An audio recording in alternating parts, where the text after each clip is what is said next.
accepted. Sheriff Goodson took a sip of his drink and said, "These two gentlemen have something to share that I think you'll find interesting. Joe Ed, Bill, go ahead." Bill finished his drink and started to speak. "My brother-in-law Sam never served in the military, but he likes to think of himself as a big patriot and claims to know a lot about the Constitution. I'm not sure how he thinks that since he dropped out of high school to hang out and do random jobs, but he believes he knows better than most people. I'm sure you've seen his truck. It's a big 4X4 with Texas and Confederate flags in the back and slogans like 'Don't tread on me' and 'Come and take it all over it.' I thought you might recognize it. Joe Ed and I did serve. Joe has a limp and I have a shoulder issue that earned us Purple Hearts. We think of ourselves as patriots, but we don't see eye to eye with Sam and his friends. We don't say much against them, but we listen when they talk a bit too loudly. Joe Ed, why don't you tell about the Saturday after Halloween? I could use another drink." "We had a barbecue at Bill's ranch. Sam wasn't invited, but he showed up with 3 loud friends. They were so noisy that his sister asked him to be quieter or she'd make him leave. Eventually, she and the other women went inside along with their husbands. Bill and I stayed outside to hear what they thought about their so-called pride. Turns out they are part of something called the Freedom Force, and they plan to start a rebellion soon. I don't think they know exactly when, but they acted like it could happen any day now. The sheriff didn't seem shocked, but we wanted to tell you what we heard from those we don't trust much and also warn you. They mentioned your home and the Crescent Moon as their first targets. They claimed they had a supporter in a high place who keeps them informed. You might wonder why we're speaking against family and friends. I just say that you, your family, and your friends, including everyone at the Crescent Moon, are important to the future of this community. What you said, what he said, pointing at Clay, what the judge and others said, we agree. If we don't take a stand, we could face trouble from people like Sam in Jeff Davis County." I thanked Bill for sharing and let the conversation flow for another 30 minutes, as Clay, Claude, and the sheriff asked questions. I turned away from the others to look at Caitlin and Ava. I asked them what we should do to keep the kids and their mothers safe. They began talking among themselves. I went to my office in the communications center and called Esteban on a secure line. 20 minutes later, when our call ended, he had already put together a skilled team to find the traitors. He also had another group working on gathering information about the local troublemakers and their plans. His 2 best men were assigned to track down the person in charge who was actually helping the rebels. We agreed to meet each night at 9:30 unless he needed to speak before then. They weren't cheap, but they were the best. The team came from a special unit known for their high-level skills. If any information could be uncovered, they would find it. It was early enough that Tom would still be awake. I sent him a coded message and waited for his reply. 5 minutes later, he called me from a secure line. We shared information, and he said he would leave the investigation to us, but would help ensure that we stayed clear of any legal issues that might come up. The lawyer for CC Enterprises answered my call right away and agreed to give our contractor a bonus for finishing the remodeling quickly. After that, I called Valerie, and she assured me the house on LBJ would be ready by December 1st. "We're not leaving because of guesswork, Rob," Caitlin said firmly when I returned to the patio. Eva nodded in agreement. The sheriff and our informants had left, so I turned to the Edwards brothers and raised my hands in question. They exchanged looks, shrugged, and Claude said, "The Lairs could be in danger, but do we know of a safer place? If we have someone high up betraying us and we are being watched, where should we take them? On the other hand, for their safety and the safety of their friends and teachers, we might need to homeschool the kids at some point. I assume you spoke to Esteban about the Freedom Force?" I nodded and looked at the women. "So, what do you think?" Eva replied, "Give us today. We can talk after the kids are in bed."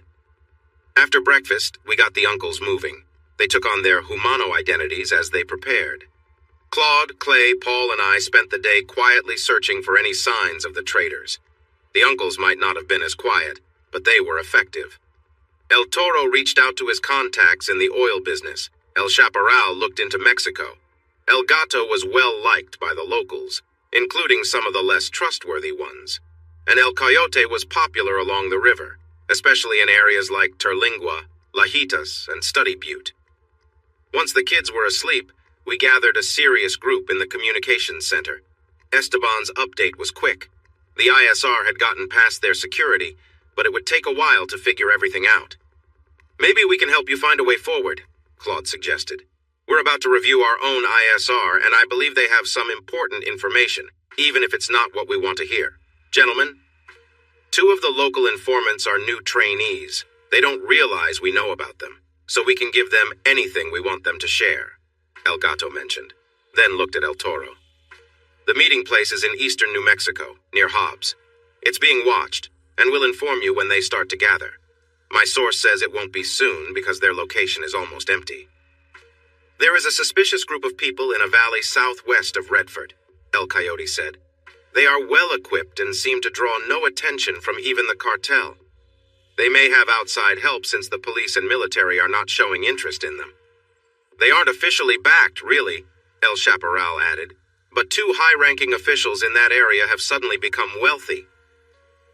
Raimundo says to call tonight at 11, El Vigilante, and he wants all of us on the call. El Vigilante? Why do I have a new name? Raimundo says you're like a character from a Mexican comic book. That's his nickname for you. Clay took over. I was thinking about who to contact in the government, so I called your friend in Mossad. Agent Shore said they didn't have information, but then asked how well we know Dan and David. I told him we didn't know them well, just that they were brought in by the AG and secretary and that you were with them. He nodded and said, I did not bring them. I accompanied them. There is a difference. That was all he would share, but his voice and questions suggested we should start there. What do you think, Esteban? You've given us a lead. Let me redirect our teams and update you tomorrow. No, stay on the line. I want you to hear what my Mexican friend has to say, I said. We discussed what we had learned while we waited for the hour to change. The phone rang when the time came. I'm setting up plans to protect the area between the valley where the possible threats are and the Rio Grande. Raimundo started quickly without a greeting. The local police and citizens are helping me. If the groups find out, I have enough support to keep them back, but I'm trying to keep our plans a secret. We also expect aircraft from Sonora heading toward Texas and more to come to Phoenix. The ones going to Texas will target your home and the Crescent Moon base before moving on to Austin. Be prepared for at least 2 cruise missiles to be launched at the capital in Austin as well. I know I'm not welcomed in your country, but why have you cut me off? Do you doubt my loyalty? Most of what he said was calm and straightforward, but his last 2 sentences showed frustration and disappointment. We do not doubt you, my friend. We have been thinking too small when we should be thinking bigger. We really appreciate what you've done and the information you shared. How can we help you? Win, he answered with passion. I'm putting everything I have on your success. That night, we didn't wake the children, but we stood over each one and prayed.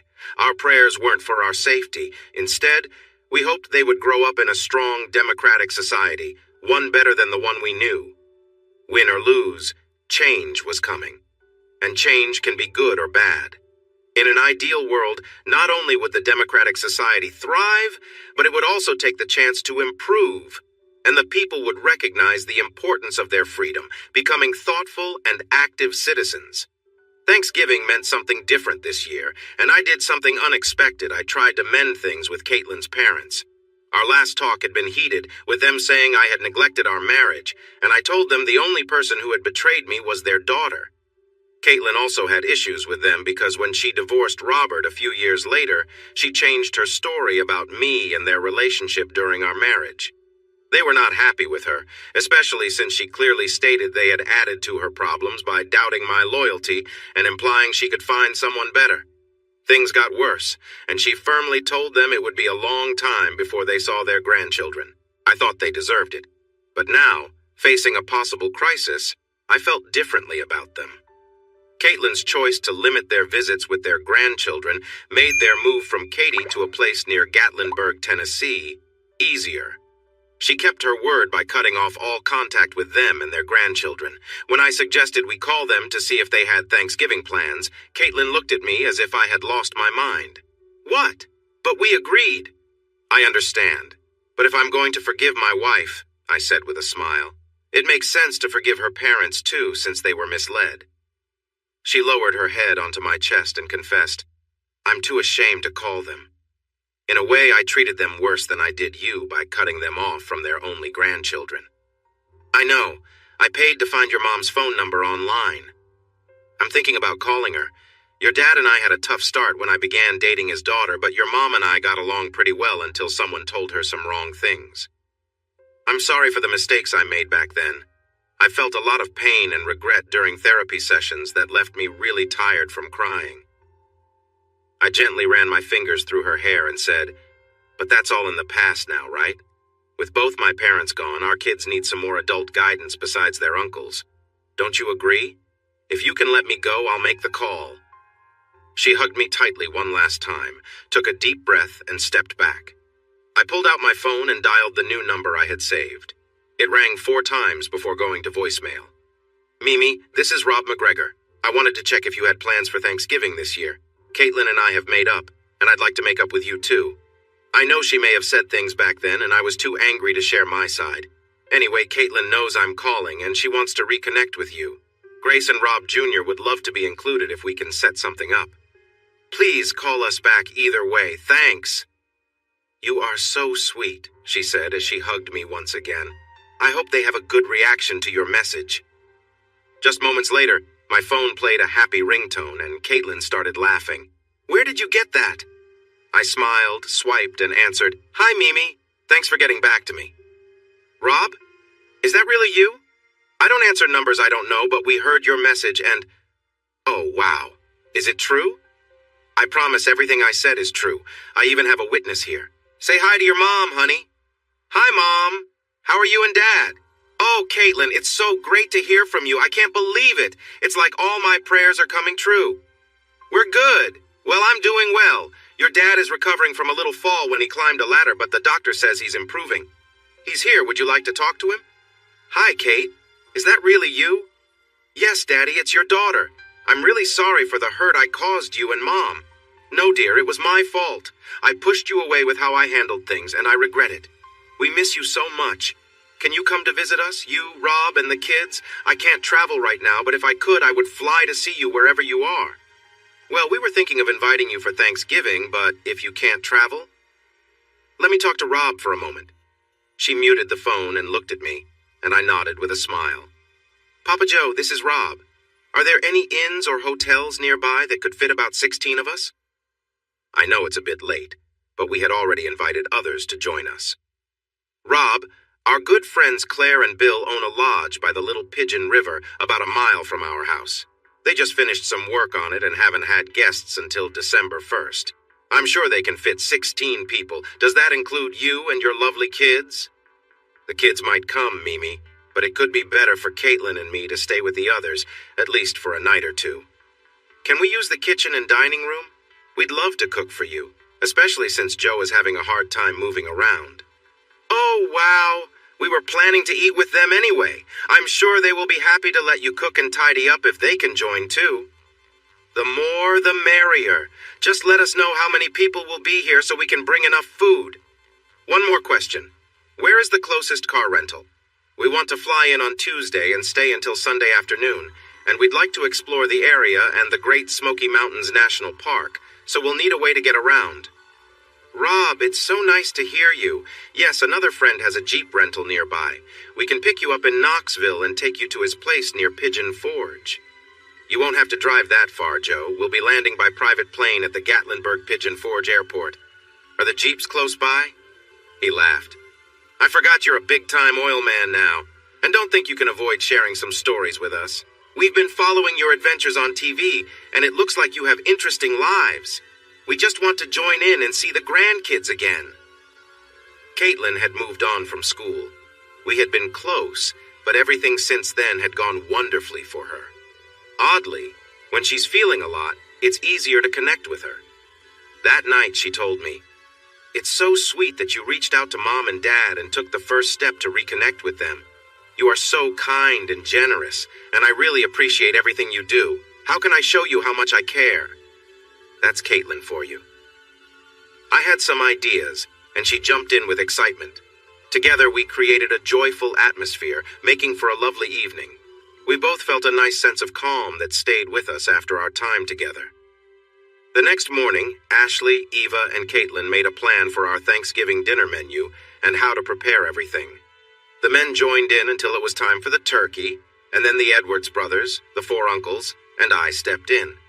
"You all can bake as many turkeys as you like, but we're going to prepare 2 with Cajun marinade and fry them," Claude insisted. They thought it would be too much trouble to bring fryers and oil, but we had 7 solid votes, so they agreed and went back to planning their menus. After another hour, I heard Eva say, "We can check the grocery store and see what they have. Sometimes—" "Nope," I cut in. "I need your final list by Monday. I'll go on the Marble Falls HEB website and order everything that afternoon. They'll have it ready at 9 o'clock the next morning, and Valerie will meet us at the airport with our groceries and supplies when we arrive an hour later. Caitlin and I will sign a few papers for Val while you all load everything into storage or coolers, and then we're off again." It's about 1,250 miles using that route, but it saves us a long trip for groceries, and we won't be rushing around trying to find things in the stores in Gatlinburg or Pigeon Forge. Once they understood the plan, they agreed on the menu and ingredients. Takeoff was still 5 days away, and I knew they would make changes, but at least theirs was a nearly final list. Ours was set 2 18-pounds. Turkeys, 2 fryers, 2 5-gallon containers of peanut oil, and 2 syringes of Cajun butter seasoning. An Indian summer had arrived, with afternoons around 80 degrees and evening temps cooling into the upper 40s. The Fort Davis Indians were playing nearby Rankin in the Division I 6-man football playoffs, so they flipped for the home site, and Fort Davis won. It would be a home game. None of us knew much about 6-man football, but Gatto described it as basketball played on a football field, where you can tackle anyone you can catch. Scores are usually 60 or more to 40 or 50, and there's a rule that ends the game if one team leads by 50 points. This sounded interesting, so we all decided to go and take the kids. It was entertaining. The Indians won against the Red Devils 7,372, but I only knew that because of the scoreboard. Someone scored every few plays, but I was confused by the 2-point kicks for extra points and the 1-point runs or passes, and I had no idea why Coach Martinez wanted to try a field goal when they were down by 3 points with just 4 seconds left. They had already had 3 extra point kicks blocked, so why attempt a field goal? Oh, right, because field goals in 6-man football are worth 4 points. If they made it, they would win. They just managed to get the kick off. It went through the uprights. And just like that, the local boys were regional champs. What a game. Next up was the quarterfinals game, which would be played the Friday after Thanksgiving. We would miss it, but next week, if there is a next week for the team or for any of us, we plan to be there.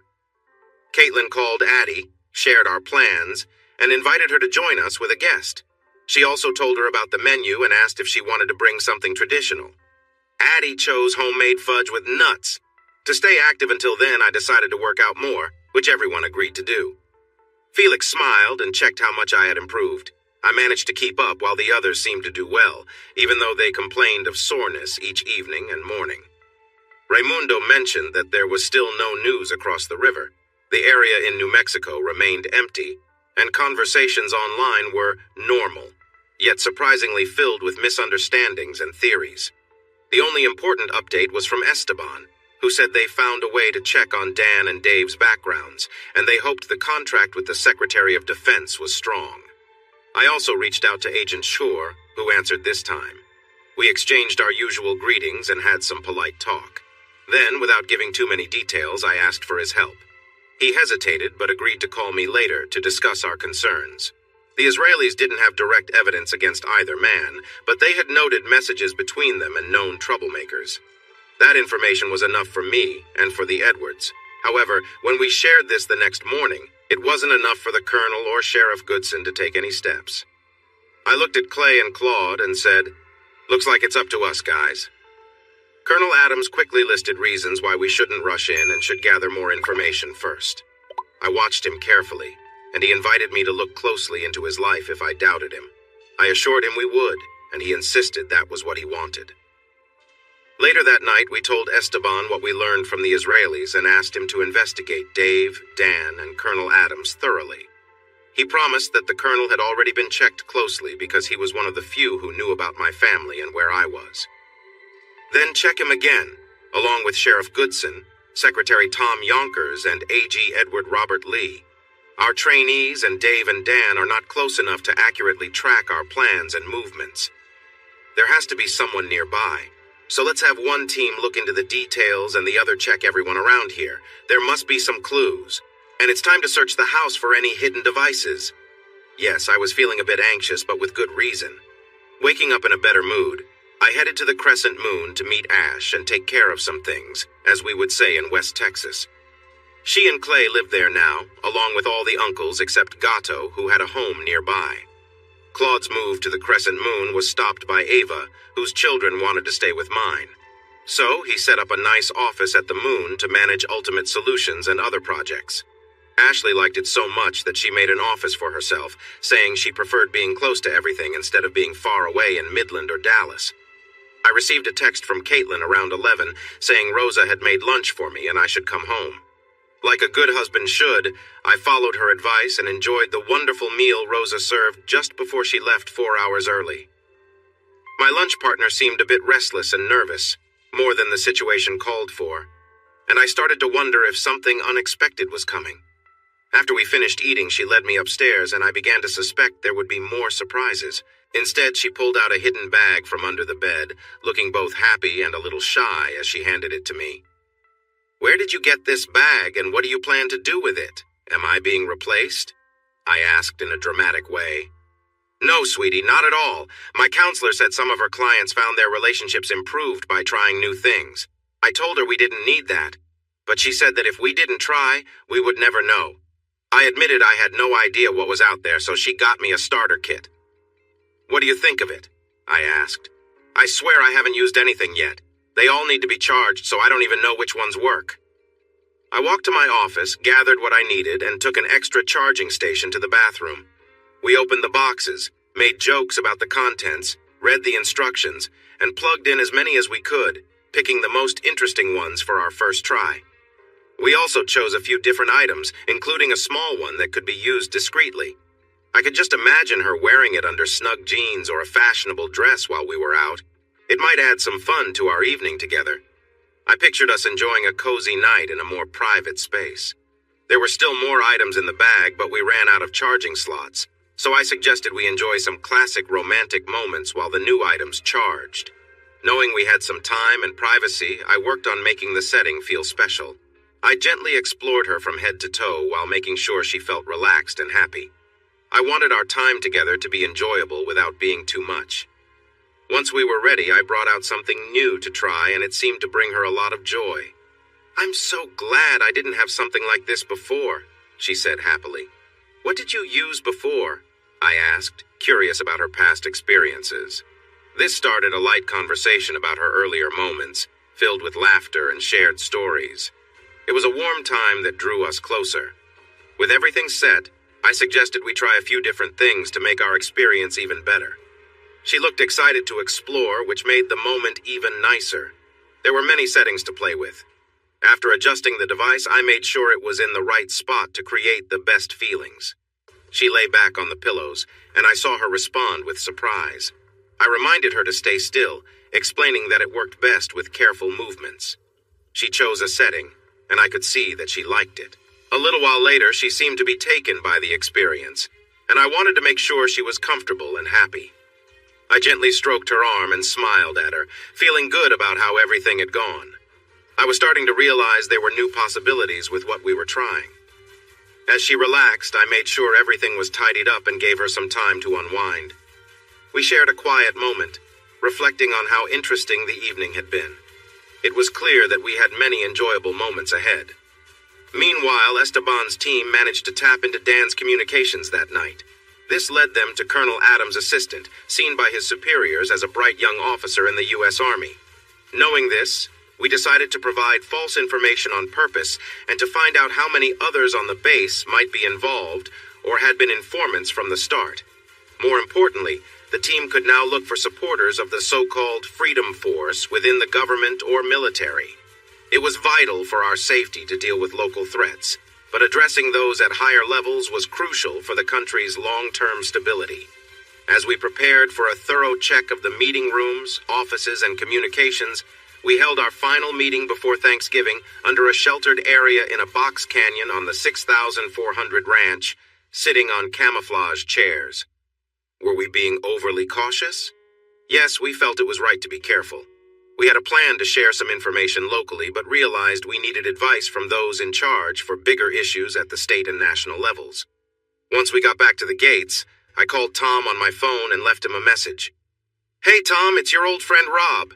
We're spending Thanksgiving with Caitlin's parents in eastern Tennessee. I know you might be busy, but we'd love for you to join us for a one-day Jeep tour of the Great Smoky Mountains National Park this weekend if you can make it. I remember you like off-roading.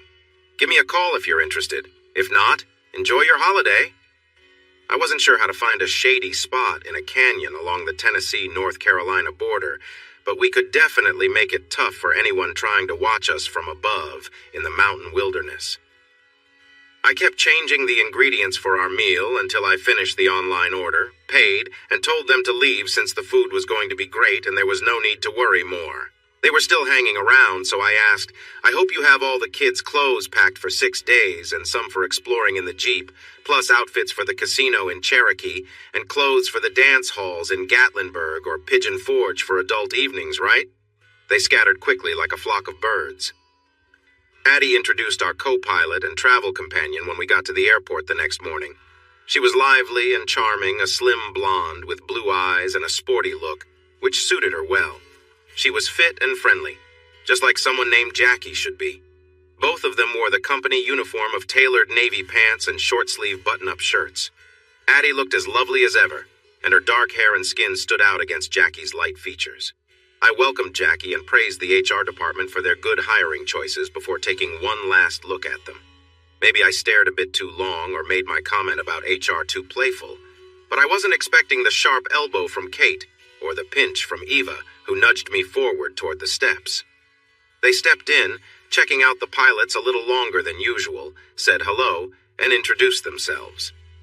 Claude looked surprised too, but regained his composure once Ava turned to him, and he was very friendly after that. Ashley welcomed them with warm hugs, shared her joy at seeing them again, and mentioned how happy she was they were all with the same company. They exchanged greetings, and then Jackie asked, "And who is this big guy?" If I didn't know Clay well, I would have thought he seemed shy before introducing himself. Next came the eager kids, followed by their 4 caregivers. After everyone said hello, they rushed down the aisle, past the restroom, and jumped onto the big couch at the back. I had asked Caitlin if she wanted to sit back there again, but she just rolled her eyes and said no. Ashley, in a bright yellow jumpsuit, really stood out. Caitlin wore a short blue dress with cute boots and a matching hat. Eva had on dark blue jeans, white booties, and a lovely burgundy top that looked great on her. All 5 of them were attractive women over 25, even without a redhead. I glanced at Claude, rolled my eyes, and looked at him in surprise. He shifted a bit, scrunched his mouth, and closed his eyes. We both chuckled softly. Once everyone was settled, I called out, "Hey Ash, on behalf of Ultimate Solutions and Shale Investments, I want to thank you for your work as HR director. We already know how great Addie is, and your new pilot seems very promising too." When the laughter quieted down, I asked, "So, you all are good friends?" They were high school classmates. Jackie and I were sorority sisters at Tech. Does that count? Addie came out of the Air Force highly recommended, and she suggested Jackie, who started flying for FedEx 3 years ago. She was excited to join us for a salary that's about double what she was making. "Stop talking about the pilots and buckle up. We're getting ready to take off," Addie called out. The moms reminded the kids to buckle their seatbelts, and all 4 kids replied they were all set. An hour later, Caitlin and I stayed on the plane to talk to Valerie and sign 3 change orders for the LBJ Lake Boathouse and Dock. She updated us on the 2 properties, saying that LBJ might be ready by Christmas. Lake Buck would take at least 2 months longer, maybe 3 if the winter was tough this year. The other adults got off the plane to help move and organize the food and supplies. By the time they came back, we had finished, and Valerie stood on the ground wishing us a great trip and a wonderful Thanksgiving. We wished her the same. I asked Addie and Jackie to circle back and fly over the 2 lake houses so we could see them from above before heading toward the Tennessee-North Carolina border. Naturally, Caitlin pointed out the houses and interesting spots, gathering everyone at the windows as we turned, and Clay moved to my side. "Nice views," Claude said as he looked out the opposite window. The women spent 45 minutes making a decision after talking it over carefully. 3 hours and 24 minutes after we left Burnett, our plane landed at Gatlinburg, and we taxied to a line of pickups, SUVs, and bright four-door Jeeps. I had done the rental paperwork online, so the owner just gave me the keys and wished us luck. While that happened, everyone else was meeting each other, and the kids were watching their grandparents with a mix of doubt and worry. It had been over 6 years since Mom had kept her parents away from us, and the kids hadn't spent much time with them when they were little. I decided to step in. "Mimi, Papa Joe, it's great to see you again after all this time. Thank you for having us." I hugged both of them and asked about Joe's leg before bringing the kids over. "Tavo, Esme, have you met Dawson Grace's grandparents? This is Mimi and Papa Joe. Come give them a hug." They did, and I noticed my kids relax a bit as their friends did the same. Mimi was 50, Joe was 51, and both looked great. Mimi, with her silver hair, was almost as fit and lively as her 30-year-old daughter. She had a softer figure but still looked impressive, and her face was just as nice as her shape. Their friends were also younger and just as charming. Claire, a tall redhead, stood out with her freckles, which I thought made her look even prettier. It seemed we had added a redhead and a platinum blonde to our new group of remarkable people. Once the kids warmed up to their grandparents, Claire and Bill jumped in, and soon the kids had 4 uncles and 4 grandparents ready to spoil them. Dos and Tavo acted like brothers, while Grace and Esme were like sisters, and all 4 grandparents treated them the same. I felt an arm around my waist. "Thank you," she whispered. "Are you all ready to take these shiny Jeeps to the Little Pigeon River Lodge and drop off your stuff?" Bill asked. We were excited and impressed with the lodge and our rooms there. Mimi and Joe had a meal ready, so we all moved from the lodge to their home. It was nestled next to the Great Smoky Mountains, with a large forested area at the back of their 5-acre fenced backyard. In total, they owned 30 acres around them. A brook flowed along the northern edge, and Joe's workshop was built south of the house. It was a lovely place, though the house had only 3 bedrooms. It looks like their daughter and I will be staying at the lodge when we visit. By the time it got dark, the kids had played with the games they found in the backyard: croquet, badminton, volleyball, and foursquare. They also tried out the new game controllers and games in the den, and had enjoyed extra helpings of dessert. The idea of spending the night there suddenly seemed quite nice. Claude and I gathered all their clothes and put the girls' things in one room and the boys' in another, as Mimi had asked. Then we joined everyone outside in the now chilly backyard. Papa Joe had a fire going, Bill was handing out marshmallows, and Brooke and Claire were preparing s'mores with Hershey bars and graham crackers. When Joe went to the shed to grab some long forks for the marshmallows, I went with him. "I appreciate your help, and I saw the security system. Not everyone likes my family or me, so please be extra careful tonight and stay alert. If anything seems strange, just call me and we'll be there as soon as we can." He replied, "I know, and I will. You can count on me." I gave him a reassuring pat on the shoulder. I smiled at Caitlin and asked her parents if we could go back to the lodge. They thought it was a great idea, so she said goodbye to the other kids. The 4 grandparents and their grumpy uncles, who had their own Jeep, decided to stay back. Mostly they wanted to because they were having a good time, but they also wanted to keep an eye on everything. We loved that there was a little seat instead of a center console in the Jeep, so Caitlin could sit next to me. Clay, Ashley, Eva, and Claude rode in a Jeep painted a cheesy nacho color, and our fun friends were in a bright pink Rubicon. Our turquoise Wrangler Sahara was called Hydro Blue, while the uncles drove a shiny silver Wrangler. We made quite the parade, even without the silver foxes in their silver Jeep. No one was tired, and we were told to make ourselves at home, so we gathered in the lodge. The women checked out the kitchen, while the men found the bar to mix drinks and looked for a spot outside to fry turkeys. Clay wandered around and discovered a small bar off the hall that had a stage, wooden floor, and a sound system that worked with Alexa. Jackie had her phone connected to Alexa, so it felt like a dance hall, and we danced and had fun for over 2 hours. The women danced to the hip-hop songs while we joined them for the rock songs. When slower songs played, We found partners among those closest to us. It was hard to imagine a better evening. 5 amazing women danced, 3 in jumpsuits, 1 in jeans, and another in a stylish dress with boots. They all showed off their moves, especially during the slow dances. The ladies acted either carefree or adventurous. With 3 guys for 5 women, the 2 without partners danced together. Watching Caitlin dance with Addie while Eva stayed near me brought a smile to my face, and we laughed when the song ended. "I guess I've still got it," Eva whispered in my ear before leading me to a chair. To my surprise, I found myself laughing with Jackie in my arms. Eva danced with Addie, Ashley teamed up with Claude, and Caitlin was with Clay. Caitlin and Clay seemed comfortable with each other. Jackie noticed my amusement, rested her head on my chest, and observed the scene. Then she looked up and said softly, "Addie and I are open to trying new things and would love to spend time with you and Caitlin." As we chatted, the conversation turned to funny banter. "That could be a good idea," someone said playfully. Even though the thought of Caitlin being with Clay made me pause, the excitement around us was undeniable. Jackie giggled, clearly enjoying the moment, and said with a laugh, "I can hardly wait." Not long ago, this kind of situation would have felt tempting. My friends were attractive, but I focused on the fun atmosphere. As Jackie twirled away, Ashley took her place next to me. Her teasing smile and cheerful spirit kept things lively. "What put you in this mood?" she playfully asked. I smiled and replied, "Just enjoying the good company." She leaned closer and whispered, "Seems like everyone here is in the mood for some fun, don't you think?" I laughed and shook my head. Nothing wrong with having a good time with friends. The music played on, and everyone paired off to enjoy the evening. Jackie returned to my arms, and we continued to share laughs and light-hearted moments. The room buzzed with energy, and the conversations matched the excitement. As the music changed, Ashley wrapped her arms around Caitlin, and Addie approached me with a smile. "I almost joined you two on the trip to Burnett.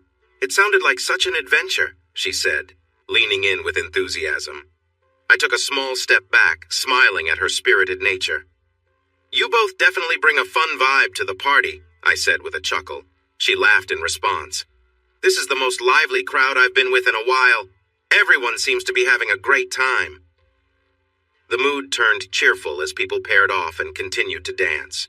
Friends were happily enjoying the evening together. When the song ended, Ashley brought Caitlin over to me with a playful smile, and Caitlin seemed a bit shy, caught up in the moment. Ashley and Clay left the room, followed by Eva and Claude, leaving just the 4 of us. Noticing the looks between Jackie and Addie, I gently took Caitlin's arm and suggested, "Let's head upstairs." She nodded, and we made our way up. Once we arrived, I thought we would talk about the night, but Caitlin seemed eager to keep things moving. She was clearly embracing the night's energy. Her excitement was clear, and after a few hours, when I started to feel tired, she suggested we try something that could make our time together even better. After we spent some time together, we gradually fell asleep. The coffee maker in our room brewed at 8 and kept the coffee warm for 2 more hours, so it was still ready when we woke up. I wanted to chat. She wanted to take 2 aspirin, sip coffee in her robe, shower, get dressed, apply her makeup, and start getting ready for the day. She told me there was a lot of food prep to do, but I sensed she was still thinking about the previous night. After we took the new fryers out of their boxes and started cleaning, we checked on the turkeys to make sure they were thawing properly. With everything ready, we relaxed outside in our jackets, talking about the night. "The pilots Ashley hired really added some fun to the evening," Claude said. "Our friends seem to be more taken in by their charm than I expected." "Ha!" Clay replied. "I've always known Ashley is quite adventurous. She seems to be getting more interested in me, but Bossman surprised us with something while we were in Hungary. She can be unpredictable in relationships. I have no clue what she'll do next, but I'm loving the ride." "What about your situation?" Claude paused for a second before answering. "Ava is like a quiet volcano. Sometimes when she is alone, she reveals hints of her true feelings. That might keep things steady, but there's definitely a lot going on inside her." "What could set that off? Maybe one of the pilots, Ashley or Caitlin, perhaps you two? I really don't want to find out, so if Jackie's idea of a gathering starts happening, count me out." "Why are you nervous about it, bro?" "I think I understand, but I'm curious if it's the same reason I feel nervous too," Clay asked. because I'm afraid she would regret it later, and it would affect everyone involved," Claude replied. "That could change everything for us, and she might just move on, leaving us behind." "I'm not sure if Ashley would feel bad about anything with me or the others, but it would change how I want to be with her," Clay said thoughtfully. "What do you think, Rob?" Claude asked. "I've known Caitlin much longer than you guys have known Ashley and Eva, but I still realize how little I understand her. It might be a strange way to say it, but it feels like she's like an onion. Sometimes she shows a bit of her feelings, but I think one day all those feelings will come out in a big way. I have no idea what that would be like, but thinking about Caitlin is kind of scary. Thanks to Addie, Jackie, Ashley, and Clay, I caught a hint of what's bubbling inside her last night, and it was a bit unsettling. I could almost smell something unusual. And by the way, big boy, it seemed like you two have a bond and plan to explore that. Of course, the way she was moving, I could say the same about the 4 women she danced with." "We have not, and we won't," Clay insisted. "It's not that I don't want to. I find her amazing, and I felt that way since she arrived at La Kiva. We all know that. The reason I won't is similar to why Claude doesn't want to get involved. She likely wouldn't want anything to do with me the next day." Playing devil's advocate, I asked, "What if they decide to start something unexpected and pair up?" Claude closed his eyes, shook his head, and whispered, "Please, let that not happen. I don't think I can watch, let alone stop them." "That might be the wildest dream," I said softly, picturing it. "And I agree with you on that, Lord. I doubt any of us could stop something like that, even if we feel confused in the morning." The 4 uncles and 4 grandparents showed up just in time to help prepare sandwiches on sourdough bread and get bags of chips ready for lunch. The men were assigned to entertain and look after the kids for the afternoon, while the 7 women focused on making the meal. Billy and Joe excitedly talked about what Anakeesta Mountain had to offer: amusement parks, Ripley's Believe It or Not, and a skylift. They thought that sounded great, so Bill went inside and returned with free ride tickets and discount admission cards for everyone. A colorful line of Jeeps made their way up the winding road to the mountain, parked, and we agreed to stick together in the amusement park. The chances of any trouble showing up were small, given all the wrong information they had about our plans. But Gato and Toro came with us while Chap and Coyote stayed with the women. All the men and pilots were ready. It seemed like we had everything covered. The weather was nice and warm, in the 70s, until a small cold front came through, bringing the temperature down to the 50s with strong winds. It was time to head back to the inn without taking the skylift. We arrived at the lodge just when the women were enjoying drinks and laughter. The men got their favorite drinks and joined them on the couches and chairs, which had enough seating for all 16 adults. The kids were back in the game room having a ping-pong tournament. The conversations flowed and the groups changed, but everyone remained friendly and often amused. With new listeners, Toro and Gato shared stories about the people and the place we now called home, taking turns to describe the land and its history. The grandparents listened closely, as did Jackie and Addie, who had just arrived at Crescent Moon. Brooke bit her lip, trying to hold back before she asked her daughter directly, "Where do you and the kids live?" Caitlin looked around, spotted me, walked over, and sat next to me. She smiled broadly and explained, "Wherever Rob is. During the school year, we live at the mountain lair in the Davis Mountains, and the 4 kids go to the elementary school in Fort Davis. But we also spend a lot of time at the desert lair, which is between Study Butte and Terlingua near the Big Bend, close to the national park. To top it off, he recently bought a 5th ranch by a lake in the hill country and is fixing up 2 houses there." With a sparkle in her eyes, she asked, "Which one are you going to call the lake lair?" Her innocent question made everyone laugh, and I accidentally spilled my drink while others looked a bit confused. Ashley stepped in to help me, but her explanation might not fully satisfy Kate's parents. Rob only had the 2 ranches until recently, the ones Caitlin talked about. Then he found some great real estate deals and bought 3 more. The details are a bit complicated, so you all will have to come visit and see for yourselves. "When can we come?" Brooke asked eagerly. "Can we come for Christmas? All 4 of us are free." I exchanged worried looks with Clay, Claude, and the uncles before I replied, "Maybe it's better to wait until after the first of the year."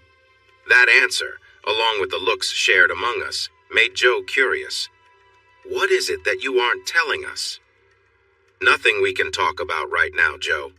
It's not about you being welcome at our home. Some things are just changing, and we need to give them time to settle. To change the question a bit, how would you feel about having Caitlin, the kids, and me over for Christmas? We would love to have you, Brooke replied with excitement. And we would be happy to host any or all of you. In fact, the more the merrier, Claire added. There aren't many guests at that time of year, so we have plenty of space. Everyone looked happy, but no one made a firm plan. We will know more in the next few weeks. Can we wait to decide until around December 20th? Brooke replied. Of course, Rob. We would love to see you for Christmas, but even if it's a bit later, we can make it work. The kids came running back, eager to go to Mimi's house and get something to eat. Somewhere in there, delicious cookies was mentioned, and Caitlin gave her mother a playful look, only to get a cheeky smile in return. They agreed to start dinner at 8:30, and then the 4 kids left with their grandparents while Claire and Bill headed to their room. Turn the music on and let's dance, Jackie exclaimed. Caitlin snuggled deeper in my arms, looked me in the eyes, shook her head, and quietly said, No, let's go to the room. I smiled back, told her to get up, and stood with my arm around her. Not that last night wasn't nice, but we're going to sit this one out. You all have fun. Ava wrapped her arms around Claude and said, We're going to our room. It's not often we are kid-free, and I want to enjoy it. Before asking Clay, Ashley said, We'll stay for a while. Let the older ones head to bed and we'll dance all night, get that music going. Clay looked a bit surprised and worried, but just put his arm around her. The older couple hurried away and I had to tease a little. You two seemed pretty eager to leave. Are you worried about what Jackie and Addie might suggest to you? Eva flushed red and Caitlin turned a bit pink. No, we're worried about what they'll tempt you two with, Eva said, but it sounded uncertain. Ha, I replied. It wasn't me or Claude they were bumping against, it was you two, and you looked very interested. Come on, mister, we need to have that talk you wanted, Caitlin chimed in before Ava could respond. As soon as we got inside the room, Caitlin directed me to one of the chairs while she took the other. I really wanted to talk to my counselor before we had this conversation, so I sneaked off this afternoon and called her at home. She said I should tell you everything honestly, so I'm going to, even if it might upset you. I promised I wouldn't hide anything, and I won't, but you might not like what I say. Just please listen to me. You know you were my first, and I became close with you very easily. From a young age, I knew that boys liked how I looked, but I mostly dated just to have fun with friends. I had set clear boundaries that kept others in the friend zone, and that continued through college until I met you. You walked right past all my boundaries, and soon we became very close. It was much better than I had imagined or dreamt about. With you, being close was wonderful, just how I hoped it would be with Robert. With Robert, though, it was dull and unexciting. During that time, I felt uncomfortable and unhappy around him, and it became tough to handle the situation. Later, when we reconnected, everything felt great again. I realized that our bond was what made the connection truly special, not just the actions we shared. But Mexico changed everything. What happened there was frightening and hurtful. I tried my best to fight back, but eventually I had to stop resisting when they threatened our kids. I tried to cope, but the pain was still there.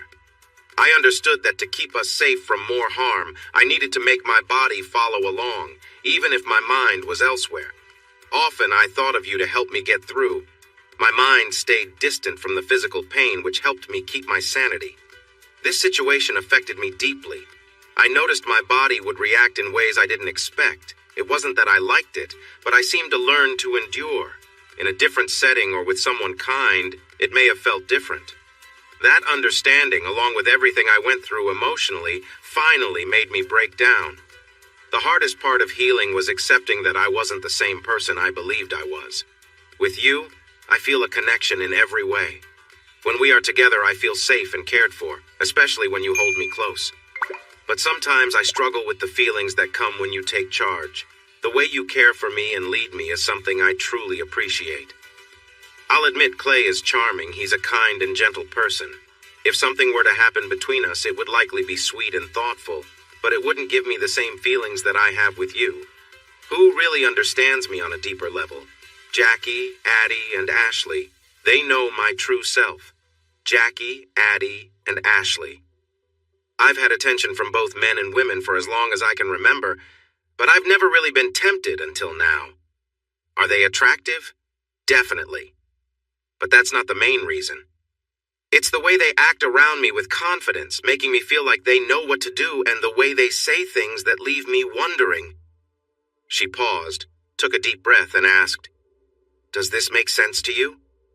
I chose to keep my thoughts to myself. She wasn't looking for advice or judgment, just acceptance. "Caitlin, do you want to go back and dance in the lounge, or maybe take a little time to explore how you feel by yourself?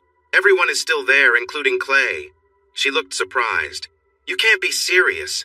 "Maybe I am, maybe I'm not. It's your choice. They would be happy to see you, and it could help you figure some things out." I opened the door. "You know where to find them if that's what you want." She hesitated, looking troubled before stepping back. "No, I won't trade what we have for just one night of curiosity." "What if I said you could explore freely tonight?" She frowned even more. "First, I don't believe you would mean that. Second, I'm not sure I even want to know. And third, I'd miss spending the night with you. How about we sneak back and just watch? If it becomes too much, you can always join them. And what about you? Will you join in if you feel the same way?" "Not really. I'm not curious about that. I'll simply enjoy being here, but my focus is different."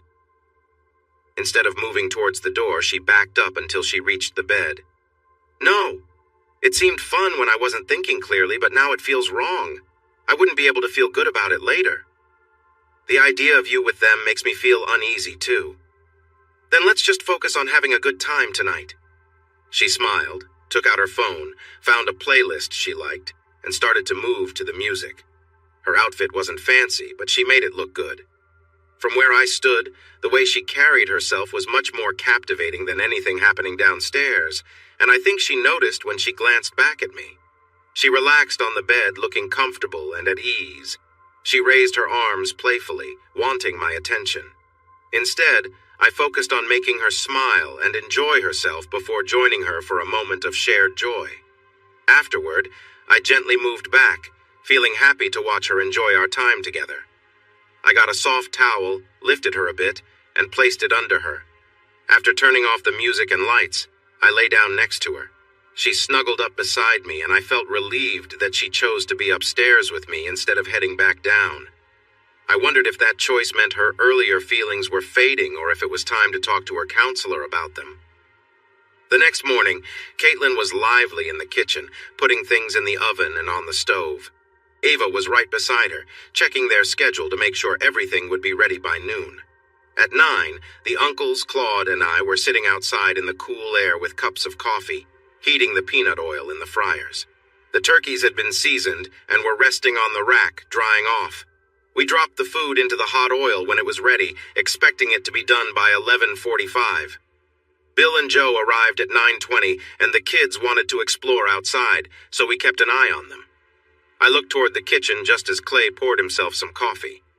Caitlin stood next to him, clearly teasing him about something from the night before. He listened to her and then said something that made her cheeks turn red, causing her to look away quickly. He playfully pulled her into a gentle hug, then turned back to the coffee. She gave him a curious look before he stepped outside. Claude started talking to him, but I continued to watch the kitchen.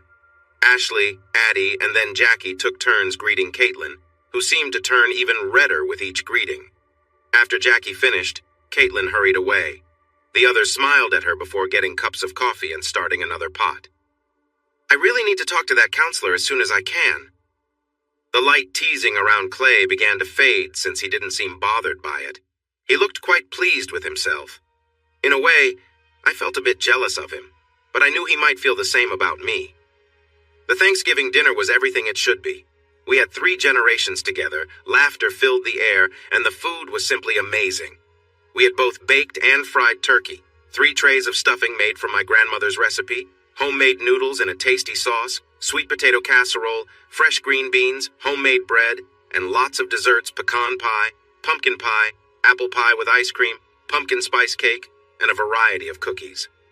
We were all enjoying ourselves, admitting how full we were while still trying a few more desserts. Cleaning up took an hour, but we felt pleasantly sleepy as we watched the afternoon football game. After it ended, someone brought out milk, and we had even more dessert. By then, the kids were tired too, so we dressed warmly and went for a relaxing walk in the cool autumn air, enjoying the gentle breeze behind us. We walked for about an hour, chatting and laughing, but soon the women and kids started feeling cold. Our return trip was quicker. We kept our faces down and hurried back. We gathered around the big fireplace until those in front felt warm again, then headed to the game room while the adults warmed up. As we stood there together, we talked about what we should do next and shared our plans for tomorrow. The 4 grandparents were pleased with our guests and insisted that we all share a meal together that they would prepare. Once the talk finished, the kids, grandparents, and uncles went to Joe and Brooks after making sandwiches for dinner, just in case. The others stayed in the lounge to make drinks, sink into chairs or couches, and finalize plans for the arrival of the Secretary of Defense, his wife, and their 2 sons with their spouses the next morning. The owner of the Jeep rental had given us a map for a self-guided tour of the nearby Appalachian Mountains on private land. We needed to stop by his place to pick up 3 more Jeeps before heading to the airport, so we planned to leave at 8 and pick them up at 9. Clay mixed a second round of strong drinks, and one of the girls connected her music playlist to the Bluetooth speakers. The music was a mix of blues and jazz with a New Orleans vibe, which sparked a conversation about fun times in the city during celebrations. By then, Clay was mixing a third round, and we happily planned a visit for a few days during the 2 weeks leading up to Fat Tuesday. Claude called a friend who owned a place in the French Quarter along the parade route, and he managed to get us 2 suites with 2 beds for the amazing price of free. I would have preferred to have our own place, but free. Well, it could be interesting depending on who our roommates were and how Caitlin was feeling.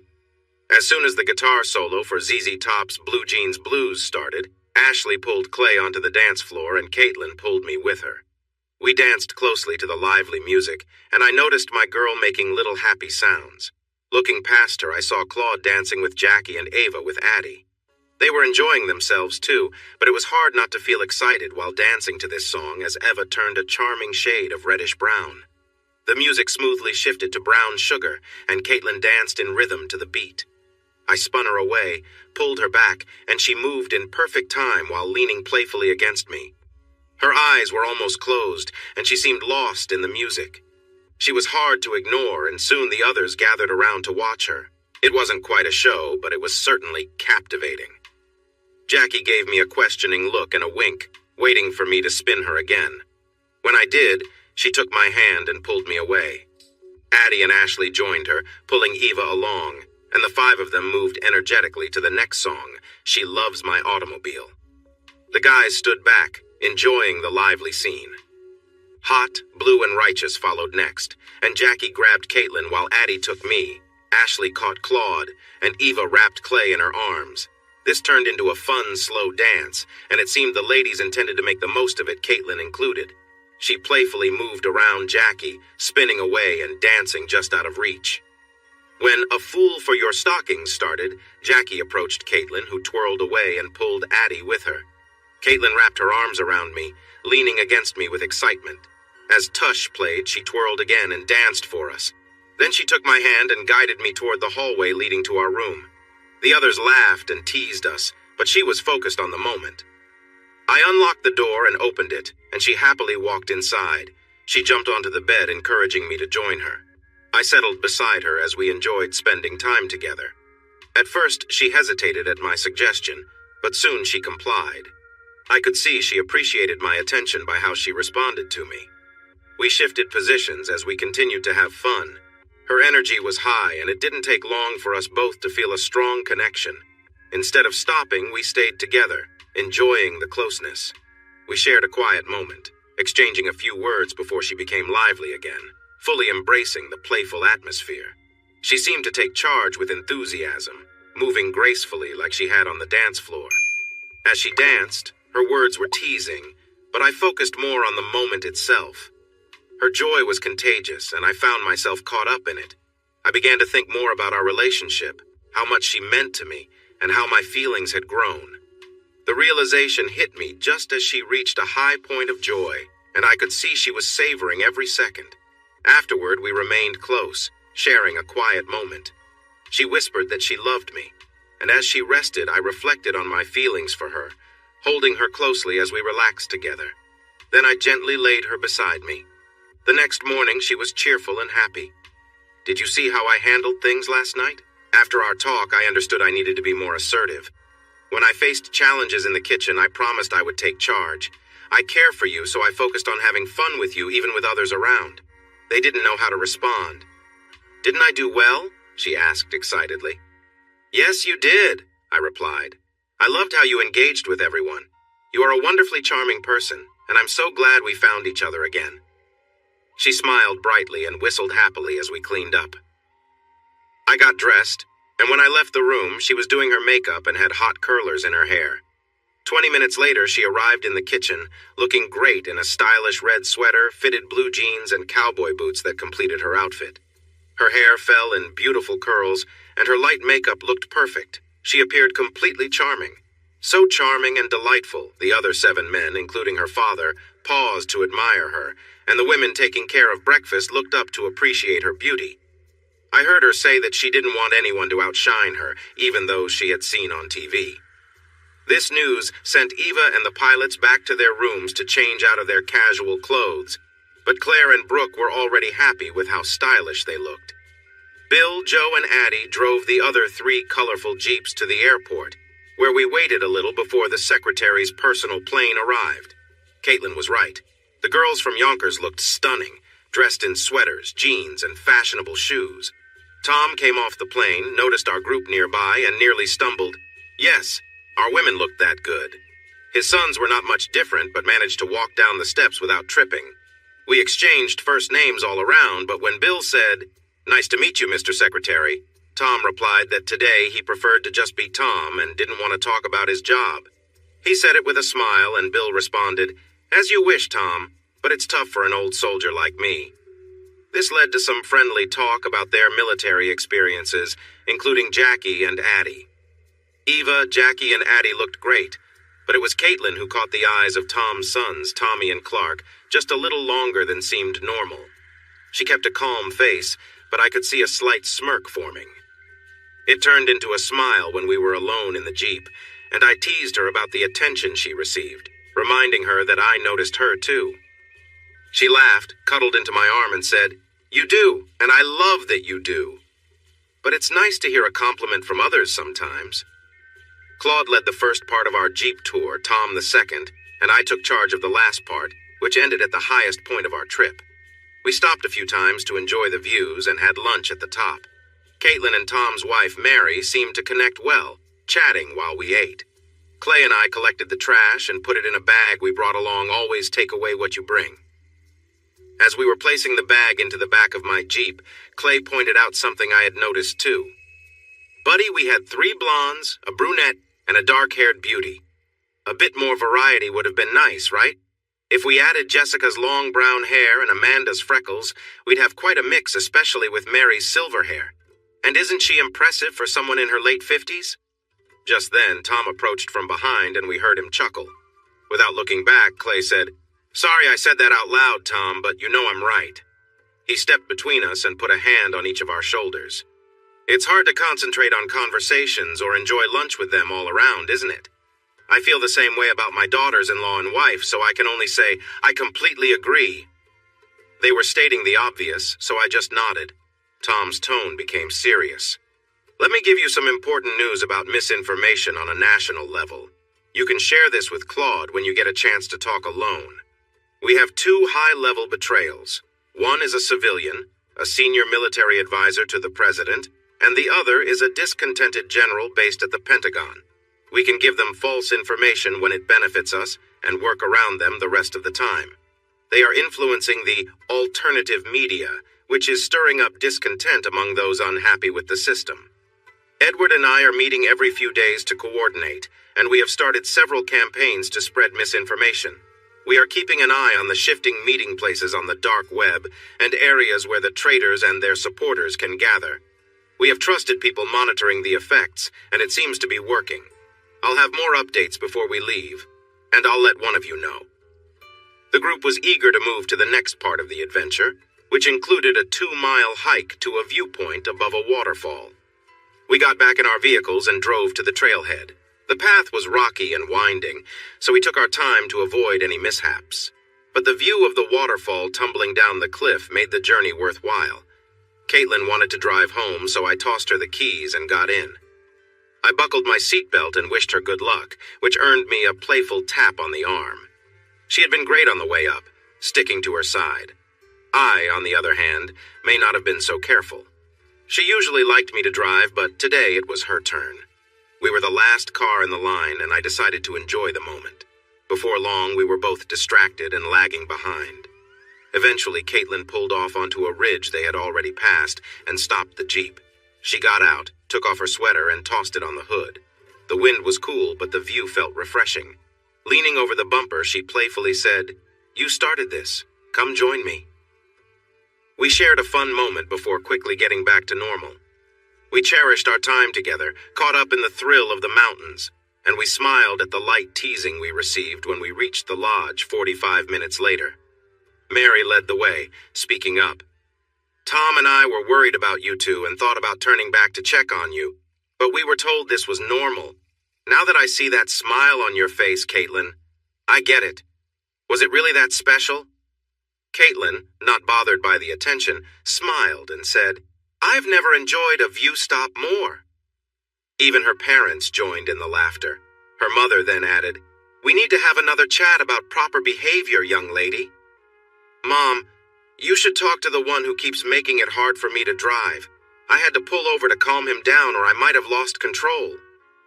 As the laughter faded, Bill suggested we grab our jackets and head to Gatlinburg for the Light Up the Town festival. This meant a quick trip to freshen up and a hurried drive to the town center. There were booths with various arts and crafts, bounce houses, climbing walls, and games for kids.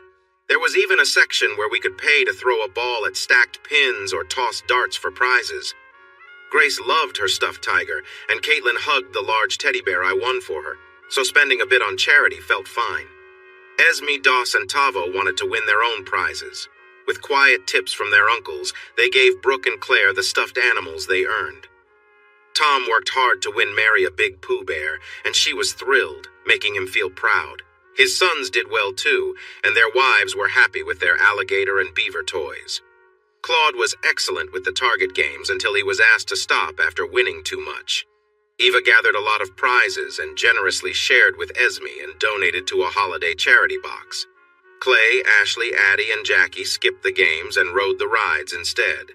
They went on the loop-de-loop and the pirate ship until they felt a bit dizzy.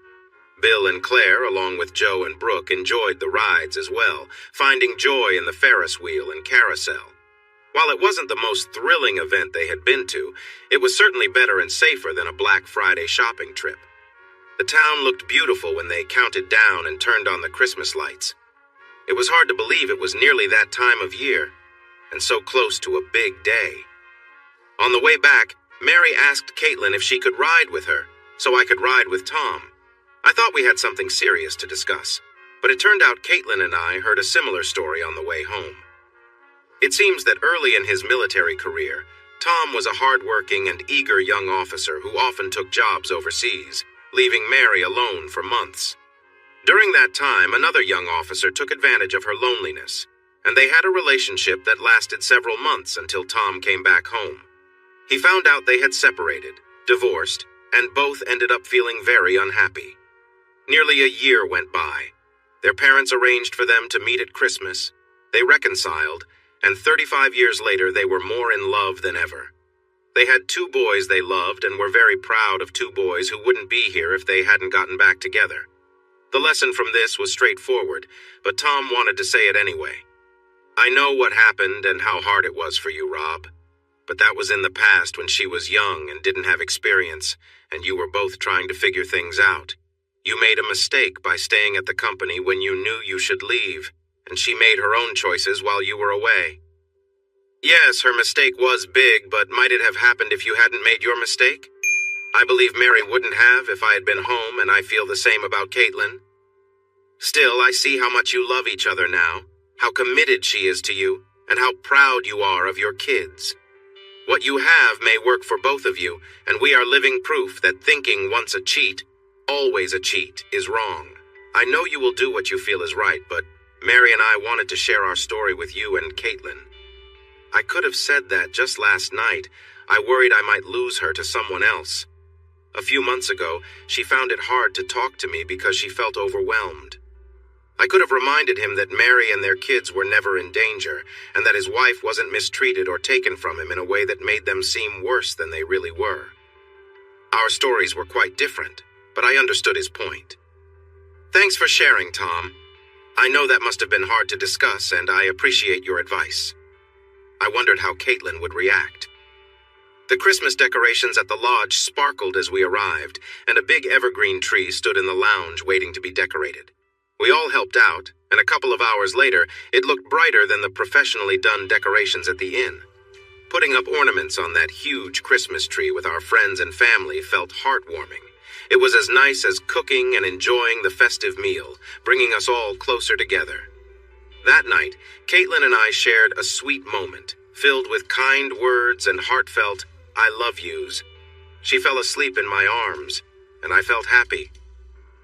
When we walked into the kitchen, we met the whole Yonkers family, along with the Edwards brothers and their partners, and our friendly pilots. Then Doc, Chris, Carlos, and Ron arrived, followed by Brooke and Joe with their children. Lastly, Claire and Bill, who lived nearby, came in. The Yonkers family had gathered earlier that morning and suggested they stay an extra day. The women were excited about the shopping trip to Pigeon Forge and Gatlinburg, while the men looked forward to the fishing trip. Everyone was thrilled about the upcoming visit to Harrah's Casino in Cherokee, North Carolina, which was set to start in the late afternoon. The women and girls left for town at 9:30. Meanwhile, we loaded the fishing gear borrowed from Bill and Joe and made our way to the Little Pigeon River. There were many kinds of fish to catch, but we were all hoping to reel in smallmouth bass, which are not easy to find in Texas. The women returned around 3, their hands full of shopping bags, just as we finished cleaning and packing the fish that Bill planned to freeze. Caitlin and Grace seemed happy with their new items, though they were quite different from each other. Grace had bought 2 bags of school clothes, while Caitlin had 2 bags filled with dresses, shoes, boots, and 2 jumpsuits. She wouldn't let me peek, but she winked at me and said I would like them. We needed to leave for Cherokee at 4:30. The kids went home with Caitlin's parents, along with Bill, Claire, and their uncles. Caitlin insisted I clean up and change first so she could get ready without distractions. The other men received the same instruction, so we enjoyed a drink and talked about the fishing trip while we waited. When the women came in, it was quite a sight to see. They wore sweaters, short skirts, and knee-high boots, starting with Mary. Although she was older, she looked stunning. Next came her daughters-in-law, a few minutes apart, followed by Eva, Jackie, Addie, and finally Caitlin. She was the shortest, but appeared taller in her rust-colored boots, which complemented her suede skirt. The black sweater she wore looked good on her, and the belt around her skirt highlighted her waist. The buttons down the front of her skirt drew attention to her legs, and the flared design added a nice touch. She certainly caught everyone's eye as she walked in. I might have been staring a bit, because when I looked around, I noticed all the women were smiling at me. The men were also impressed, glancing sideways at their partners. Caitlin looked sweet when she entered, but her sparkly makeup and subtle smile gave her a confident charm. She spun around toward me and asked, "How do I look?"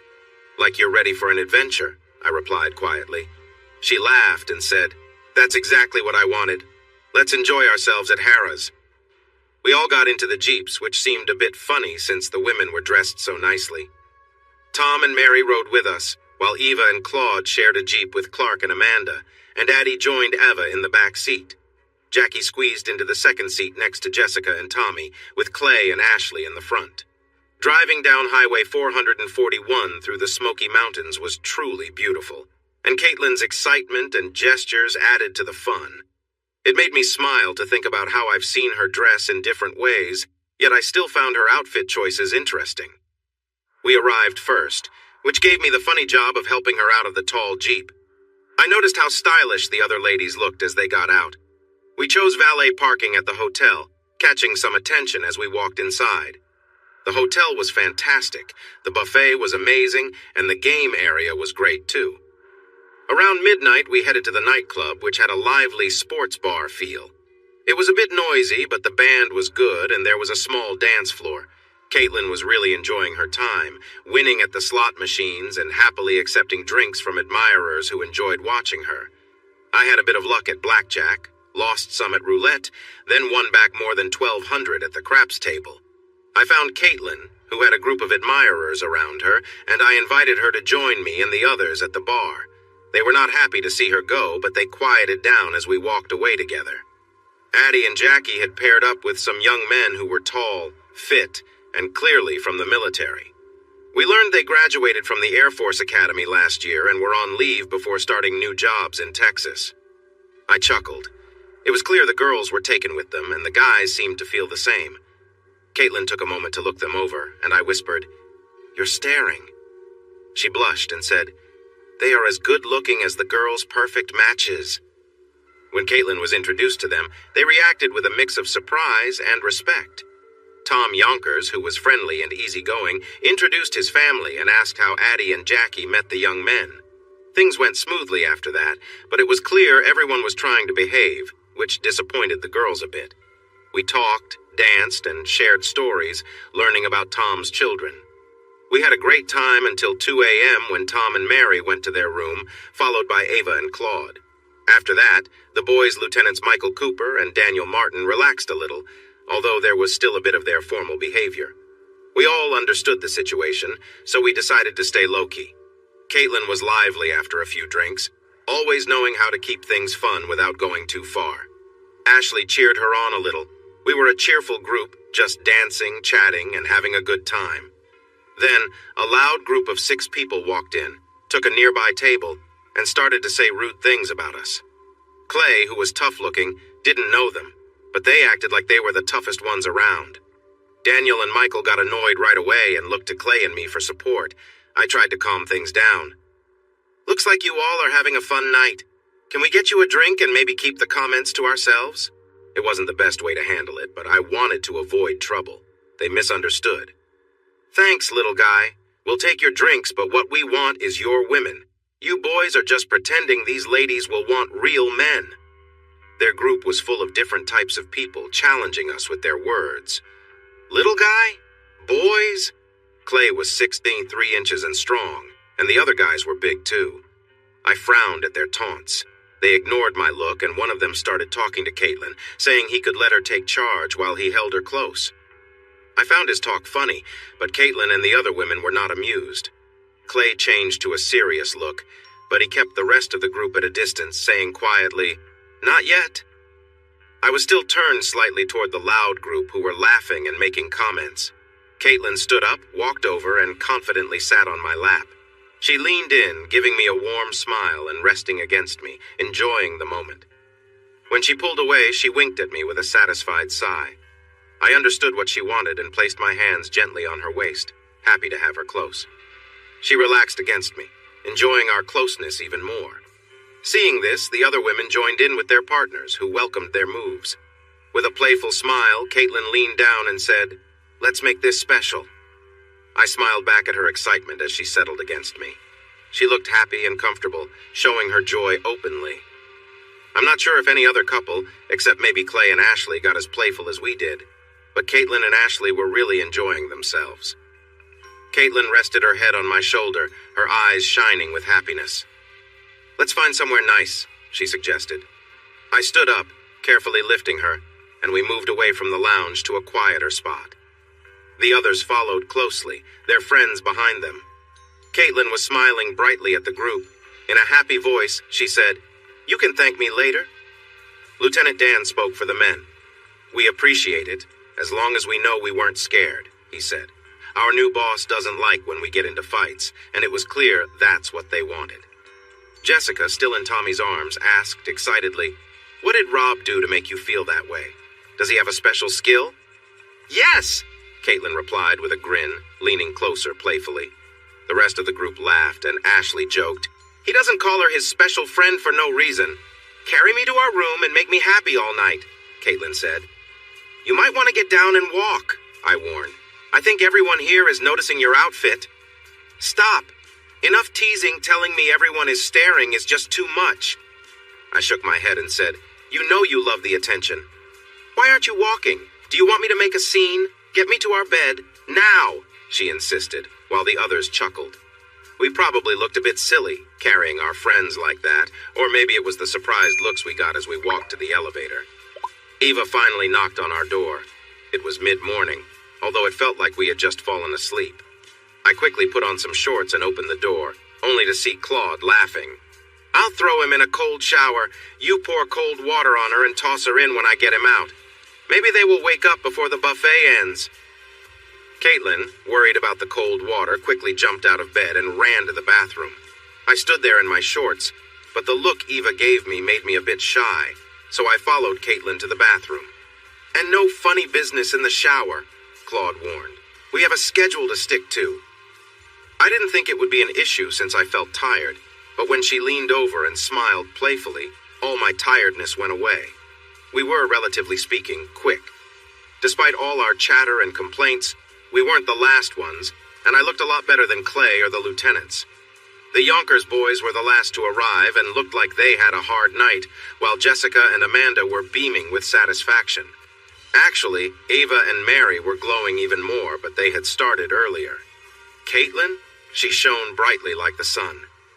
We had just gotten through the buffet line and sat down when Amanda couldn't resist telling the story of our adventures after her in-laws went to bed. Tom laughed, and Mary looked at Caitlin with kindness. Eva gently touched Caitlin's shoulder, and Claude said, "Great job, Minx." When Claude called her that in front of everyone, she barely turned pink, but it was Mary's red face and quick glance at Tom that caught my attention. "So, Tom, do we have more than one joker at the table? Why is your lovely wife blushing?" He smiled and put his arm around her. "Just one of the many nice names I call her." Tommy grinned and said, "I've never seen anything like that at the table. Like Caitlin, I recognize the sounds." Clark added to the awkwardness by saying, "When I was a kid, my room was across the hall. I think Caitlin and Mom might be related." Mom turned red and Caitlin winked at her, saying, "I was just acting mostly. I can definitely be louder." Everyone, Claude, Clay, and Ava, nodded and smiled. Breakfast that morning was full of laughter. The Yonkers were flying out at 3, so we packed up quickly and left within an hour of finishing breakfast, arriving back at the lodge by 1. They went to pack their bags, giving us some time to enjoy each other's company before they had to leave. Clay, Claude, and I checked my room for any hidden cameras, then called our contact for information. What they told us clarified some things and would be helpful for Tom. By this time, we had all become good friends, so we spent some time in the lounge until it was time for them to go to the airport. Tom rode with me while Caitlin drove Mary. He updated me on his situation and I shared what we learned. He frowned in thought. It's hard to believe, but not very surprising. We thought they were getting help from someone inside. What's the plan? Keep them guessing or tackle it head on? We've managed to keep ours in the dark so far. It might be harder on your side, but if you can... He nodded, saying he and A.G. Lee would come up with a plan. Back at the lodge, Claude called the colonel while I reached out to Esteban, who adjusted our efforts. If we can keep misleading our opponents while gathering information, we might stop their plans before they advance. It's better to catch them early, but the choice may not be ours to make. The groups against us aren't known for thinking logically. Caitlin and I spent the rest of the afternoon and evening with her parents and our 2 kids, returning to the lodge only after they were asleep. Caitlin felt thoughtful, having mended things with her parents and enjoyed a nice family holiday. She created a quiet moment, and we enjoyed our time together, appreciating the bond we had. It was a warm experience, and being able to focus on each other slowly made it even more special. I've always liked closeness, and I love how in tune she is with that kind of connection. It brought us both closer together. She held on to me, and soon after she relaxed and rolled over to lie next to me, cuddling tightly before falling asleep. Saying goodbye was a mix of sadness and hope, since Caitlin, the kids, and I had not seen Joe and Brooke for a while. They wanted to come visit us as soon as they could, but agreed to celebrate Christmas together after Christmas at our home. On our flight back, we dropped Ashley and Clay off at Midland, then flew toward the New Mexico border before heading south. We flew over the southeastern part of New Mexico, turned southwest to pass between Van Horn and Pecos, and then went on to Presidio before turning back and landing at the Crescent Moon. We did not see any planes, tanks, or other large weapons, nor were there any big buildings or hidden areas. Either their weapons were stored somewhere else, deeper in New Mexico, or they might not be there at all. At our meeting the next day, the colonel assured us that they did exist, but our information did not show where they were. I suggested that finding this out should be a top priority for the Rough Riders, the West Texas Rangers, and the Texas Air National Guard, and everyone agreed. I was tired of just fortifying our positions. If we know where the threat is coming from, we can respond more effectively. My first call after leaving was to Raimundo, whom I urged to use his resources to find out where the rebels were hiding their forces and weapons in Mexico. He seemed happy to hear from me and agreed to look into it. Next, I called Ashley about some businesses and then talked to Clay about scouting to the north. He and Paul Pavetto were getting on one of Paul's helicopters at Midland Air and Spaceport, so we had a quick chat. He promised to keep me informed after their missions. By then, I was home and hungry, so I had lunch with Caitlin and Rosa. After we ate, I asked Caitlin to call her psychiatrist to arrange a phone meeting with both her doctor and counselor. After she gave them permission to share her medical information, she left the room, and I started asking my questions. Caitlin had shared some details with me, but my talks with her doctor and counselor were eye-opening and made me think. I was impressed with what they had to say about Caitlin, and I learned a lot from them. I sensed there was more to learn, but after an hour and a half I had taken in all I could during the call. I thanked the person on the other end and then went to find my companion.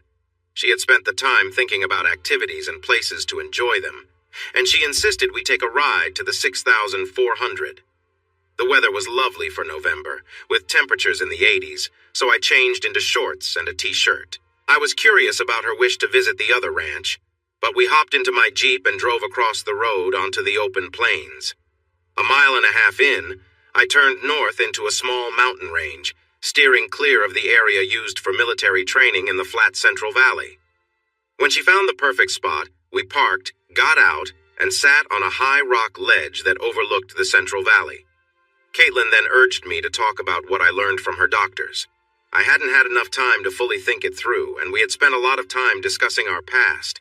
I didn't want to go over things about our marriage, her past relationships, or anything like that again. Right now, my main focus was on the deeper feelings that had started to surface. The most interesting thing I learned was that the tests confirmed my observations. Caitlin's desire for closeness is high among the top 5% of women they tested. Her blood tests showed high levels of certain hormones for someone her age. She was very responsive in situations calling for closeness, ranking in the top 4%. They didn't say how they measured that, but I hoped it involved other factors rather than personal experiences. And her own evaluation placed her in that same range. Did that surprise me? Yes and no. My experience is limited, but knowing two people in the top ranks, Caitlin and Ashley, seemed unlikely. I'm not even sure if Addie and Jackie belong there. Maybe Eva, from what Claude has said, but her desire for closeness appears to be more controlled. So back to the determined woman sitting beside me. Tell me about the 5 years after divorcing Robert before you came to visit me. If I remember correctly, you mentioned that you went without romantic relationships during that time. I'm curious about how that was possible if you have such a strong desire for connection and emotional needs. We talked about that. I remember feeling no attraction to any man after losing you and finding out how Robert treated me, except for thoughts of you. My doctor describes that time as emotional detachment, meaning I didn't feel any romantic attraction towards anyone, male or female.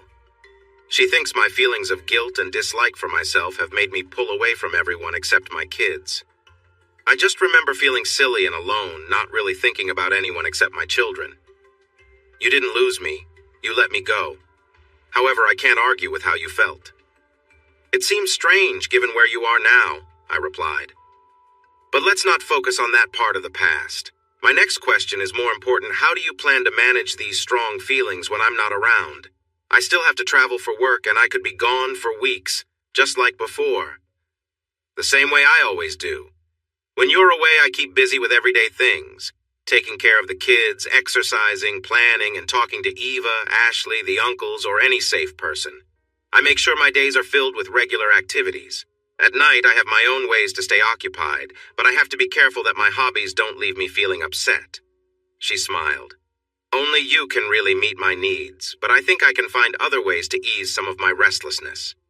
I raised an eyebrow. So, are you saying no close relationships with anyone else? Or casual flirtations with Clay?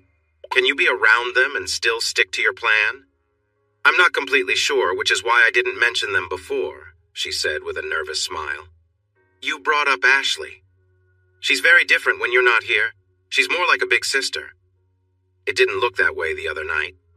I know, but that was a special situation, and I think it showed she wanted to joke around with me in front of you. Joke around? Yeah, show you what I'm capable of. Is that fair to say that you might act inappropriately? You know I'm devoted to you. As for anyone else, I don't want to find out. If I stay out of tricky situations, I'm sure I won't make a mistake, and that's my plan. But what if Addie and Jackie get you alone, encourage you to have fun, and start dancing? We'll never know. I felt safe letting them be playful because you were there, but I won't take that chance by being alone with them. But what about you? They fly you across the country, get connecting rooms, and talk you into going to the bar. What then? Trust me, they'd much rather have you than me. I laughed it off, thinking it wouldn't happen, but I knew it could be a hard situation if it did. She raised her eyebrow at me and laughed too. Don't blush, I'd be tempted as well. That's why we need to agree on something and stick to it. An agreement? I teased. Like a contract? What do you have in mind? That's up to you to decide. Show it to me and I'll give you an honest answer, but it has to go both ways. You got your chance with Ashley. At that moment, a group of 6 F-16 Fighting Falcons flew over us, flying in pairs. They suddenly came into view, soaring over a ridge and flying fast, surprising us as they zoomed by. It was thrilling to watch, even without any missiles being fired. After their run, the jets turned sharply and climbed higher. We watched until they were just little dots in the sky. Then we looked north, hoping to see more coming. But there was nothing. Caitlin turned to me, excited. That was amazing! It really made my heart race! There might be more flights, I said softly, trying to stay focused. They could see us. She laughed lightly. As I pulled my shirt over my head, I felt her playful hands at my waist, making me smile. There was nothing comfortable to sit on except the rocky ledge we were on. But I appreciated her playful spirit. On the way back, she asked, So this is really happening, isn't it? It looks that way. We're trying to find ways to stop it, but this strange group seems bent on challenging the government. It would be interesting to see how they would run things if they succeeded. There's not much agreement between such different beliefs like fascists and communists or people with very different views on race and religion, and with various other groups mixed in, managing that coalition would be quite challenging. That might be why we haven't figured out who's leading them. Then I want to learn how to shoot. Felix is teaching me self-defense, and I want to be ready to protect my family. Ava and Ashley feel the same way. Who should we ask to help us learn? I like that idea. Let's ask Claude. When I heard he was sending Jackie and Addie to help, I raised an eyebrow. Are you sure this is a good idea? A week later, I witnessed their new skills during a practice. Afterward, I asked the twins if they could help me improve mine to be as good. They responded with playful laughter and friendly teasing. Caitlin and Eva chuckled at my reaction. On December 7th, we went to a ceremony honoring those lost at Pearl Harbor. It was held at the courthouse, and, with the high school band playing patriotic songs, many people attended. The sheriff did a great job as the master of ceremonies, reminding everyone of the sacrifices made during World War II. The county judge spoke firmly, urging true patriots to come together and support the great nation we all love. At the Crescent Moon, we received another set of versatile aircraft, giving us a full squadron. We also had a surveillance plane and an older radar aircraft. I didn't know where all this equipment was coming from, and I had no plans to ask. I only knew what was discussed in our weekly meetings and what I saw during my visits to the site, where new buildings and hangars seemed to appear each week. It was clear that the situation was serious enough to require such an increase in resources, but I wondered why we were supporting non-traditional forces instead of using our own military. I understood the rules that prevented military involvement, but those could change if the president declared an emergency, citing an invasion due to foreign troops and weapons. It seemed odd to rely on these irregular forces as the first line of defense when we had strong military options available. 25 days and counting to a significant event. It has been a while since my last update, and I apologize for that. My absence was not by choice. I have been dealing with ongoing tests and treatments. Writing was not on my mind, and I had little time. I hope the treatments are behind me, but I still feel weak and have a lot to do, so do not expect Chapter 10 anytime soon. I have outlined it and written sections, but it is complex and will take time. I could have released a previous version of this chapter a few weeks ago, but after reflecting on it during my break, I decided to rewrite parts that I had rushed in December, trying to finish before my treatment started. This is the final product. Some of you may find my focus on the lives of Rob, Caitlin, their family, and friends in San Antonio less interesting.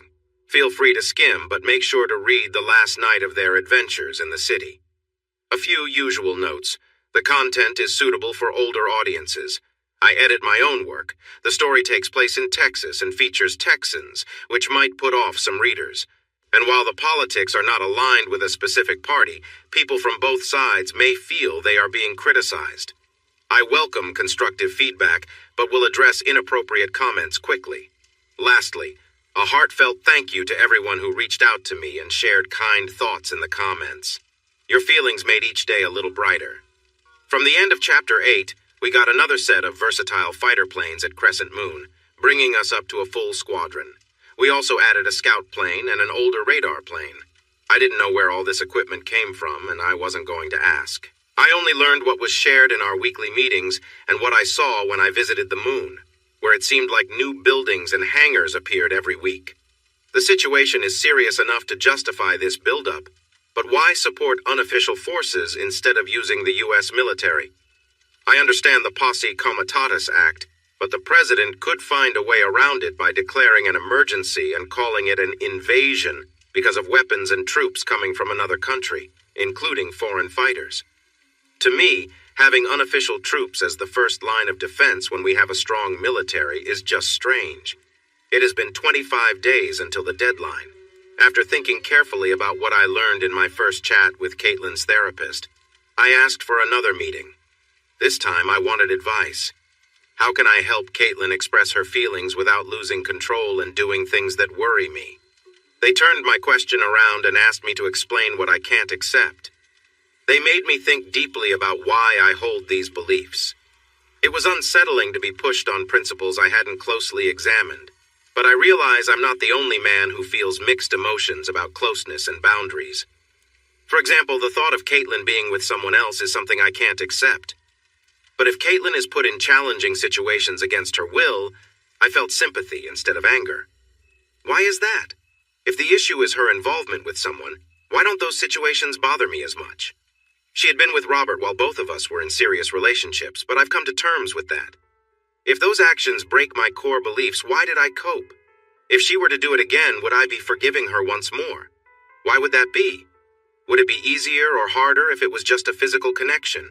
Easier or harder if it involved close friends? Easier or harder if it was with another woman? What if we both built connections with others at the same time? Would that make her being with someone else easier to accept? I had already been close with Ashley. What if we included Ashley in our situation? Or with Jackie or Addie? Or both? Eva, Clay, Eva and Claude, Clay and Ashley? At this moment, I realized two important things. I didn't want to think about who or what would be easier or harder to accept because, if given a choice, none of them felt right to me. I also started to see why Caitlin said that the counseling sessions were so tough. Instead of talking about possible partners, I brought the conversation back to my original question. How can I help her understand her feelings without losing control and crossing my own limits? They suggested that I talk to Caitlin and call back after we had time to think about it. They were interested in what we would decide. I knew I wasn't ready for that talk yet. I was still going through each item on my cannot accept list. Luckily, or unluckily, work kept me busy for the next few days, and Caitlin was caught up with building projects. The new Hungarian orphan oil and pipeline deal was still moving ahead, with Ashley leading the way. My friends at COG wanted this contract badly and were ready to offer better deals. Ashley was confident this one would work out, so she asked me to help with the deal with the Romanians. which had been stuck for a while. I happily took charge of the Romanian project again, glad to have something new to focus on. After several long phone calls and a few video meetings, the Romanian leaders seemed eager to find a solution. They also sweetened the deal by offering an all-expenses-paid trip to Romania for my family the week after Christmas. We would stay at a resort near Bucharest in the Transylvanian Alps, where we could enjoy local holiday traditions as well as ski and snowboard. My 4 contacts were very excited about the idea, not knowing that being there with my family while problems at home continued was much more appealing than local activities. However, leaving my friends during this time felt wrong. Still, if things settled down before then, I'd be ready to go. I told them I would come, but we would need to decide the dates with my family. The time between Thanksgiving and Christmas is always about the kids, with school plays and church events, decorating the tree, shopping for gifts, and everything we do to make the season special. We had plenty of help from the uncles and grandparents who wanted to capture every moment of their 4 grandchildren and insisted on video calls every few days. The relationships between Doss, Grace, Tavo, and Esme also kept them busy, and all 4 kids gladly followed the lead of the 4 adults, including Claude. It wasn't that Caitlin and I felt left out by the grandparents, friends, and activities, but rather that we wanted more time alone with Doss and Grace and thought Eva might feel the same way about Tavo and Esme. The village's way of handling family and childcare was usually great, but during the holiday season, we just wanted some time with our close family. Caitlin and I discussed it. She also talked to Eva, and we planned 3-day trips for each family. Addie would fly Clay, Eva, and the kids to Dallas on Thursday morning. They would stay at the Gaylord Resort, which had everything from concerts to indoor swimming and a water park. When they weren't busy with activities there, they would shop, go to a Christmas concert, see the lovely lights at the holiday at the Arboretum, enjoy the Dallas Zoo lights, and for the first time, ice skate at the Galleria Ice Rink. Addie and Jackie would come back and fly my family to San Antonio that afternoon. The Air Force lieutenants whom they met in Cherokee would pick us up. We would be taken to their hotel on the Riverwalk by Esteban's team.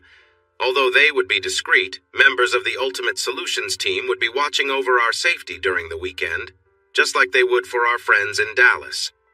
Our evening boat cruise along the beautifully decorated San Antonio Riverwalk was lovely, but the Fiesta de las Luminarias 2,000 paper lanterns with candles lighting the path for the Holy Family made it truly memorable. Our driver shared stories about historic places along the San Antonio River, and when we got back to the hotel, Esme and Doss eagerly asked me for more tales. Taking on my storyteller role, I started with the missions, built by the Spaniards to connect with the natives, mainly the Coahuiltecan tribe. They practiced saying the names of the natives and the missions in the national park, hoping to sound like real Texans when they visited missions, such as Nuestra Señora de la Purísima Concepción de Acuna, San Jose y San Miguel de Aguayo, San Juan Capistrano, and San Francisco de la Espada.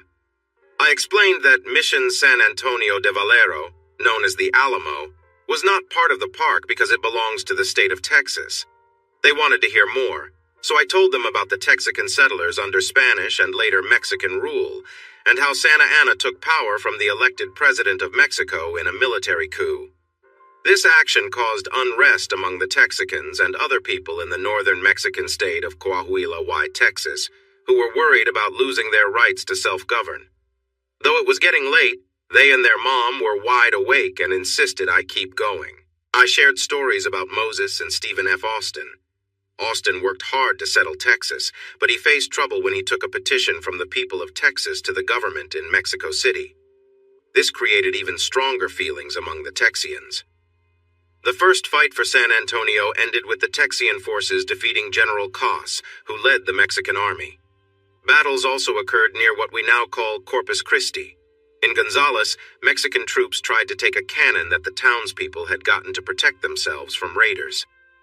The Texian fighters stood firm and forced the Mexicans back to their camp in San Antonio. Texan leaders had to deal with many challenges, including Santa Anna's declaration that anyone who fought against his government would be seen as an enemy. The sad events at Goliad revealed his harsh plans. The Battle of the Alamo was known to the family, but Dad made it feel real while we were in a hotel room just a few blocks away from the site. Though they were excited, they were also tired when I said it was time to sleep. Soon, everyone was asleep, but Mom wanted to keep talking. I tried hard to make it fun while making sure the kids in the other room could get their rest. After a late breakfast, we took a riverboat from the hotel to River Center Mall, where we shopped for gifts until the afternoon. Then, we started to explore downtown, beginning at the site of Hemisphere, the 1968 World's Fair in San Antonio. We began our walking tour at St. Joseph's, a lovely Catholic church that is near the old Joske's department store. I shared that Joske's closed in 2008 and, despite many plans, had not found a new purpose. I told them about my grandfather and father's experiences with Joske's, which was the largest department store in Texas. It was the first store to be completely air-conditioned and to have escalators when it opened in the 1930s. As we turned onto S. Alamo Street, I stopped and told them to remember that the Alamo is not just a tourist spot. The Alamo is special ground, a place with deep importance, marked by the bravery of Texans and people from all over the United States. It is a site of great courage in tough times. Walk softly, speak gently, and be respectful. This place honors heroes. I could see they understood from the serious looks on their faces. We began at the cenotaph on Alamo Plaza, which honors those who died at the Alamo. Their remains are buried in different places in the city, but the monument lists all the known names. We then moved to the Alamo Chapel, which is one of the most famous buildings in the world. The next 2 hours fascinated the young Texans and their mother, all of whom were visiting for the first time. The soft and respectful voices in the chapel, surrounded by displays and paintings, created a thoughtful atmosphere. They read the names of the heroes of the Alamo with great respect, especially James Bowie, William B. Travis, David Crockett, and John McGregor, a Scottish sergeant of the artillery company. Outside, they shared a light moment with Dad as they enjoyed the story of their clan member, who had playful musical contests with Crockett, who played the fiddle while McGregor played the bagpipe. Both died in the final battle on March 6, 1836. About 4,000 Mexican soldiers attacked nearly 200 Texans defending the area. At least 189 defenders and between 400 and 600 Mexican soldiers lost their lives that day, I shared. We stood quietly, taking in the significance of the ground beneath us. We wished we had more time in the museum, but a film about the battle was starting soon in the long barracks. The movie combined live actors and animation to explain the mission and siege. Bowie and many Texans took shelter in the barracks where we were seated. In popular versions of the story, Crockett met his end in the courtyard, and Travis fell while defending the walls against climbing soldiers. After falling, many Texan soldiers were piled together, and their remains were burned, with ashes carried away by the wind. The tale of the Alamo speaks of bravery and sacrifice in the face of overwhelming odds, showing men willing to give their lives for the freedom they longed for, alongside a leader willing to risk everything for his goals. We left the chapel quietly, with a deeper understanding of the tragic yet heroic events that took place there, and we felt a renewed appreciation for our ancestors and their struggles. As we walked along the river back to our hotel, we stopped to eat at one of the restaurants lining the narrow streets of the Riverwalk. The day had been cool, and as evening approached, we chose to dine indoors rather than outside by the river. For the first time since leaving the mall, we took off our jackets, which drew attention to Caitlin, who looked cozy in her boots, jeans, and sweater. Unusually, she seemed lost in thought. Her mind was on her children and the husband she cherished more every day. After the kids had bathed, they went to their bedroom in the suite and quickly fell into a deep sleep. Their parents moved to the main room, stepped onto the balcony, and watched the colorful lights glimmering on the water, shining like stars. I stood close to her, my arm around her shoulders, holding her tight.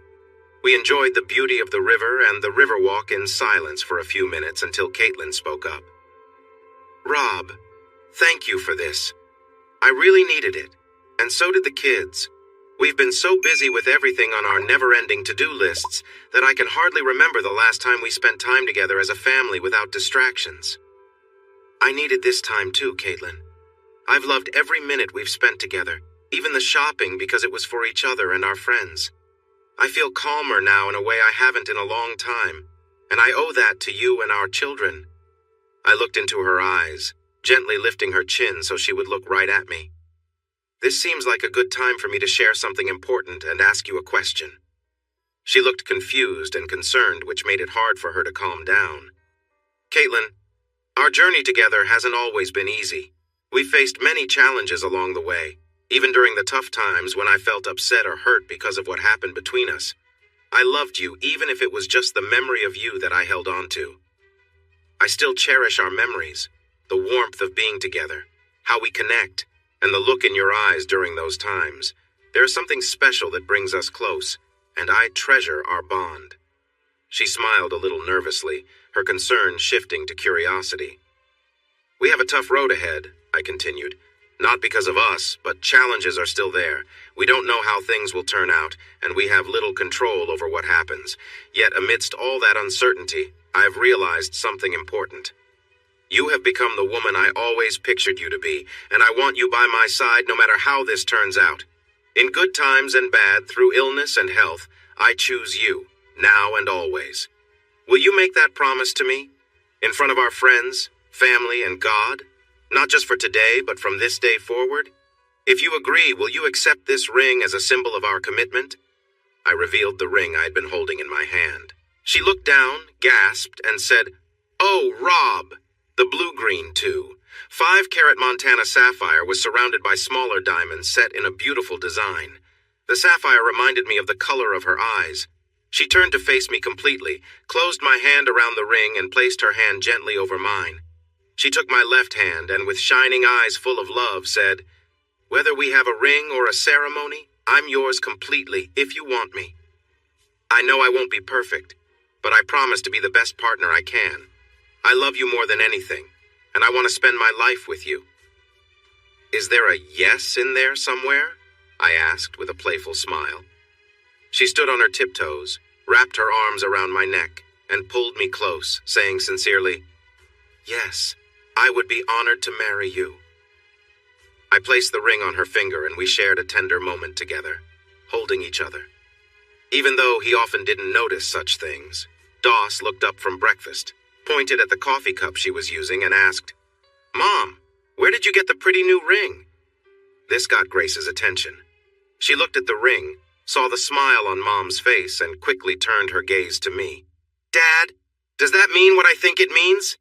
When I smiled back, she squealed, jumped up, and said, "You're getting married again?"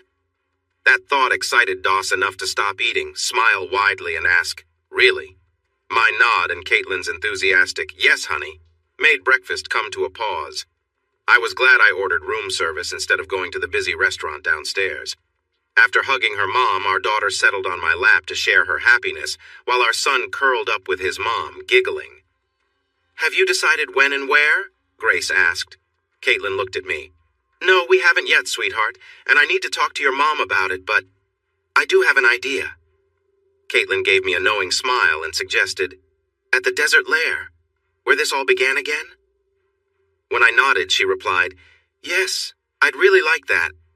On the patio in the early evening with the sun setting over the desert and the distant mountains while we celebrate with our friends. Should we invite my parents?" "Of course," I said. "Have you told anyone else?" Grace asked. "No, sweetheart. This only happened last night, and we wanted you and Logan to know first," I replied. "How did he ask you, Mom? Was it special?" Caitlin shared the story with our children, and by the time she finished, I half expected someone to come and want to make a movie about it. We didn't have a full moon, but it had been an unforgettable moment. The kids called Mimi and Papa Joe, who were thrilled about our plans and the chance to visit us. While they talked with their daughter and grandchildren, I stepped onto the balcony to make 2 calls. The first was to Esteban. "Any updates about the situation since we last spoke?" "We are still gathering and reviewing the information we need to share quickly, but the timeline remains the same." We set a meeting for Monday, and then I called Doc to share the news. He was happy and reminded me that he could officiate weddings since he had done many ceremonies over the years. "That's part of why I'm calling. Would you be willing to officiate? When are you free? We plan to hold the ceremony at the desert lair. Of course I will. Just give me a date and time. I'll be there, and so will the others. Should we have a barbecue for the reception? Thanks, Doc. We are both thrilled you will officiate. As for the reception, I have a few things to work out with my fiancé, so I will get back to you in a day or two. When I returned inside, I called out, "How soon can your parents come, Caitlin? The sooner the better." She nodded, but didn't answer at first, continuing her conversation. After a few minutes, she hung up and turned to me. "If we send the plane, they can come any time. Claire and Bill want to come too, so we need to book rooms nearby. Probably a few if we are inviting more people. We'll make a list on the flight home tomorrow. Today we will visit the missions, and tonight we are having dinner on a riverboat. How long will it take you to get ready?" The kids took 15 minutes, and Caitlin took only 25, which was impressive. Maybe because she wore minimal makeup, she tied her beautiful hair back into a ponytail and wore black tights under an off-white sweater dress with black booties. She kept her jewelry simple with a gold cross necklace and her engagement ring. Simple but beautiful. I had to tease her a bit. "So now that you got me, no more short skirts and sparkly eye makeup? Do you want me to take an extra hour to get ready? Or do you want to see some 18th century Spanish missions?" She replied with surprise. "You look great. Let's go," I quickly said. We drove south on St. Mary's, past the old Lone Star Brewery to Mission Road, and then to Mission Nuestra Señora de la Purísima Concepción de Acuna, moved from East Texas to this site near the San Antonio River in 1731. Like most of the other missions, Concepcion helped many Native Americans, mostly Coahuiltecans, who suffered greatly from European diseases. The grounds of Concepcion are known as an archaeological treasure because many older ruins have been discovered around the remains. Unlike some other places we visited, the acequia system here had fallen apart and mostly vanished. While on our way to the next stop, we noticed a sign for the old Mission San Francisco Xavier de Najera, a place we knew little about. Next, we turned onto Padre Drive and decided to skip Mission San Jose for now so we could explore other missions first. San Francisco de la Espada is the southernmost, oldest, established in 1690, and smallest mission. It has the most detailed acequia and waterway system, featuring the Espada Dam, which is still in use. This mission was less developed for visitors but had lovely walking paths next to the river and irrigation ditches. We enjoyed it so much that we chose to have our picnic lunch there before continuing our exploration. Cold fried chicken and coleslaw were delicious. After crossing the San Antonio River, we drove a short distance to San Juan Capistrano. This spot used to be a trading center for Native Americans, where they exchanged crafts, vegetables, and fruits. With its complex water system and strong buildings, it was self-sufficient and busy over 300 years ago. Mission San Jose, also known as San Miguel de Aguayo, is often called the Queen Jewel of the Missions. Founded in 1720, a few miles south of the older San Antonio de Valero, the Alamo, San Jose was the largest and most populated mission, still active as a parish today. The impressive stone walls, storage buildings, and beautiful church were finished by 1782. Because of its success, it became a target for raiders. The few soldiers there taught the Native Americans how to protect themselves, and they managed to fend off attacks, except for occasional losses among those tending to the animals in the fields. As stunning as the chapel was, nothing could top the rose window. The detailed stonework around it is considered one of the finest examples of Baroque architecture in the United States. Like the other missions, it had fallen into poor condition by the early 1900s. The Works Progress Administration, WPA, helped restore it during the Great Depression. Today, the site is home to the San Antonio Missions Historical Park, where ongoing archaeological work continues. We felt energized by what we had seen, but also a bit worn out from the day's experiences. We made our way back to the hotel, where we rested, freshened up, put on warmer clothes, and went to our river barge for a nice meal and river tour. The many lights and decorations were stunning, but the best part of the night was stepping off the riverboat to see the light show on the walls of the historic San Fernando Cathedral. Named San Antonio the Saga, the show tells the story of the area from before the first Spanish and Canary Islanders arrived in 1718 all the way to the present day. The performers and computer graphics felt real. The laser show on the beautiful church was clear, and the music and voices were great. The story was interesting for everyone. We walked back to the hotel and soon fell asleep. It had been an exciting but tiring day. As the new day began, we shifted our focus from our mini vacation in San Antonio to returning home and planning our wedding. We enjoyed a big breakfast, told our pilots we wanted to leave as soon as they were ready, and asked them to arrange car service for us. Instead of going back to the airfield where we landed, our plane had been moved to Stinson Field on the south side of San Antonio. As a precaution, Esteban explained as he picked us up, our escorts provided safety and privacy in a second vehicle. During the first part of the drive, Esteban talked with the children, asking about their favorite experiences. As we got closer to the airfield and the kids chatted happily in the back seat, his tone changed. Jefe, we don't have any solid information yet, but your friend across the river has warned us that some hired individuals are after you. We believe this might happen during the coming unrest, which we expect is still on track, so we want to be extra careful with you and your family until we know more. I sighed, wondering why a simple businessman like me was attracting unwanted attention from so many different groups. Our pilots were cheerful and friendly, dressed in practical work outfits. They asked if I minded they weren't in uniform, which made everyone chuckle. After the kids went to the back of the plane to play games, I joked about taking them away from their friends too soon. Jackie said, "No problem, I think they've had enough fun with us for now." Their laughter was contagious, and I smiled, thinking about how much energy kids have. I reminded myself to take note of how quickly things change over time. Once in the air, Caitlin set the plane on autopilot and quietly signaled her ring until Addie noticed.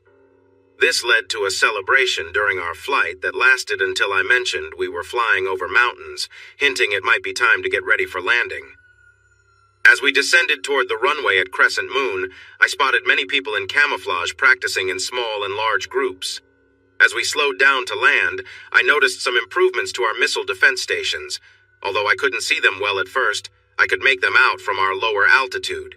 Some of the stations I recognized, but at least 3 looked new, and even the older ones seemed to have more equipment. However, we were moving quickly, so I could only catch quick glimpses.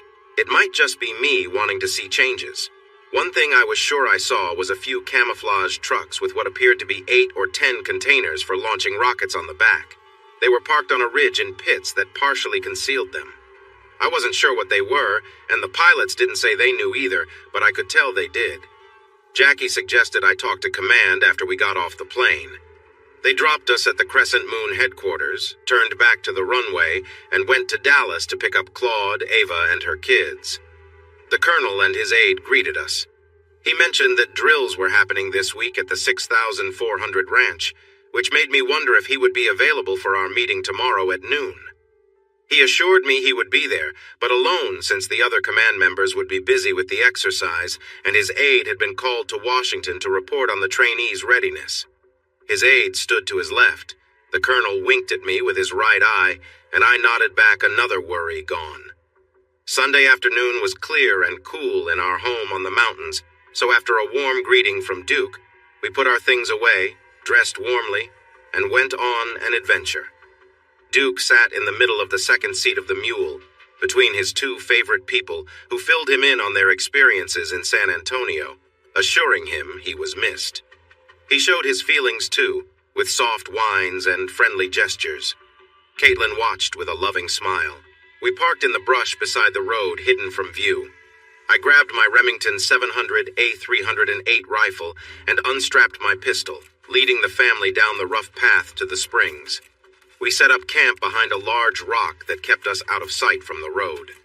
After some time passing in fishing, exploring, and watching local wildlife, we made a small fire, cut some green branches, sharpened one end, and roasted hot dogs on them.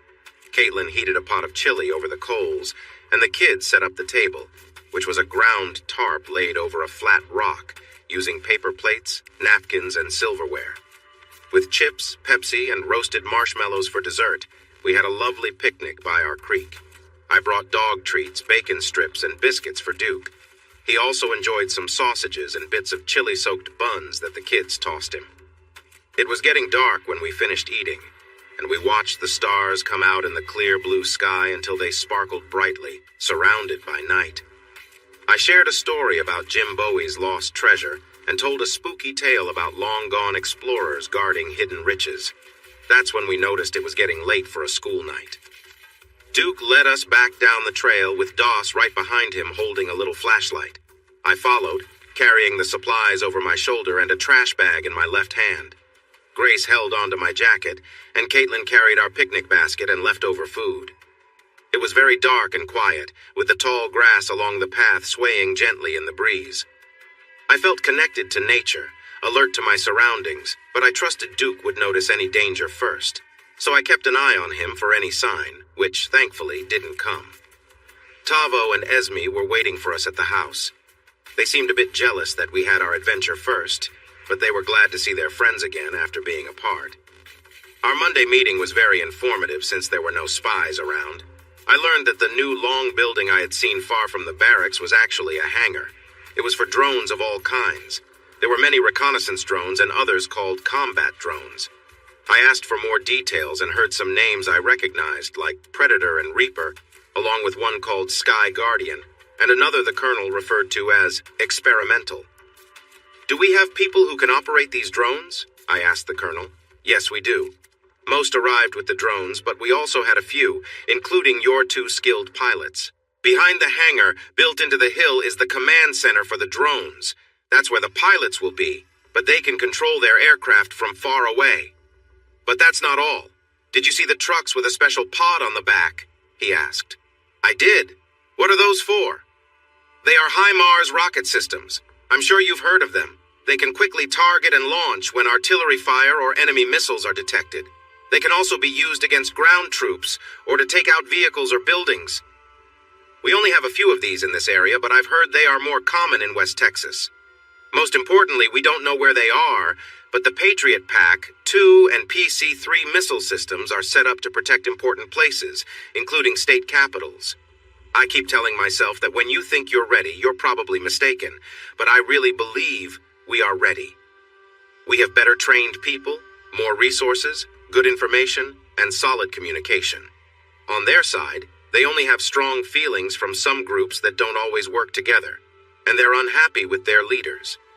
I doubt that strong feeling will be enough against our advanced technology and military strength. I hope you are right, Colonel, but like you said earlier, we won't truly know if we are prepared until we face the situation. Now, let's change the subject. What about the people who were hired to target my family and me? Any updates? We know they are still in Mexico, but they seem to be getting ready for something based on what we've seen. We have teams on the ground and in the air, so try not to worry too much. When the time comes, we will make sure you are safe. This brings me to another topic. Colonel, my home and friends in the Bend. Caitlin and I are planning our wedding at a place I call the Desert Lair, around the 21st to 23rd. We'll confirm the date soon. We will also be at La Kiva, a restaurant between Study Butte and Terlingua. Guests will be staying at Terlingua Ranch and Lajitas, which are very close to the border, so travel will be necessary. Claude and Clay will have a full team ready, but good information and observation will strengthen our position. Having a quick response team ready could help keep things safe. Please see what you can do to help us. Colonel Adams replied, "First, congratulations on your engagement. She sounds like a lovely, intelligent person. You are very lucky. As for the other matter, I don't expect any problems before the end of the year, based on what we know now. I can promise drone observation and safety, but I will talk to my superiors and see what extra help we can arrange." Today, Juan Jose, JJ, was my Ultimate Solutions security officer for the first time, and I was impressed. He was very professional, confident, smart, and agile in his movements. I knew he had moved from San Antonio and was part of the ISR, but I didn't understand why he was here, so I asked him. He told me to talk to Esteban, who would be arriving today with 3 other ISR members in their vehicle. That didn't sound great, but maybe it would be okay. I would find out soon. Caitlin was on the phone with our attorney in Austin about the construction projects when I got back.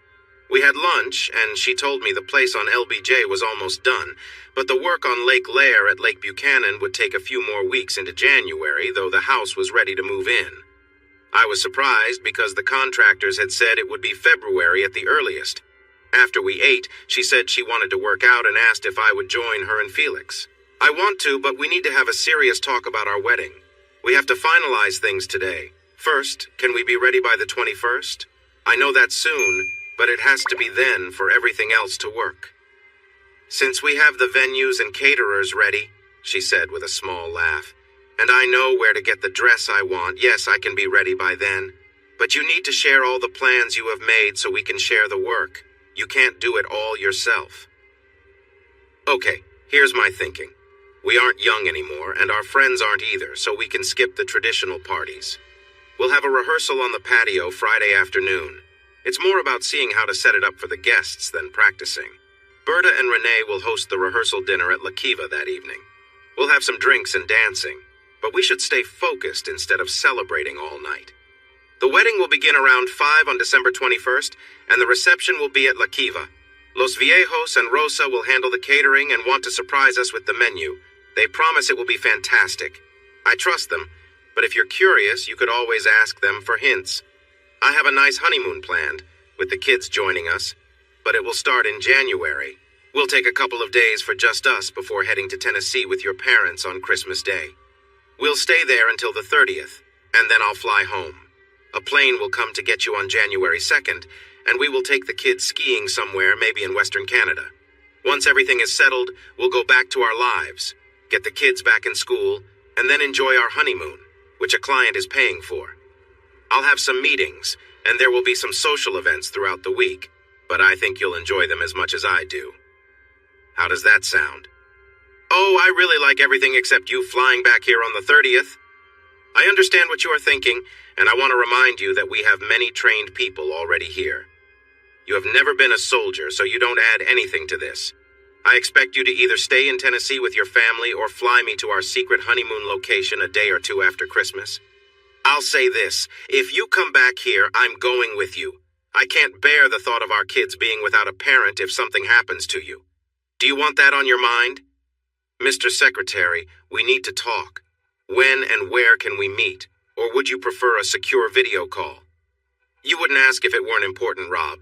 So let me check my schedule. Okay, how about the day after tomorrow at 8 a.m.? Fly north toward Denver. You will get a coded text with your destination along the way. We can work this out, and you'll be home for dinner. Can't have your fiancé upset with me. We might not get an invitation to your wedding. In the meantime, Ashley and I managed business matters. With a bit of help, the deals in Hungary and Romania were almost finished. The bonuses from these deals would be significant, likely a lasting source of income for me and probably for my future family. Caitlin and a local seamstress claimed to have designed the perfect wedding dress, and I was kept in the dark about it. I imagined it must be beautiful and elegant, considering her workout routine with Felix and her healthy eating. She was already in great shape, and I told her that if she lost more weight, it could affect the wedding. She playfully teased me when we were together, and I found it hard to resist her charm. I shared my worries with Felix, who just laughed. Boss, if you don't start exercising, you might have a hard time during the honeymoon. She's strong and fit, and you haven't been working out. Reluctantly, I put on workout clothes, and he quickly showed me how out of shape I really was in just 20 minutes.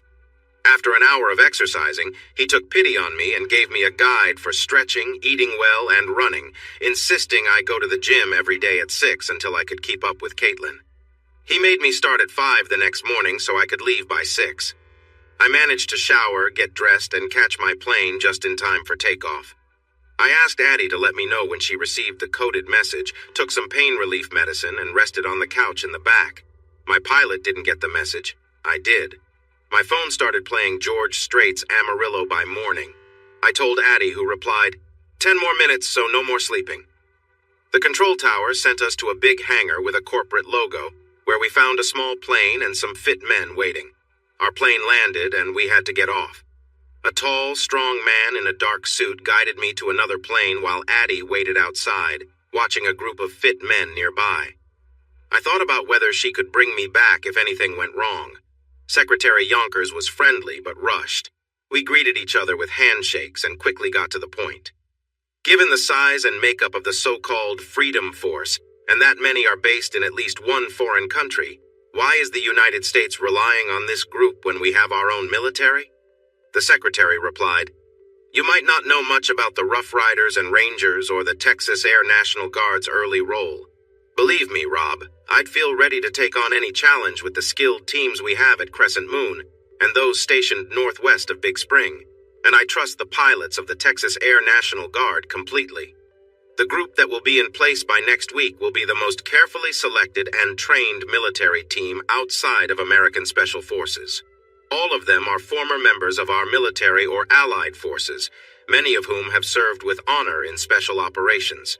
Even with the equipment we have left, their resources are better than any fighting group in the world, except for the U.S. military. I have full confidence they can manage whatever challenges come our way. If I didn't, we'd be looking at different plans. This operation is scheduled for the end of the holidays for a reason. Our regular forces are at their lowest due to many being on leave. This insurrection has been in the works for years, and those behind it have gathered a mix of frustrated groups from different political backgrounds. They aim to take control of 4 states, create disorder in 4 more, and believe this will spark a popular uprising to replace the federal government with a more efficient system. Of course, if they succeed, they will likely fight among themselves over who should lead that new government, which is why they appear united. They can never truly agree on a solution. They don't have a plan for governing, but somehow expect that by bringing down the government, their beliefs will win out.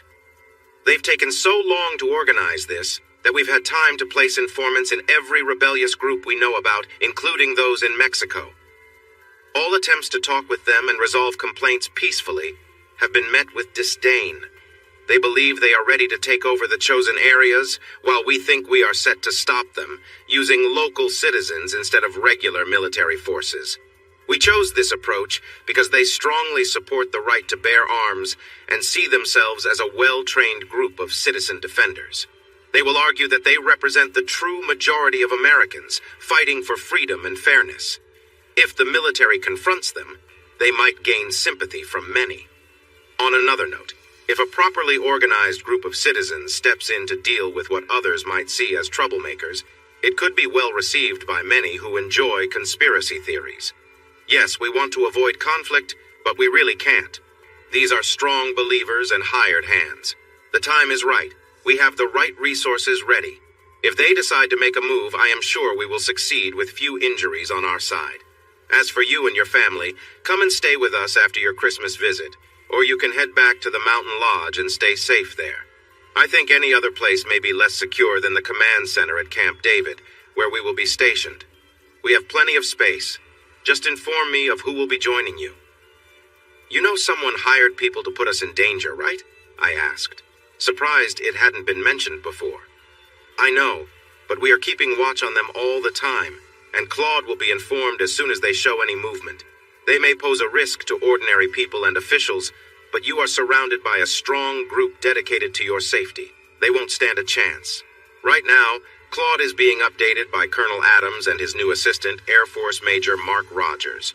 The Major has a lot of combat experience and recently led a squadron known as the Hellhounds. They are skilled in operating what the Air Force calls remotely piloted aircraft. We have plenty of those, along with an expert team and a command center that's impressive. Do you see what I mean? Additionally, Colonel Adams's previous assistant lasted just 2 minutes in questioning before revealing everything he knew, including the names and roles of high-ranking individuals involved in serious misconduct across 6 states.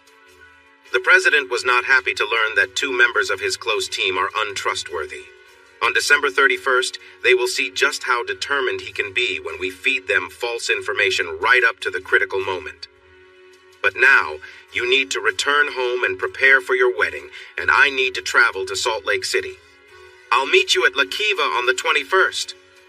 Before you leave, Mr. Secretary, I need your assurance that Dan and Dave are not involved in anything wrong. We have records of their communications with certain groups, and their roles are important to the challenges we face. I understand it looks bad, Rob, but they are actually working for both sides. Those groups think they are on their team, but they are giving us useful information. And you're watching their communications, Tom? Not directly, but I know their messages are recorded and looked at. Would you like to listen to some of our recordings? I'm not completely sure they aren't playing both sides. All right, have Esteban encode and send them. I will look over each one to see if they fit into our plan. Now, I really have to go. Feeling a bit reassured, but still unsure, I went back to Fort Davis. After landing at Crescent Moon Ranch, I headed to the colonel's office, only to find out he was in the command center. A vehicle was brought around to take me to the center, which was built into the rock ledge east of the new hangar. The colonel came to the door to greet me and walked me in, then asked me to follow him to the conference room. As I walked, I looked around in amazement. How had they built something this big with such advanced equipment without anyone talking about it in the area? Questions flooded my mind. How did I not know about this place? Where was all the dirt, and how were they powering all this? The larger questions also buzzed in my head. Where did all this come from? Who were all these people, and how had this turned into Joint Base Crescent Moon? What I actually asked him after we exchanged greetings was different. Colonel, I spoke with General Yonkers this morning. Our talk cleared up some things and raised others. When can I talk with you and Major Rogers? I'll need about 30 to 40 minutes. He used a walkie-talkie to call Mark, who invited us to join him in the drone center. I don't know what I expected, but I didn't think I would see many pilots at consoles directing drones, which they called RPAs, carrying out reconnaissance or combat tasks. Each console had a comfy chair, airplane-like controls, and 3 small screens displaying data. Above these were 2 larger monitors. The top monitor showed a clear view of the operations, while the one below focused closely on the targets. In the training exercise, some targets were people, others were vehicles, and some were large items like artillery or tanks, and even missile sites. There were a lot of people scattered around the 2 ranches and the flat areas between Marfa and Alpine.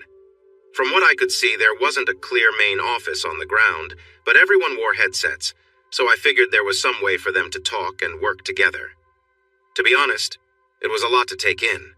I could understand a group of fighter jets, but a bunch of drones controlled by skilled pilots? That was hard for me to grasp. Major Rogers let me watch for a few moments before inviting us into his office, which had glass walls so he could see the pilots working.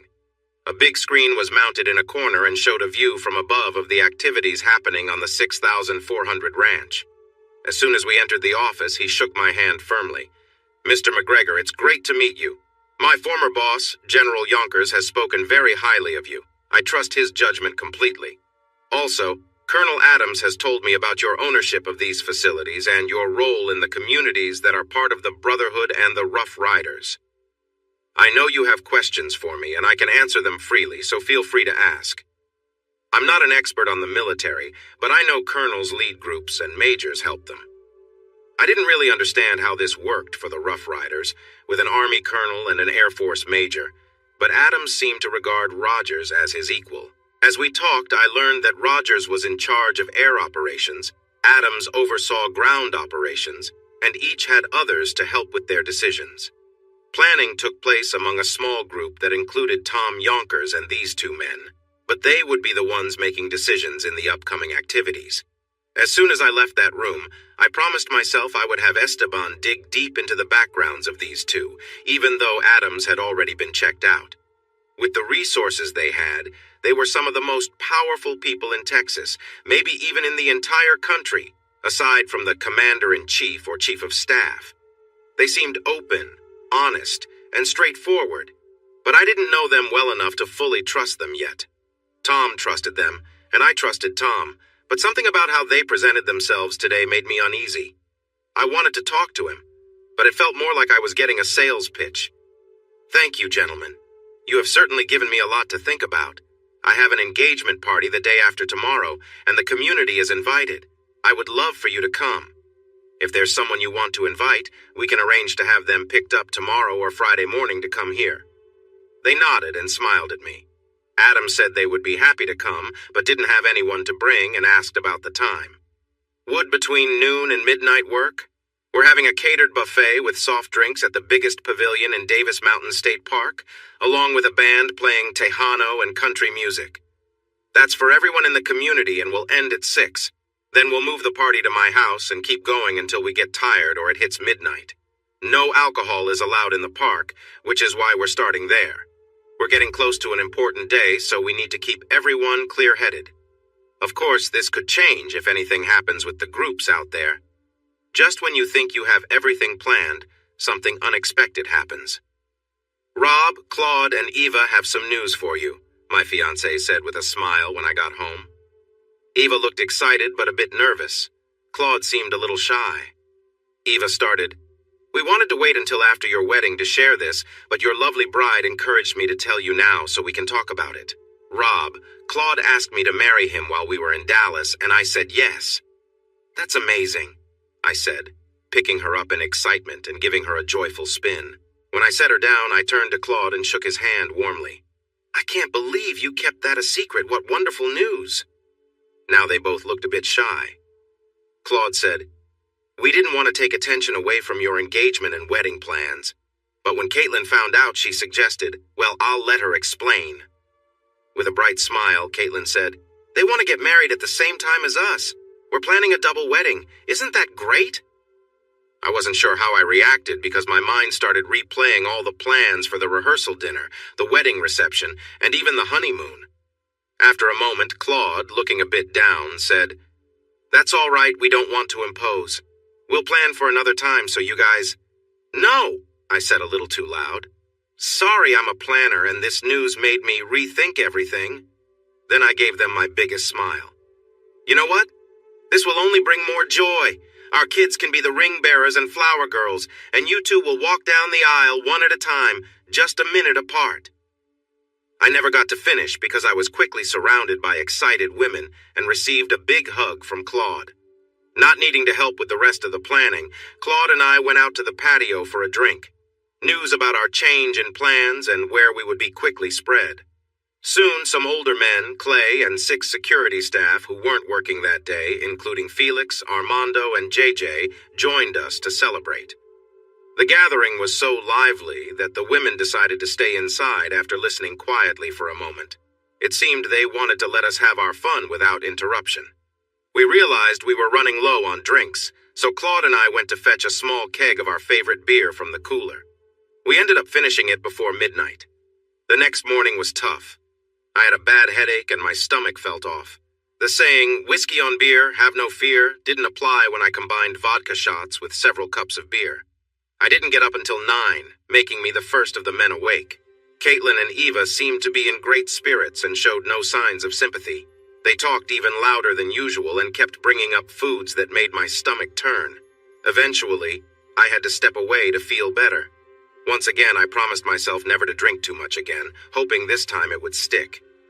I had made this promise many times before, but it felt good to think it would work. I don't drink often and never when I'm not feeling great, but during celebrations I sometimes indulge. I think the women helped motivate her, but Ash called with exciting news about oil and gas deals in Europe and wanted to talk about every detail. While I thought my fiancé and Ashley were trying to keep me alert after the night before, discussing business helped clear my mind. I drank a lot of water during our chat and decided some exercise would help me feel even better. I told security I was heading out and ran down the mountain in my comfy gray sweats. I jogged to the gate and back to the house, then drank more water. My head felt clear, my sweats were soaked, and I was feeling hungry.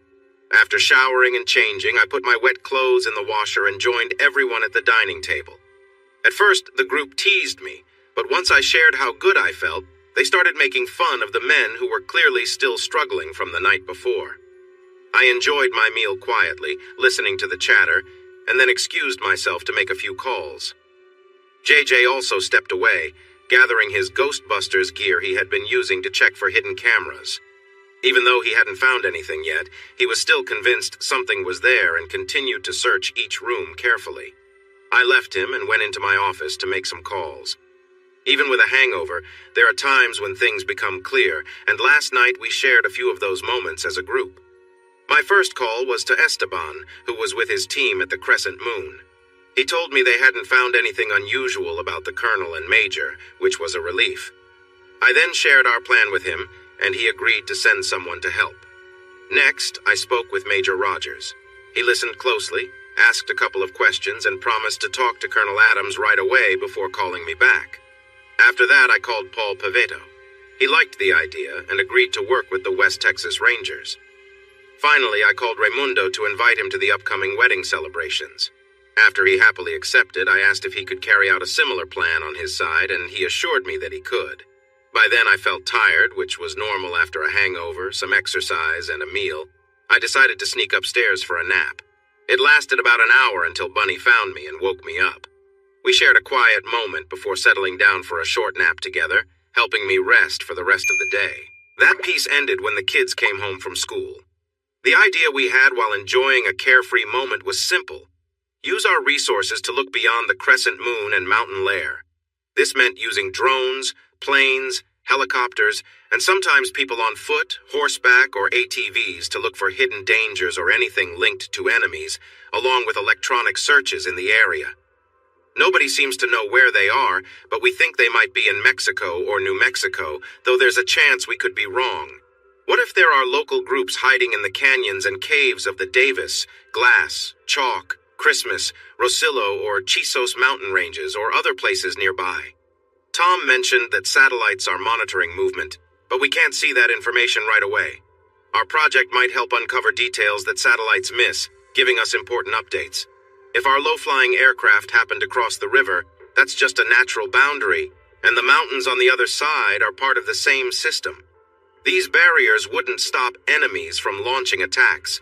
Raimundo's findings showed that foreign groups are already nearby. There might be even more threats that are closer to us. The ISR will check records and current communications among known people while the aircraft map the land. We know there are people of concern in Fort Davis, Alpine, Marfa, Van Horn, and probably other towns in the Trans-Pecos area. But how well do they work together? How do they communicate? When and where do they meet? And how big of a risk do they really pose? As Sun Tzu said, understanding your enemy is the key to success. Without this knowledge, you cannot win. I insisted that the Major and Colonel keep our project small and limited to only those who really needed to know. This meant using only the necessary number of people and not telling the larger command. Honestly, I wasn't sure they had fully sorted out all the issues in their command. They might notice what we were doing soon, but hopefully by then, we'd have the information we needed. We organized quickly, and our first missions took off that night. The Colonel was there for support. The pilots included Major Jackie, Paul, and Pablo, a friend Paul had recruited from his time in Afghanistan. They were joined by 4 other pilots who had flown with Major Rogers. The sheriff was present to oversee and guide us. He knew the area well and had a high position in the Rough Riders. His involvement would lend instant credibility to anything we found. Aside from the cars and groups gathered at the Marfa Lights viewing area on US 90 and a big gathering northwest of Alpine at a ranch owned by a professor, we didn't see much that raised alarms. However, at a usually empty ranch east of Fort Davis, we found 13 trucks and SUVs parked, with 21 people, including 2 women, around a fire pit outside an old ranch house. One of the trucks looked familiar, with flags prominently displayed. The sheriff informed the team, and the pilot turned on directional audio. They carefully listened in on a meeting of the Jeff Davis Freedom Force. The information we gathered was eye-opening and showed how valuable our secret work was. Once the drones returned safely to base, Major Rogers and his 3 pilots chose 8 more trusted pilots for the next phase. Plans were set for the evening. Meanwhile, we continued mapping other areas, including parts of Pecos County to the east, Crane and Ward to the northeast, Reeves and Culberson to the north, Presidio to the southwest, and Brewster, the largest county in the state, to the south and southeast. Due to the nature of our work, we had to conduct our tasks at higher altitudes since we needed to cover an area larger than 30,000 square miles, not including parts of Mexico near Chihuahua and Coahuila. I spent the night peacefully, feeling good in my bed after an hour of exercise that made me realize how much I needed the training Felix was putting me through. My quiet time was interrupted by an urgent message from Crescent Moon, which I received while enjoying my first cup of coffee. Dr. Eva had brought in Anna, a nurse practitioner, to help her at the clinic 2 days a week. Just before the wedding, she would be taking care of things while Eva was away on her honeymoon. This was one of Anna's days off, so Addie was flying her, Caitlin, and Ashley, along with JJ and Felix for safety, to gather supplies for the weddings in Austin. The preparations were moving forward, although the simple plan I had in mind was changed by the women, who seemed unable to stick with the original idea. Claude and I tried to say that not every new idea needed to be considered, and that these improvements could lead to more complications. But our concerns were brushed off as a lack of imagination. Still, the date was getting closer, and they continued to add to the to-do list. Most of my tasks were nearly done, except for paying some bills. It was the same for Claude, so we turned our attention back to getting ready for the upcoming events, mainly focused on gathering information. "Major, have you seen any gatherings in our area, big or small?" Claude asked. "We have not yet, but we just started. With the celebrations planned for next week, we are making sure to cover that area well. We've noticed some activity around 2 larger abandoned mines near Shafter and one just north of Terlingua. It looks commercial, so we're looking into that, but if the mines are being used for storage, they are a priority for monitoring. As for unusual gatherings, we haven't spotted anything like last night's meeting, but it's possible they meet at night, and we have only done 1 night of watching. Having the sheriff involved is very helpful because he knows the local events well. He mentioned that what happened last night was likely a waste of time and resources, and told us about what turned out to be a meeting with some questionable people. He and the county judge will take turns helping us at night. We hope this will help us work faster." "Major, what's your view on the recent activities?" I asked. "Do you think we are well prepared for anything that might happen?" He laughed. "Whenever you think you've covered everything, be ready for unexpected things. That said, I do believe we are as ready as we can be. I believe Colonel Adams is great at handling unexpected situations. We've worked together on 2 important missions in Iraq and Afghanistan, so I've seen how capable he is during tough times. In Iraq, he was given a plan that was based on wrong information, which put many of our soldiers at risk. He managed to work around the issues and completed the mission without losing any Allied lives. He did this without getting the people who made the wrong plan upset. Another time, in the eastern mountains of Afghanistan near the Pakistan border, he showed how well he can use his resources to get the job done, no matter what the maps say. Even more impressively, he did this without angering those in the State Department, who care a lot about borders that aren't visible from above. There are many more stories I could share, but this shows that I trust his leadership and that we're as ready as we can be with him in charge. Now about the readiness of our troops and equipment. I've never seen a battalion this well prepared. We have highly trained troops with great gear, along with some not-so-great items from other countries. If we encounter a serious challenge, it could be a well-organized attack, or we could face serious consequences. But without that happening, I believe that whoever comes at us, whatever they throw our way, we will succeed. I'm sure of it." "Well, all right," Claude said excitedly. I nodded, feeling happy and more hopeful than I had in a long time. The idea of fighting among Americans still worries me. However, having to join with former enemies in conflict can lead to hard situations. We left the compound feeling energized. We couldn't see anything stopping us from our upcoming weddings, just 1 week away. We drove back to the lair, chatting about the roles of the men during the celebrations and sharing our honeymoon plans. By chance, we turned left onto the 6400 instead of right toward home, and found ourselves on a high mesa that tested the 4-wheel drive truck Claude was driving. The mesa overlooks a long valley that runs through the ranch, which is currently used as a training site by the Texas Air National Guard. The site is not for live munitions, but pilots practice with dummy bombs to learn how to hit targets. The contract requires that all training materials and debris be cleaned up quickly, so the grasslands in the valley look almost perfect as we look down on them. We use this time and place to look more closely at the situation we are in and our efforts to keep living normal lives despite the worries around us. During our talk, I noticed that Claude's feelings about facing danger have changed a lot since he started a family, and I've felt similar changes. He has real concerns about safety in our country, but is not as worried about threats from outside. I thought for a moment and tried to share my thoughts. If only we could see things clearly, Claude. But we can't, and I've come to realize that those who join forces with harmful groups are not deserving of kindness. As you know, the ISR confirmed that the area in Mexico that Raimundo is watching has members of the Wagner Group, and it seems North Korean planes may be planning to attack here and in Austin. What about people being hired to target our families? I'll admit I've been unsure, but in the last few days I've taken a strong stand. I may be at risk, but we can also stop any ideas of invasion hidden as rebellion.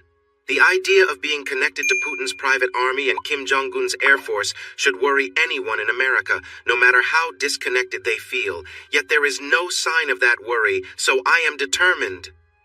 Claude smiled and gave me a supportive pat on the shoulder. Has my balanced, practical boss become a strict leader? He joked. Not to me. What we're doing is sensible, not political. This mix of extremists and those who support harmful ideas want to disrupt our local, state, and national governments with forms of control. In my opinion, stopping that is sensible, not political. Do you agree? I do, and I'm adopting your motto. We will stand firm. They may cause this chaos, but we will find a way to fix it. Neither of us thought we had phone service up here, but we both got messages saying the women were staying overnight in Austin to finish their shopping, and we needed to take care of the children. This made us get into the truck and head down from the mesa just in time to meet the green team coming in through the other gate. I called Porter's Pit Stop to order pizza, wings, and salad for dinner, which we planned to pick up at 5:30. We followed the kids and their security team into the house. We played some basketball with them and helped with their homework, making sure it got done. Then, we set the table for the feast that Armando and Alex had brought from Porter's. I ordered way too much pizza and a lot of wings, enough for everyone there to enjoy some. We ended the meal with bowls of ice cream, but only after getting the kids to promise not to tell their moms what we treated them to. After watching an action movie, we sent the kids to get cleaned up and ready for bed. When their moms called, the kids told little fibs about dinner and the movie. They went to bed feeling happy about the rules we had bent while their moms were away, enjoying the fun of having cool dads for the night. We knew that this fun wouldn't last forever, and their moms would probably find out eventually. But for now, Claude and I enjoyed being the fun parents. The next morning, we got the kids up and ready. We fed them a healthy breakfast and made sure they got to school on time, so we were not all about being relaxed parents. They had a great time, and so did we. What could be wrong with that? I still planned to have them tell the truth once their mom returned. We didn't want them to make lying a habit, especially since they were getting older. When I spoke to Caitlin this morning, she sounded a bit different. Hi, honey. Did you and the girls enjoy yourselves last night? There was a short pause before she replied in a slightly forced tone. Of course. We stayed at the hotel all night. We even ate in the restaurant. We didn't go out. I was familiar with the hotel. Well, that's not so bad. The restaurant there is really good. I think it has a Zagat score of 25. How was the rooftop lounge? Did they have a nice band? I could hear her sigh, then she seemed to accept it. The restaurant was great. We tried various dishes and shared. Yes, we visited the lounge for a few drinks, and yes, there was a good band. It was all female, about our age, and they played music from our high school and college years. Keisha, Lady Antebellum, Katy Perry, Lady Gaga, you know? Sounds like they played great dance music. Did you get asked to dance more than Ashley, Eva, and Addie? I don't know, she said, sounding a bit annoyed. We weren't really counting. There was a seminar on working with the state government at the hotel, so there were quite a few men. We were asked to dance a bit, but it was all very innocent. I don't think there was anything you'd disapprove of. So this was your bachelorette party? Any surprises? No, Rob, no surprises. Her annoyance was showing. Why are you asking me all this? Did Felix or JJ say something? No, I just felt like something wasn't quite right when you answered. When are you going to tell me what really happened, especially about anything I might not like? He took a bigger breath. Honestly, I don't remember anything that should worry you, but we can discuss it more when we get back tonight. I need to get ready now. We're finishing our shopping at Barton Creek Mall and then going to the airport. We should be back in time for dinner with everyone. You'll love some of the things I got. I'll show you tonight. Love you lots. See you soon. I thought about this before calling Felix. So, did the ladies have fun last night? How much fun? He started laughing. Oh, they had a blast, especially after the drinks the businessmen bought them. I have some pictures I'll show you later. Gotta go now. They're on their way to the mall. His words made me uneasy, but he sounded light and joking, not the way he would speak if he had bad news about my fiancé. Well, I guess I should keep busy. I have a lot to do before dinner. Without Felix around, I worked out at my own pace. I followed the routine he and my physical therapist suggested for my recovery. I felt the effort and energy, but without the discomfort that Felix seemed to like. Maybe Caitlin's evening workouts were helping me. When that was finished, I looked for two men I knew had a lot of experience in strategic planning.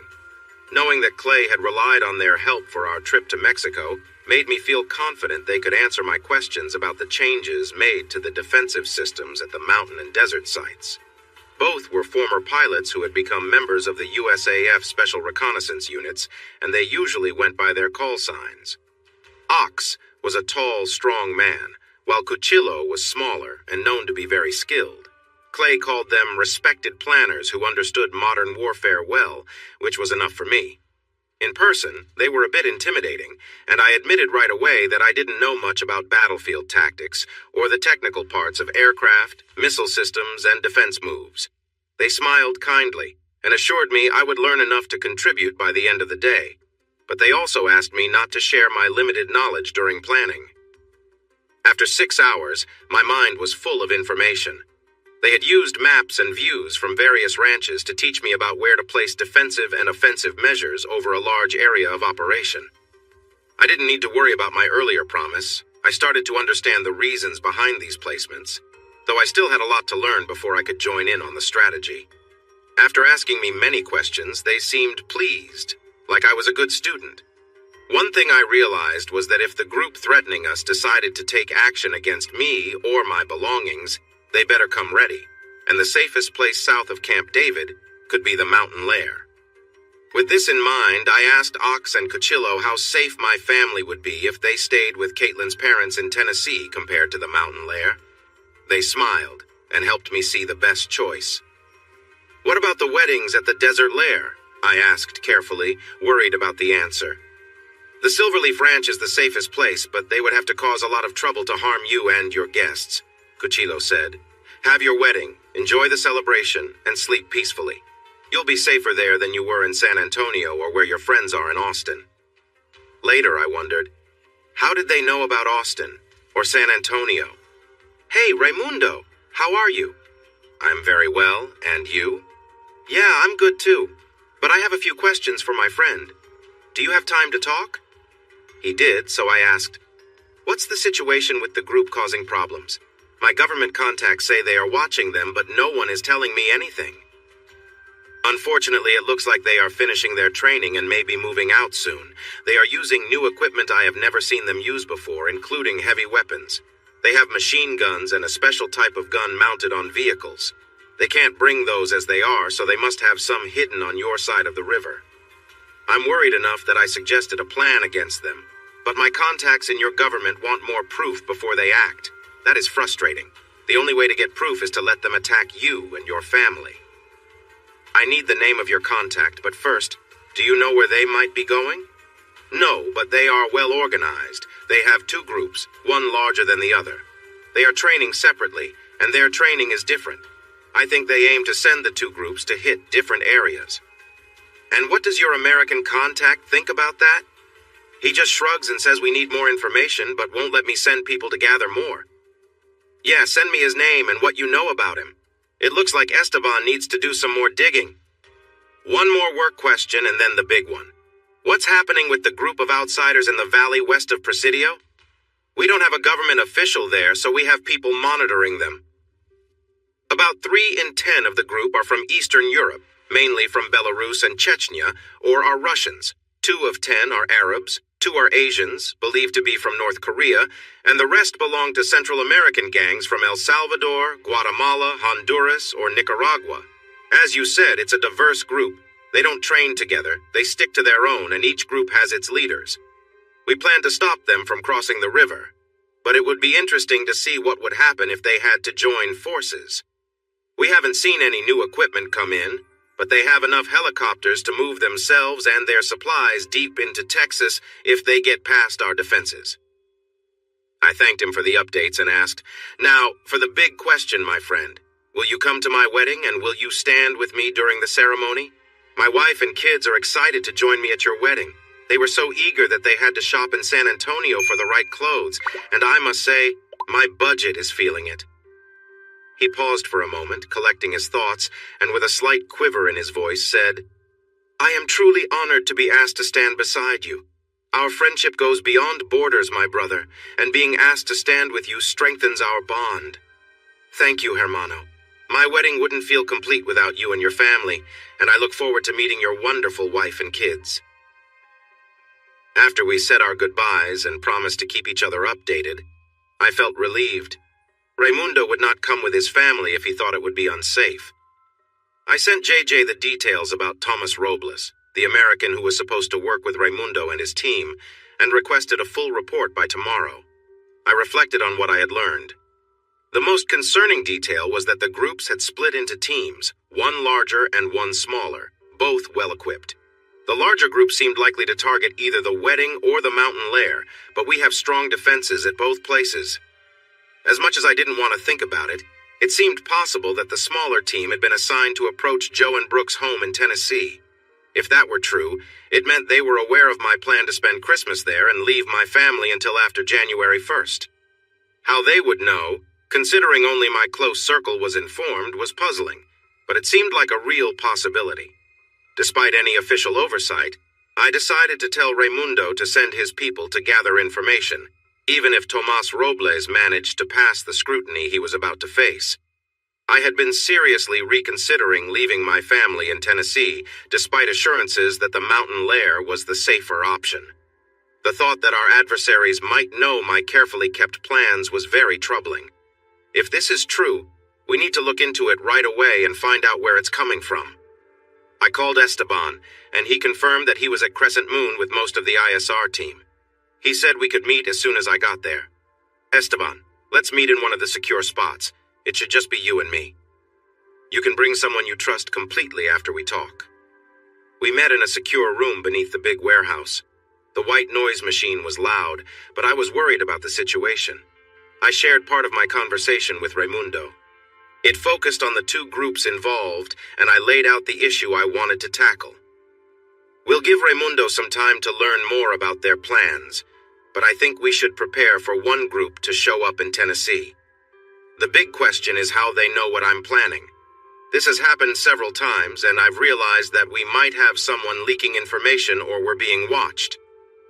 There are many ways your plans could get out, but Tino and I will do a thorough search of your home and the grounds. The rest of the team will check this place again. We'll treat it like the monitoring is happening on and off, and we'll run our security measures for 24 hours. But boss, what if we don't find anything? I know, and you have checked everyone carefully. I'm hoping it's something we missed." Our timing was great. The elevator reached the top just as the plane landed. Esteban called two of his best team members to a meeting, and I took the Suburban to pick up the travelers. I got warm hugs from all four ladies, but only 3 decided to ride with me to the house. Addie was taking the plane for maintenance. Felix and JJ sat in the 3rd row of the car. Caitlin sat in the front seat, with Eva and Ashley behind her. I adjusted the mirror, caught Felix's smile, and said, "Hey, I hear you all have some photos and video I need to see." "Actually, you, Claude, and Clay should watch the video together," Felix replied seriously. "We'll play it on the TV in your office since the kids will be home soon." I looked in the rearview mirror at Felix, and I noticed Eva behind Caitlin. She went red, and then her expression turned serious. Eva also turned red. Felix chuckled and shook his head. Ashley laughed. After being apart for 2 whole days, the moms were eager to play with their kids. However, once the men gathered in my office after dinner, the children were sent to wash up and get ready for bed. They were told their parents would be coming up soon to say goodnight. Ava pulled a chair next to Claude, but Caitlin just plopped down on my lap. "I'm just as curious as you about this video, sweetheart. We ate at the restaurant on the 32nd floor and then danced a little together.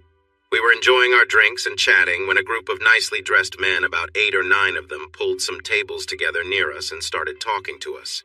We mostly communicated across the table. We danced with them during some lively songs, and it all felt friendly.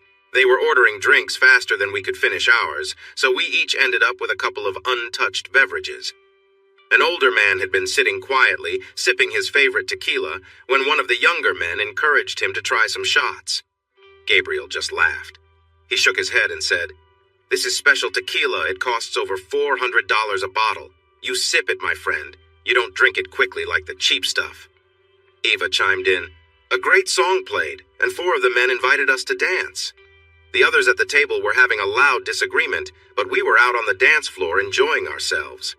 When we returned, our drinks were gone, and we each had 3 shot glasses of tequila, along with lime slices and little salt shakers. The young guy, whose name I think was Tad, mentioned they had decided to have a tequila tasting. There was a cheap brand, a more expensive one, and some of Gabriel's high-end tequila. No one knew which was which, but we would take shots starting from the left and discuss the tequila after each one. Yes, we probably should have said no and gone back to our rooms, but we were having a good time, and trying different tequilas sounded fun.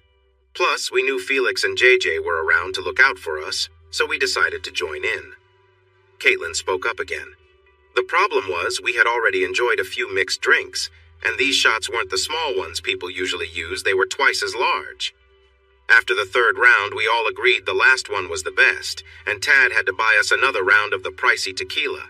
After that, my memory gets a bit unclear.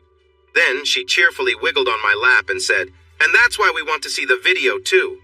None of us remembers anything wrong, but Felix has been teasing us, and he won't show us the video, so someone turn it on and let's watch." The video turned out to be quite cute and as innocent as they claimed. It was amusing to watch them be so lively and excited, showing that they were all charming and could dance well. However, after 4 shots, the dancing became a bit uncoordinated, and for the first time, they decided to slow dance when the music changed. Caitlin's partner seemed quite young and was holding her closely, perhaps because she looked like she might wobble. When she tried to shift away, it caused a burst of giggles, and she playfully pushed him back. This led to a funny little tussle, showing just how much fun everyone was having. If he hadn't been so tipsy, he might have noticed what was happening. But he was distracted, so he didn't notice until it was too late. Suddenly, she became unwell, causing quite a commotion. He let her go and stepped back, a shocked look on his face. The smell overwhelmed him, and he moved away, feeling uneasy about what was happening. The bar's security guard was almost beside them when the trouble started. The unexpected scene caught his attention. He quickly covered his mouth and stepped back. The camera moved closer as Felix and JJ rushed to help Caitlin. We watched the events unfold and saw the worried looks on her face and her friends. "Oh my goodness," she said, holding her stomach with one hand and covering her mouth with the other. She looked surprised before turning to Eva and Ashlyn. "Why didn't you tell me what happened? No wonder the hotel brought my new dress in plastic this morning and said it was a gift. I was so dazed that I didn't even think to ask about it." Ashlyn was laughing, but Eva added, "Look at me in the video. I'm dancing by the windows while this happens. When I got back, they were cleaning the floor, and you and JJ had disappeared. Everyone was laughing at your dance partner when he came out of the restroom. Hey, Felix, can you rewind to that moment and save it? I want to keep that for our wedding video." That got me a playful nudge, and Felix was warned. I was about to complicate things more when Claude tilted his head, looked confused, and asked, "Ava, I have a couple of questions. Why are you two on the other side of the dance floor, and weren't his hands a bit too close?" Claude's fiancée turned a bit red, showing her embarrassment. She looked uncertain and mostly confused by the questions. I really don't remember. I know it sounds strange, but I can't recall much after that last drink. I felt, what's the saying about tequila? Brave and carefree, and I agreed to dance, but after that, everything is hazy." Seeing the concerned looks from her friends, Ashley finally stopped laughing. "The tequila got to me too, but since Felix and JJ aren't here to help, I will..." Yes, all 3 of us were silly for taking shots after having 3 margaritas each, but nothing happened that would cause any trouble. On a brighter note, Eva should buy JJ a really nice Christmas gift for helping her down the elevator and back to the room, making sure she was okay. "And you owe Felix a new suit for helping you get ready and cleaning up afterward," I added with a smile. Then I helped her get back out and dry off, and I almost had to carry her to bed. Caitlin closed her eyes tight, trying to picture what Ashlyn described, so she didn't notice the sparkle in Ash's eyes as she continued. Once she was in bed, I grabbed a trash can for her, cleaned her shoes in the sink, and sent her dress for laundry. I needed to clean my own dress too, so I did the same with it. I sat in a chair and watched her for a bit, but it was chilly. and I worried that if I left, she might feel worse, so I chose to stay. She had been telling the story to her laughing friends, but suddenly she turned to Caitlin. I'm really glad I did. She snuggled close to me, and Rob, she's exactly who you said she is. Ashley winked at me when she finished, laughing loudly. Caitlin still had her eyes shut. She shook her head and said, I don't remember any of that. I swear, Rob, I must have been completely out of it because I would remember that. Realizing what was happening, Claude jumped in. You didn't happen to record it, did you, Ash? I'm just missing a little extra fun to complete Caitlin's first movie. I could list you as a co-star if it's as good as I think. Caitlin's eyes flew open. Understanding dawned on her and her mood shifted. Wait, you're joking. You were sleeping on the other bed in your jeans when I woke up and went to the bathroom this morning. Her lips curled into a cute smile as she looked at Ashley and said, Besides, you look way too good to have had a rough night in my bed. Everyone broke into laughter and my friend snuggled deeper into my lap. Even when I had too much to drink, I was your good girl. My heart belongs to you and no one else. She gently tilted my chin and gave a soft kiss, then playfully said, Now carry me upstairs, you know how energetic I get after a long night. The rush to cancel the weddings had passed, and the two fiancés enjoyed reconnecting, waking up refreshed and ready to face the challenges as the date approached. The three women checked their lists and made last-minute choices. Claude, Clay, and I went over our lists with Felix, Armando, JJ, and Esteban. Too many people we cared about would be at the desert lair to take any risks with security. We had 5 days to get ready and finish 1,000 other tasks. JJ hadn't found any of the problems he thought were there, so he reached out to a mysterious expert known for handling eavesdropping and security issues. That this person was wanted in many Western countries and would be paid in cryptocurrency didn't stop JJ or Esteban. They often worked in that environment and were sure this person could help them find the source of the leak. I shrugged and said, Whatever it takes. I may not have unlimited funds, but I can't spend what I have if I'm not safe, so do what you have to do to find the leak. One worry stayed in my mind. This person wanted a live video tour of our place and our plans. If they were working for the other side, that information could cause problems, but if they were already watching us, we were in trouble. Clay agreed with JJ. We had an electronic leak. He said it wasn't from a person, but some kind of electronic spying. Our enemies knew details that had only been talked about among the people in the house. With Esteban watching the airspace around us all the time, and JJ checking the physical and electronic inventory of the house, Clay chose to search the security records, starting from before the kidnappings. If luck was on our side, we might catch a wrongdoer. If not, maybe the records would show who had access to the house during important times. Clay set up 2 separate dummy stations that were not connected to the internet to look at the backups and called in 2 experts who could help us find what we needed. After a few minutes of working together, he let them concentrate on the digital records. Armando, whom we trusted a lot, was one of the experts. Esteban decided that the ISR members present should take part in an electronic meeting with their consultant the next afternoon in one of the secure vaults at Crescent Moon. He and JJ were focused and hopeful, ready for the consultant to help them find a new lead. That evening, Eva and Caitlin approached Claude and Rob with a plan that fit perfectly with what they wanted to do. A quick visit to the wedding and reception venues. The women wanted to refresh their memories of the places to make sure everything was ready for the weddings, while the men aimed to check on security. The parents tucked their children in, said nighttime prayers with them, and then went to their own bedrooms. Caitlin let Rob shower while she arranged her things for the next day's trip, and then she took her turn. Rob was in bed when she came out of the bathroom, and she made her plans clear. The surprise on her face when I suggested we wait until after the wedding to be intimate was almost enough to make me change my mind. She argued that the honeymoon would still be special even if we shared moments before and after the ceremony, but I stuck to my decision. She sighed, changed into her comfortable pajamas, and lay on her side of the bed, staying near the edge. Rob chuckled to himself and said, "Good night, honey. God bless and keep you."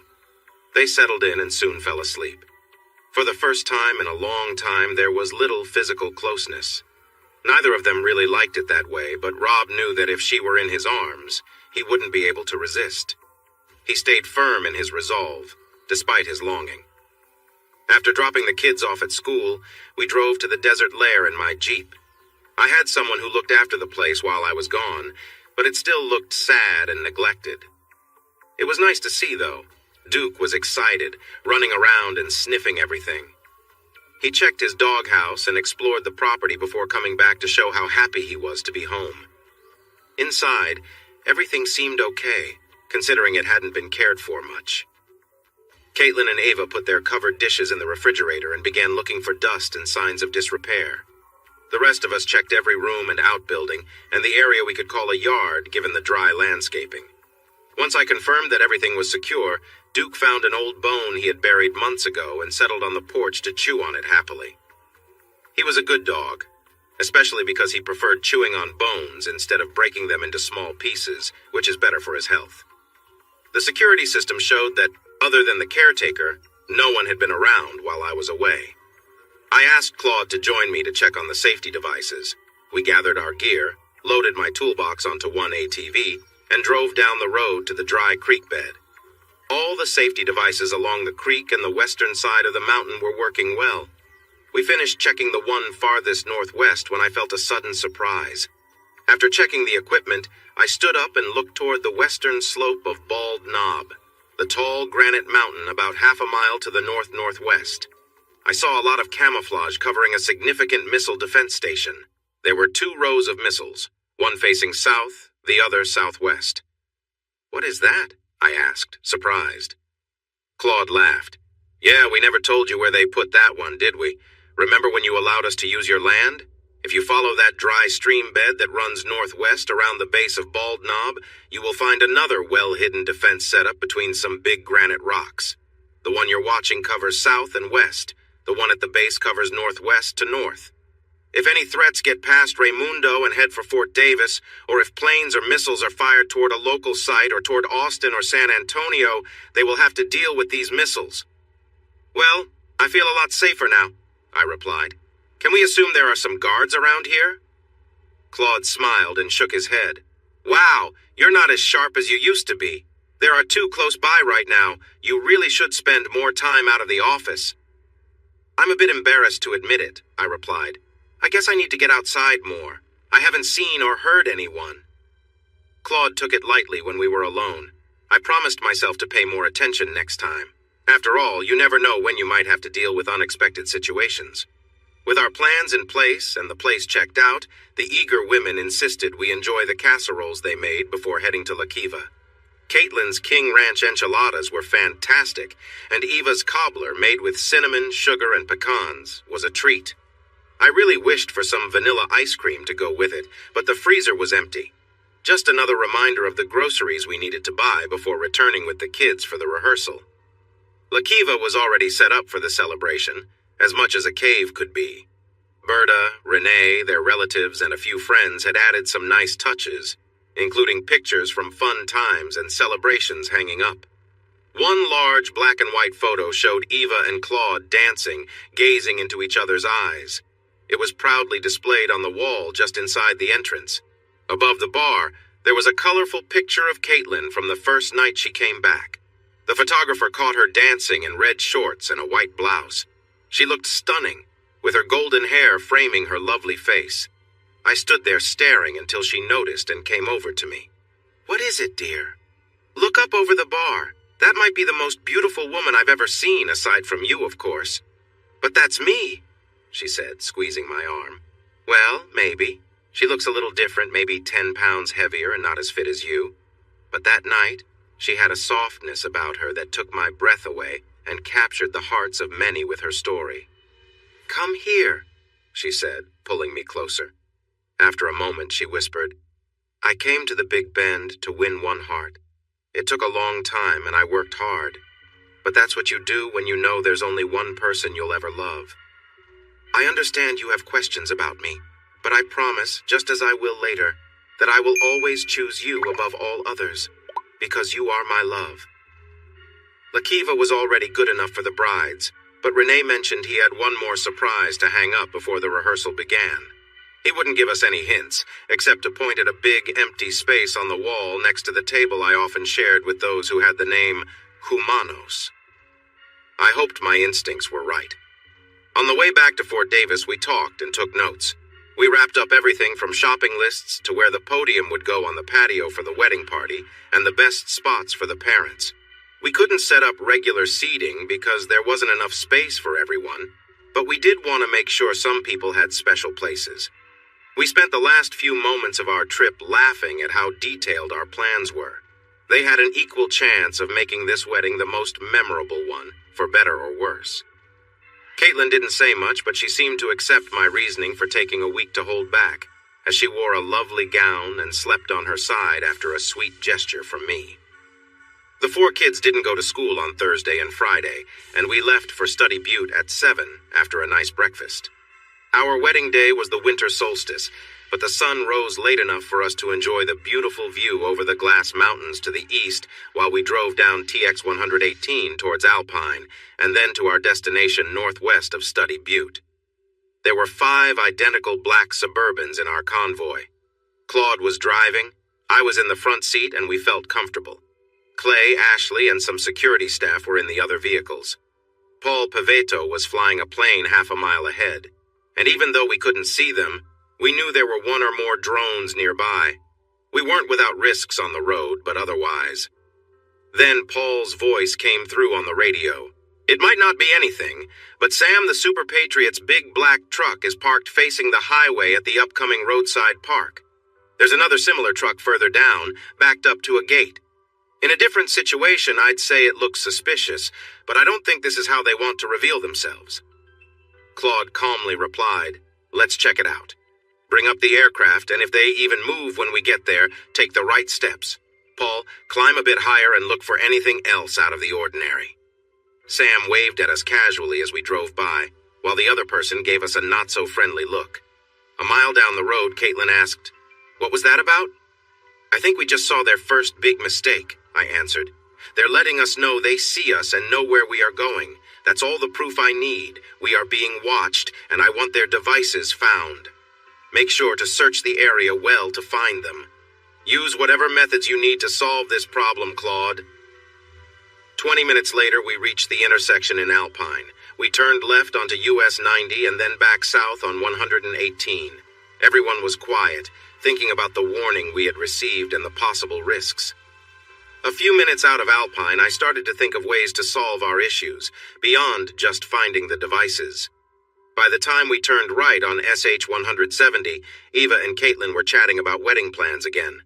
Duke was standing with his front paws on the console, and the kids excitedly talked about what fun things they could do when we got to the desert lair. Only 3 cars drove up the mountain to the lair. The other 2 went to the airport at Terlingua Ranch to pick up the grandparents coming in from Tennessee, along with Jackie, Addie, and Paul. We unloaded groceries and luggage, organized everything, and then gathered on the patio for one last check of our plan. It still looked as good as it did yesterday. The women and kids then went back inside. When we were alone, I asked Claude, "How well do you know Ox and Cuchillo?" "Not as well as Clay does. He served with them." "Why?" "Someone outside our group needs to have a late-night talk with Sam the Sham. Do you think they can handle that?" He laughed. "If the pay or incentive is right, I'm sure they can. By the way, both are commissioned Rough Riders, so if talking to Sam is important, I think they will help." "What's the best way to reach them?" I asked. He laughed again. "Wait until Paul arrives and talk to him." As we headed back inside, I received an encrypted text from JJ titled Robles. I signaled Claude to stop. We opened the message together, and then I forwarded it to Raimundo Escamilla with a note saying, "Do what you need to find out what he knows. I'll cover for you." After a couple of minutes, I received a thumbs up in response. In the past, I tried to follow the usual rules, but the last 2 years have changed me. Now I play by their rules. If that makes me rough and no better than them, so be it. But I won't let my family be at risk because I hesitated to act when they did. The usual rules don't apply in a serious situation or with others involved. 30 minutes later, Paul, the grandparents, and a surprise guest arrived, creating quite a stir. Neither Caitlin nor I had seen her grandmother, Beverly Hopkins, since our first wedding, and I'm not sure Beverly's daughter, Brooke, had either. Caitlin was shocked, but rushed to her and hugged her tightly like a child. She excitedly introduced Grace and Doss, who had never met her before, and then pointed to me, saying, "I'm sure you remember Rob Beverly, after 3 marriages, had become quite wealthy. She described herself as a traveler who loved visiting other countries and rarely came to North America. She was still incredibly beautiful, and the hug she gave me felt warm and lasting. To make things even more interesting, she ended our hug with a playful kiss on the cheek. Caitlin, dear, I never quite understood how you managed to find your way in your first marriage with such a handsome man, but I'm sure you've learned your lesson, haven't you?"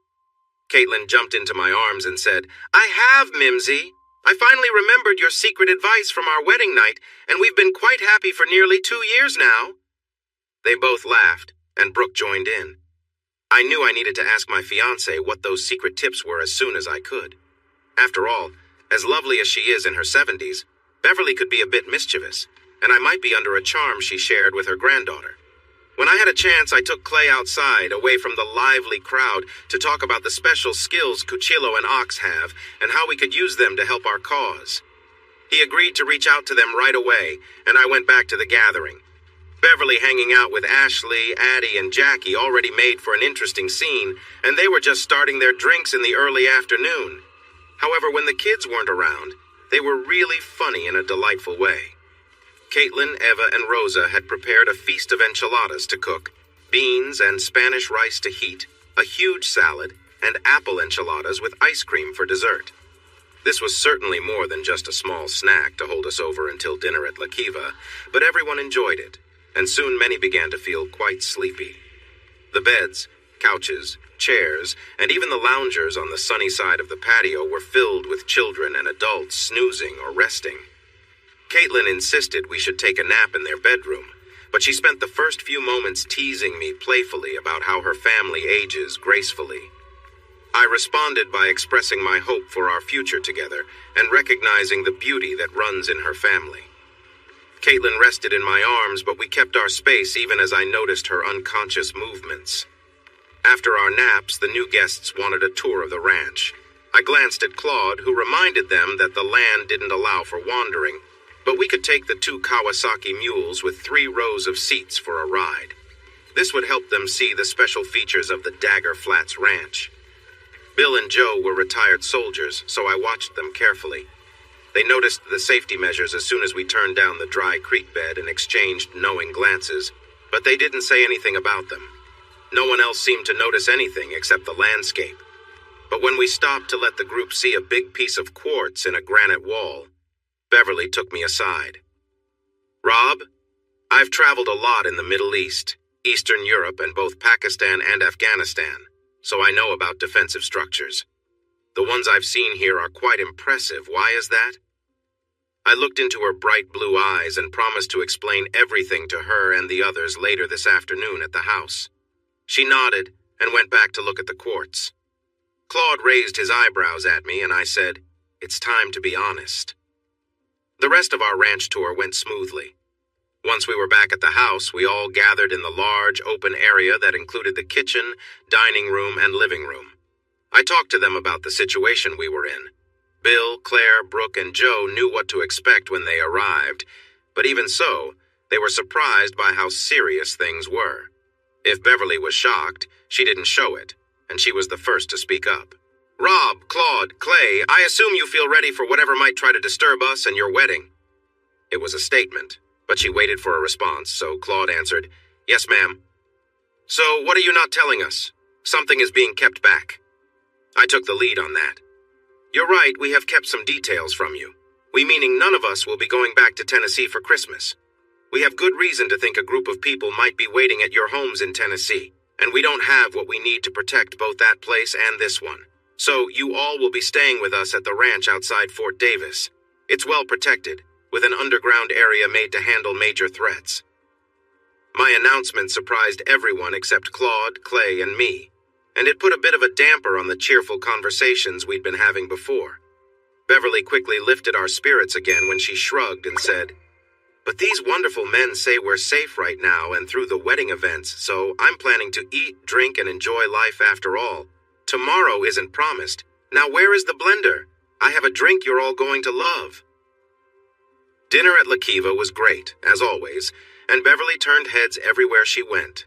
She was lively, connected with everyone, and made them feel welcome with her charm. She had a way of energizing the group that few could match, including her granddaughter. She could hold the attention of an entire restaurant, and she certainly did. A bunch of kids were running around, full of energy. Duke had a big bone that Berta had saved for him, so he was content in a corner. Caitlin's chair was next to mine, and she had my arm around her shoulders as we both enjoyed the show her grandmother was putting on. "Tell me I'm not that bad," she whispered to me. "Well, not when the kids are around, but I remember your performances at the inn in Cherokee being much more lively than what she's doing tonight." She giggled, still focused on the show, and said, "I guess I did inherit some of her style." "I think you picked up more than a little, plus a bit from Brooke, too." "Yeah? What? You don't think Mom is... You're joking, right? You can see her playful side when she relaxes, and I can read her body language at times. Right now, she's a bit jealous of Grandma. So yes, she is her mother's daughter, and you definitely got the best of both." She tilted her head, looked at her mom for a moment, and said, "You might be right. Just look at where her hand is." I squeezed her shoulder and gave her a playful smile. "Like mother, like daughter," I whispered. "If you want to keep being serious for a little longer, you need to let me be," she said with a laugh. I chuckled, shifted back a bit, and felt my phone vibrate in my pocket. I stepped away from the group to take the call. A man with a thick Mexican accent said, "My boss has what you asked for. Where do you want it sent?"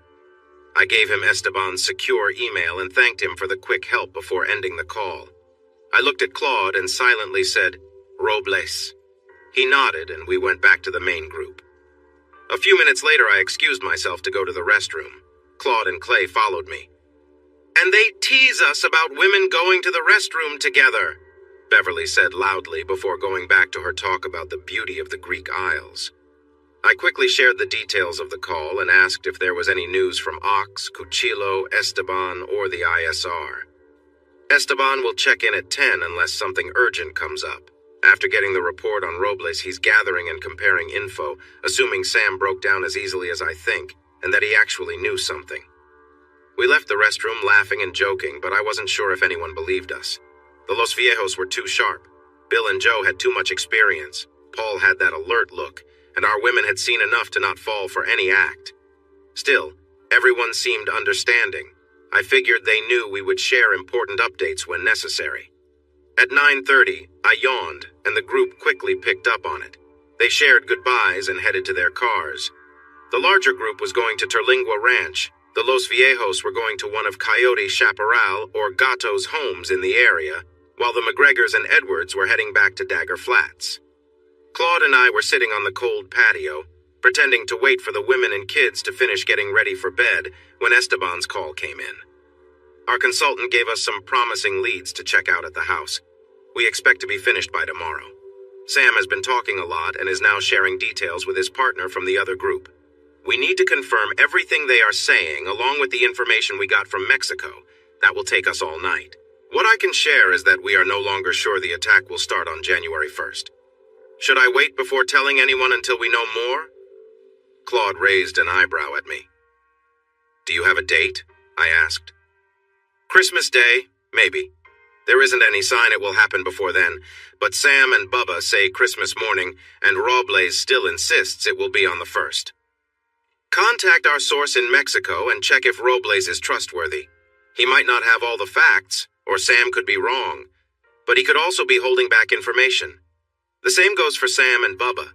We need to find out which is true. Some of these people are really dedicated.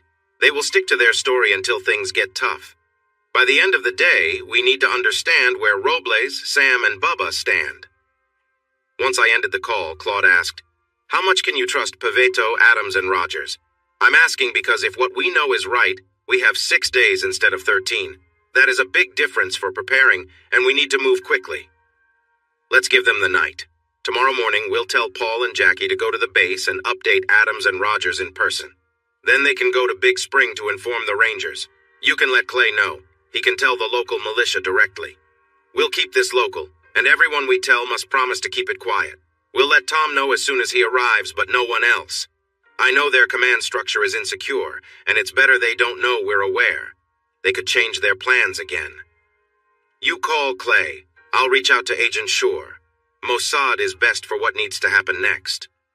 We kept our meeting limited to invited guests, employees from Ultimate Solutions, and those at Crescent Moon who needed to know. But by noon, the owners of Terlingua Ranch Airport could tell this wasn't a typical December weekend. Tom flew his family in a plain Cessna King Air turboprop.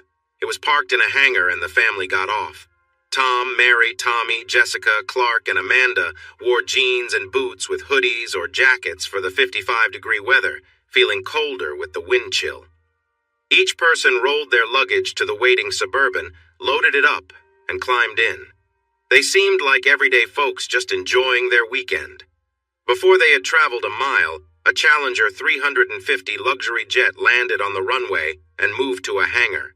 5 passengers and 3 strong, fit individuals got into another Suburban. The pilot and another fit man loaded luggage into the SUV and shut the hangar doors as the SUV drove away. Raimundo, his wife Maria Elena, his son Ismael, and daughter Norma were dressed nicely, in a way that was typical for people visiting the Big Bend area on a weekend. Their SUV turned east on SH 118. So far, it was just another weekend, a bit busy for this time of year. The last arrival of the day was an ATR 42600 with a Department of Justice seal on the tail. Attorney General Edward R. Lee, his wife, and their young daughters stepped off the plane and waited as their bags were moved to another vehicle. They were headed east, followed by another vehicle filled with men in dark suits. They blended into the background pretty well. Each time someone arrived at the desert lair, there was always excitement. After greetings and introductions about our unique desert home, we gathered on the sunny south patio to chat and enjoy a light lunch prepared by Doc, Gatto, Coyote, and Chap. Their idea of a light lunch featured a buffet of fajita tacos, guacamole, pico de gallo, refried beans, Mexican rice, and salad. We had plenty of seating, including couches, chairs, and even some folding chairs, and a 3-foot wall around the patio. The 6 kids gathered around the picnic table near the BBQ area. While the paper plates and plastic utensils were not what they usually used, our guests enjoyed the day, and everyone had a great time. By 4 o'clock, we had cleared the trash, arranged the furniture in the outdoor dining area, and started organizing people for the rehearsal. The group would grow tomorrow when our friends from the local area in Fort Davis joined us, but there were already quite a few people here. Doc guided us through the ceremony, asked if anyone had questions, and reminded us that the rehearsal dinner and celebration would start at La Kiva at 7, so we should be on time. In the end, Caitlin and I were the only ones who arrived late. We stayed at the lair to enjoy and time the sunset perfectly. Caitlin wanted to begin our vows just before sunset, so both couples could stand under a beautiful sky filled with vivid colors. The weather looked good. Tomorrow would be sunny with some clouds and a high in the upper 60s.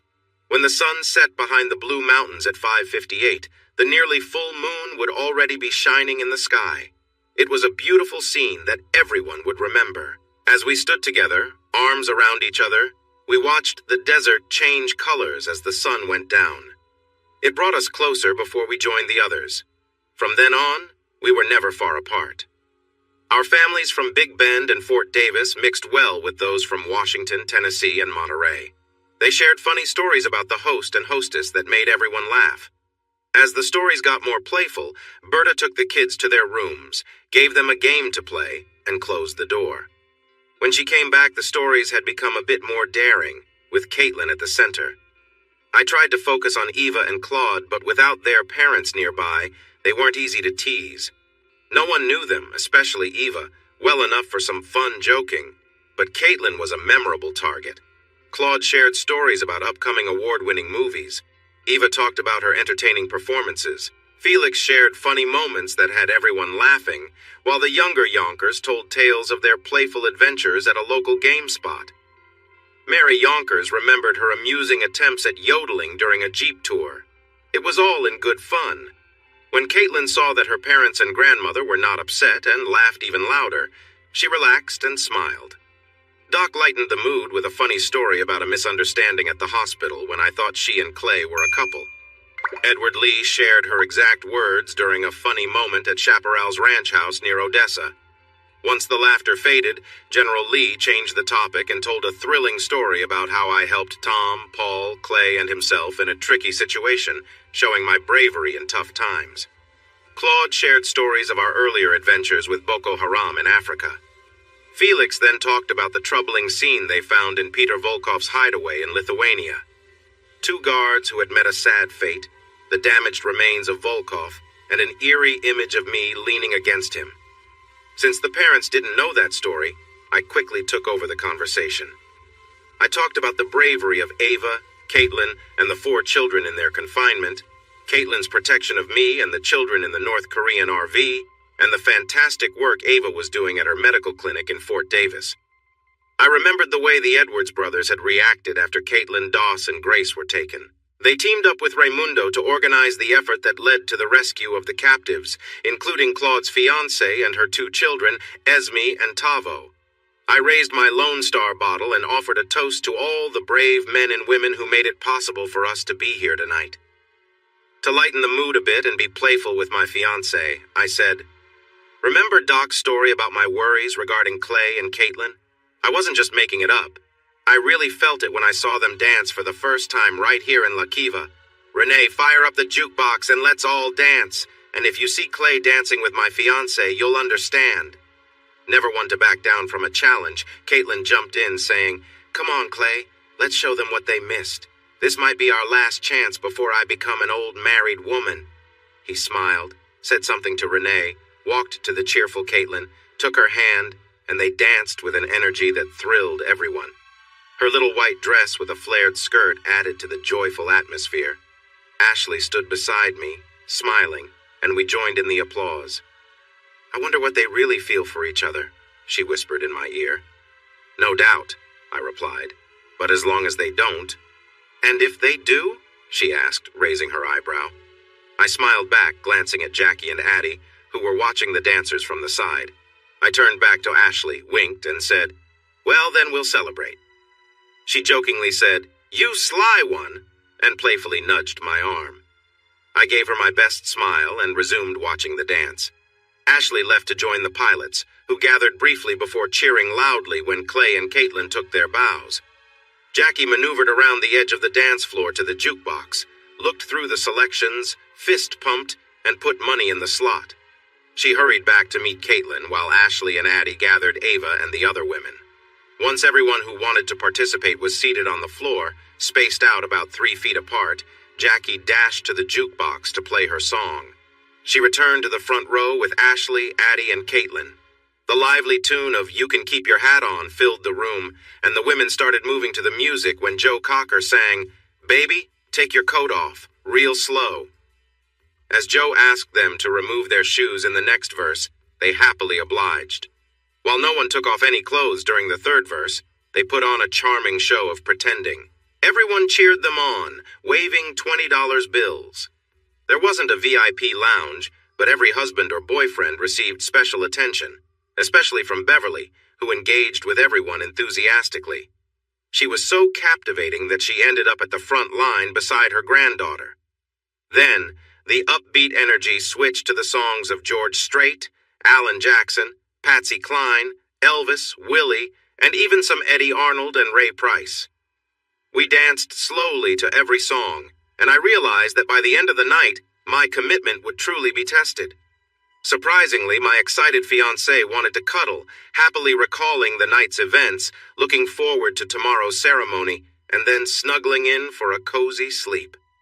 That was probably the only reason I got through the night, as I felt like I could have easily drifted off after such a wonderful evening. That Saturday, December 21st, was just as the weather forecast had promised. Sunny with puffy clouds, gentle southwesterly breezes warming the cool air, and such clear visibility that it felt like you could see the Sierra Madre Range in Sonora. After Duke woke up, 4 adults were up first, and the 5 of us had already enjoyed a couple of breakfast tacos each.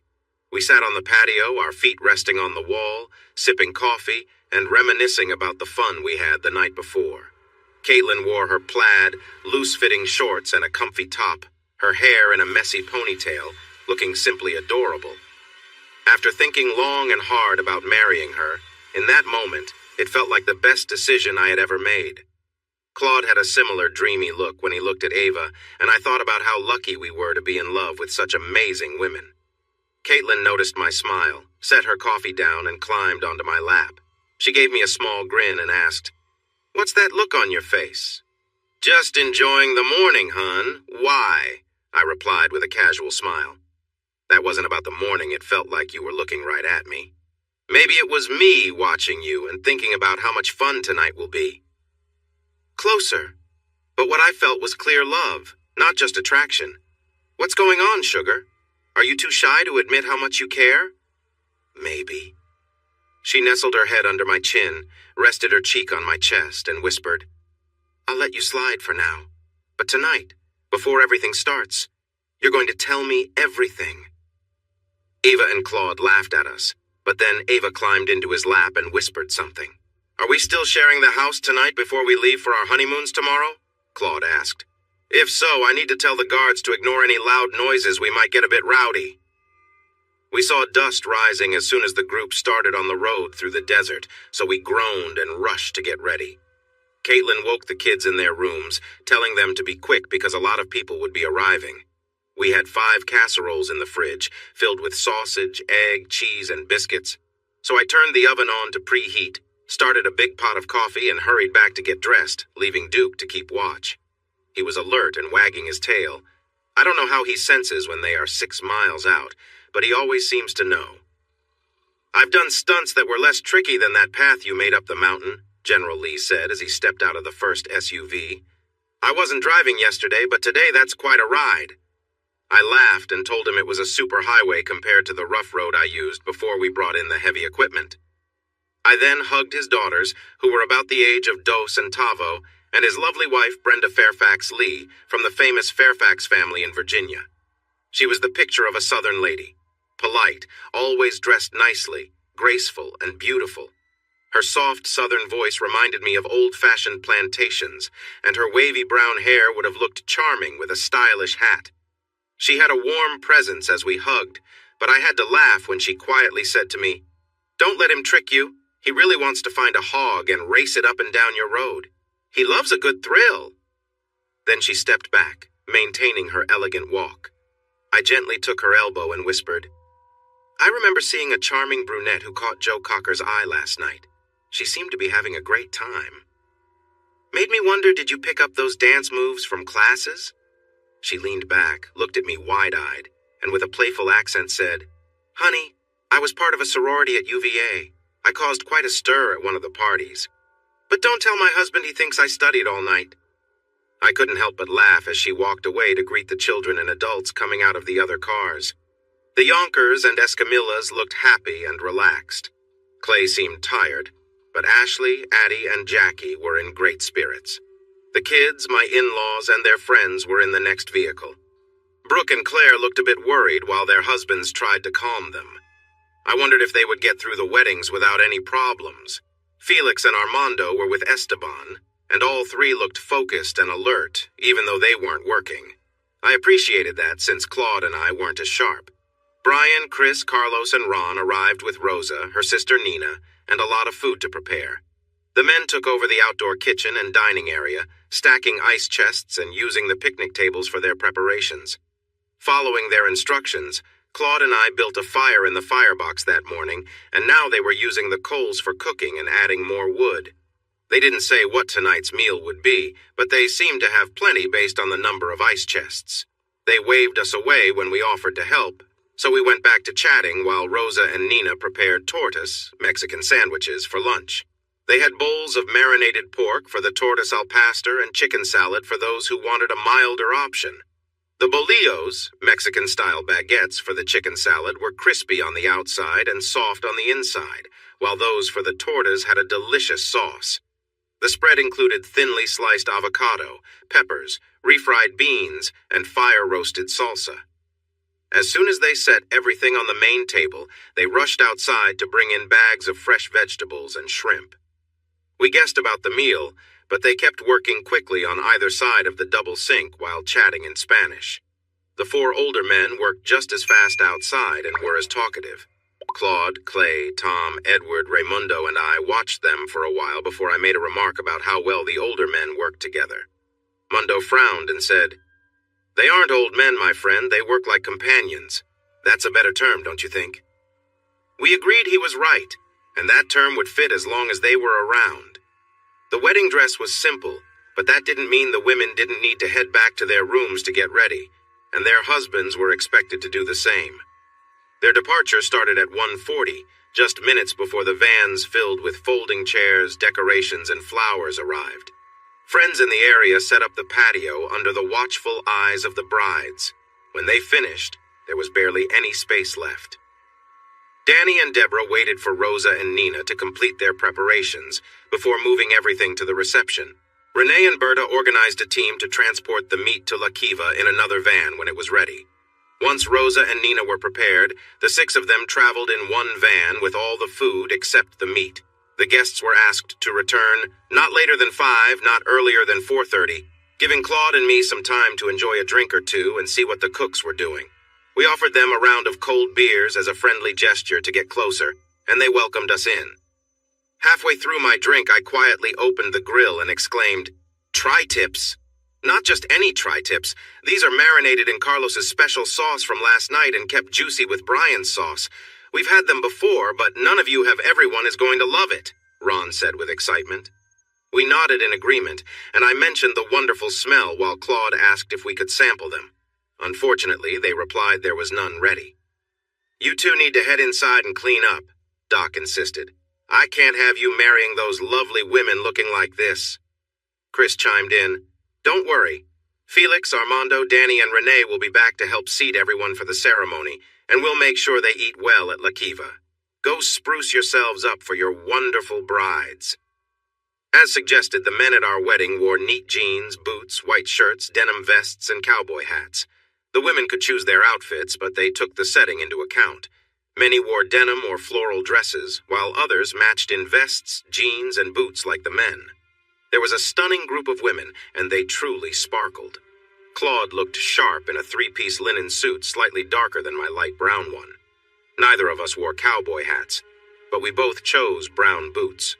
His bride was the first to walk down the aisle, escorted by Esmeralda and Gustavo.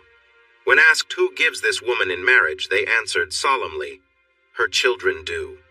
Ava's lovely features were highlighted by the off-white dress she wore and a white floral piece woven into her long dark hair. As Ava faced her future husband, holding his hands, Caitlin began her walk down the aisle, escorted by Grace and Logan. She looked beautiful, with a peaceful quality I had never seen before. She held a bouquet of delicate flowers that matched the lace of her dress. Logan walked slowly, his face serious, while Grace seemed to be floating with joy. Caitlin's eyes were fixed on me as she walked down the aisle, and I could see the love shining in her gaze. "Who gives this woman to this man?" Doc asked. Our children replied, "We, their children do." Logan took Caitlin's hand and moved to stand by my side. Before she joined me, Caitlin handed her bouquet to Grace and gently touched my cheek. Grace moved to stand next to her mother, still wearing a peaceful smile. It was a beautiful sight. On the left were Eva, Esme, Caitlin, and Grace. On the right were Claude, Tavo, me, and Doss. The girls wore dresses like their mothers, and the boys matched Claude and me in suits. Brian stood before us in a black suit, white shirt, and sunset-colored tie. He looked more like a proud friend than an officiant, even while holding the Bible. I noticed the same look of pride on the faces of his friends and many guests. Behind us, Clay, Tom, and Raimundo stood as groomsmen, while Ashley, Jackie, and Addie stood with the brides. The men wore jeans, white shirts, denim vests, and boots, while the women wore dresses that matched the sunset colors behind us. The bride's mother wore a sunset-arranged dress, and the grandmother wore a dusky yellow dress with white leggings and ankle boots, turning heads as she walked by. Our photographer was set up by the windows of the house, capturing every moment with a look of excitement. She switched between taking photos and checking the video camera on its tripod. From her view, I imagined the scene. 7 beautiful women and girls, the proud officiant, and 7 handsome men and boys, all set against the stunning desert sunset. I briefly glanced over my shoulder at the breathtaking view behind us. Bright reds, oranges, yellows, and golds painted across the blue sky and white clouds over the distant purple mountains. The nearer mountains, hills, canyons, and streams were alive with changing colors as the sun began to set. The shadows of the yucca, ocotillo, and cacti stretched and shifted on the colorful desert floor. It felt like a living painting, creating the perfect backdrop for our celebration of love at the desert lair where Caitlin had won my heart again, and our friends and family shared in our joy. Following her family's traditions from Sonora, Eva and Claude had written their own vows. Brian was there to introduce the couple, read a sacred passage from Eva's tribe, guide them through their vows, and witness their signatures afterward. Their vows were truly heartfelt. Claude felt truly happy to have found the woman he loved at a time when he wondered if it would ever happen. He expressed his love for Esme and Tavo, sharing his belief that they would be together for the rest of their lives. Eva talked about her sadness at losing her husband, the hardships she faced during difficult years, her happiness at being free, and the joy she felt when the man of her dreams began to show interest in her and her children.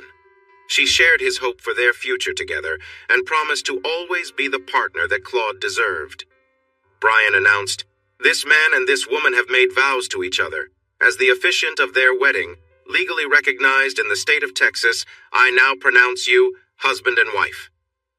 Claude shared a soft moment with his bride, giving me a chance to observe the smiles on the faces of their guests and their children. I took a deep breath and looked around at the beautiful setting for this special event. The colors of the sky had deepened, the shadows grew longer, and the mountains in the distance appeared richer in color. I felt so moved that the words of my favorite hymn came to my mind. "O Lord my God, when I in wonder consider all the worlds your hands have made, I see the stars and hear the thunder, your power displayed throughout the universe." Brian cleared his throat, bringing my attention back to my bride's warm smile. She squeezed my hands and smiled shyly at me, just like she did the first time I saw her, and whispered, "I love you." I smiled back and echoed her words. Brian began the ceremony that would unite us in a meaningful way. We had chosen a more traditional ceremony that suited our situation well. Brian said, "This woman, Caitlin Parker, and this man, Robert McGregor, stand here tonight to promise their commitment before God and you, their witnesses. Before we start, each would like to say a few words. Caitlin, many of you know that our love story began in this very parking lot behind this wonderful home. With encouragement from the children, I drove here to see their father. Rob welcomed the kids with open arms and after a moment was kind to me too." She paused, smiling, which made some of the guests chuckle, knowing my earlier worries, and then continued. "Our love has been tested many times since that day, but it has only grown stronger, shaped by tough times just like iron is made into steel. I was so happy when he proposed to me a few weeks ago, and I feel lucky to stand before you tonight to share my promises of loyalty and commitment to the most amazing man I have ever known. My love for him is endless, and I am honored to share his name tonight." With that, she turned back to me, gently stroked my cheek, and let her love glow. Brian wiped away a tear and said, "Rob, I have been lucky to know and call many wonderful people friends, including everyone here today, those standing with my bride, and all of you in front of us. However, there was a very tough time in my life. I turned away from familiar places and people, and ended up living in a small adobe house next to an old mine near Terlingua with my loyal friend Duke. When I felt ready to be around others again, I drove to La Kiva and had a few drinks with the locals who gathered there. Over time, the friendship and wisdom from 4 older gentlemen, as they called themselves, helped me get back on track. Since then, I have been lucky to meet, befriend, and learn from many more people, including many of you on this patio. But to be honest, without the love and guidance from Carlos Montoya, El Chaparral, Ron Dalton, El Gato, Chris Hayes, El Coyote, and most importantly, Brian Wilder El Toro, or Doc, we would not be here today. Most of you know them well, and if you haven't met them, make sure to spend time with them tonight and whenever you can. There are no better men in the world. I paused, nodded to my friends, and turned to my bride. The woman holding my hands also holds my heart. She always has and always will. She has given me wonderful children that often fill me with joy, and maybe she will bless me with another. Or two. Doss and Grace shouted, "Yes!" together, earning a smile and a wink from Caitlin and laughter from our guests. Whatever comes in the future, whatever challenges we face, today's ceremony unites my family in the eyes of God and everyone here, and I will protect them with all my strength. To Caitlin, I promise my loyalty and support, forever. Thank you for being here, and we ask for your encouragement and guidance as we begin our life as a family, strong and blessed. Many heads nodded, fists raised, and amens were heard. I nodded at Brian and faced Caitlin. His voice shook a little, but Brian led us through our vows with sincerity and joy. I, Caitlin, take you, Robert Roy, to be my husband, and here are my promises. I will be faithful to you and honest with you. I will respect, trust, help, and care for you. I want to share my life with you. I will forgive you, just as we are all forgiven. Together, we will try to understand ourselves, the world, and God better. We will face both good times and bad, and we will do this as long as we live. I, Rob, take you, Caitlin, to be my wife. I promise to be faithful and honest with you. I will respect, trust, help, and care for you. I will share my life with you. I will forgive you, just like we are forgiven. Together, we will try to understand ourselves, the world, and God better, no matter what comes next. Brian held back happy tears and said, "By the power given to me by the state of Texas, I now declare you married. Rob, you can hug your bride." I hugged her, and she wrapped her arms around me, returning my embrace until our guests began to cheer. Brian used his clear voice to get everyone's attention for Eva and Claude. "Ladies and gentlemen, please welcome for the first time Mr. and Mrs. Claude Edwards, along with their children Esmeralda and Gustavo." We moved aside, clapping and cheering along with everyone as the joyful family walked back down the aisle. "Ladies and gentlemen, I am pleased to introduce the McGregor family, Grace, Logan, Caitlin, and Rob." Lakiva was full of energy. Friends from near and far were waiting. With our wedding guests present, the place was packed. Extra tables and chairs were set up alongside the main table where friends usually gathered. A long reception line quickly formed, everyone eager to greet the newlyweds with smiles. Most of my greetings were brief, but a few were warmer than I expected, bringing laughter from the crowd. I knew Caitlin wouldn't need much encouragement tonight after seeing how long it took for guests to get past her and how excited she looked. Clay's greeting was gentle but fitting for the day, as were the warm gestures from Ashley, Jackie, and Addie that left Caitlin a bit flushed. Luckily, they were at the end of the line, giving us time to share sweet moments with our spouses before taking our seats. A large painting was covered with a white canvas above our table.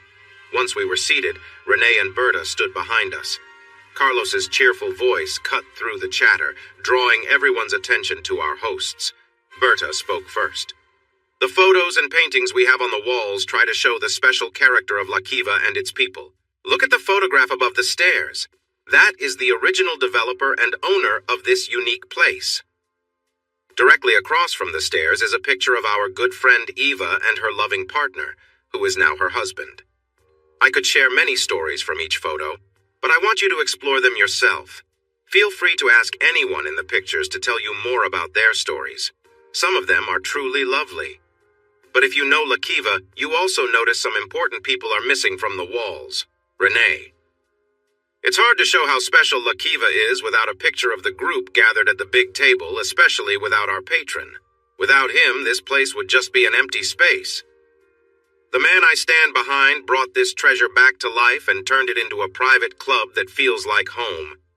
He hired Berta and me and supported every idea we had to improve the menu and please our guests. In the beginning, there were tough months where the guests he brought, the meals he bought, and the generous tips he gave kept us going. Just as he promised, the friendly atmosphere, tasty food, cold beer, and good music on the jukebox made people want to come back. Now we often have to open the extra dining room to fit everyone. The locals cheered for Berta and Renee, and the rest of us joined in, showing our gratitude for all they did.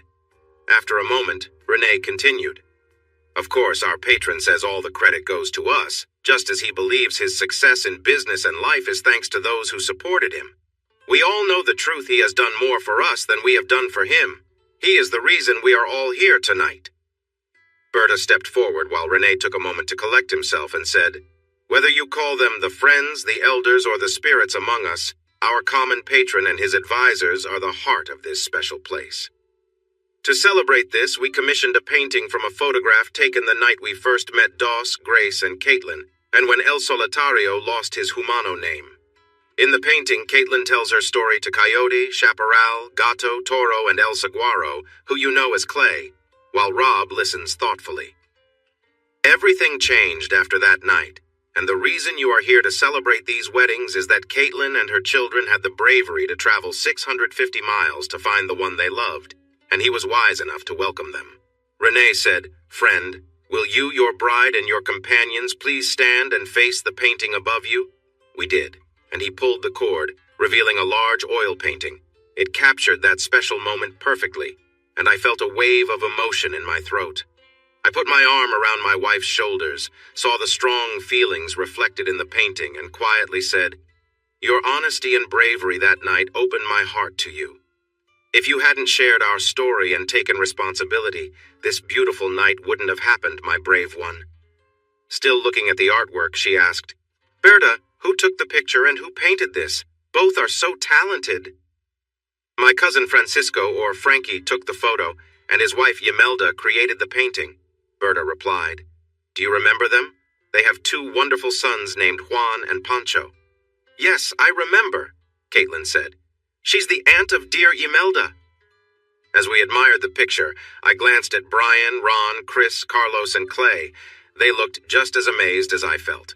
I turned to my wife and the quiet crowd and said, My friends Berta and Renee deserve all the credit. They are why La Kiva is successful, not me. You all showed your appreciation to them a few minutes ago. My lawyer in Midland has prepared documents making them operators and half-owners of this wonderful place. I plan to keep this a surprise, but those papers will be under their tree on Christmas Day. Thank you, my friends, for being yourselves and for saving La Kiva. I hugged each of them before facing our guests again. And thank you, our friends and family, for being with us tonight. I know Caitlin, Claude, and Eva would agree, but I'll let them speak for themselves. Eva and Claude stood up, thanked everyone for coming, and also acknowledged Brian for officiating. They expressed their gratitude for those who prepared the amazing meals, naming each one. Our guests cheered for them once more. Caitlin was last. She opened her arms wide and said, Thank you. I want you to know I love and appreciate each of you so much for being here and for being such great friends.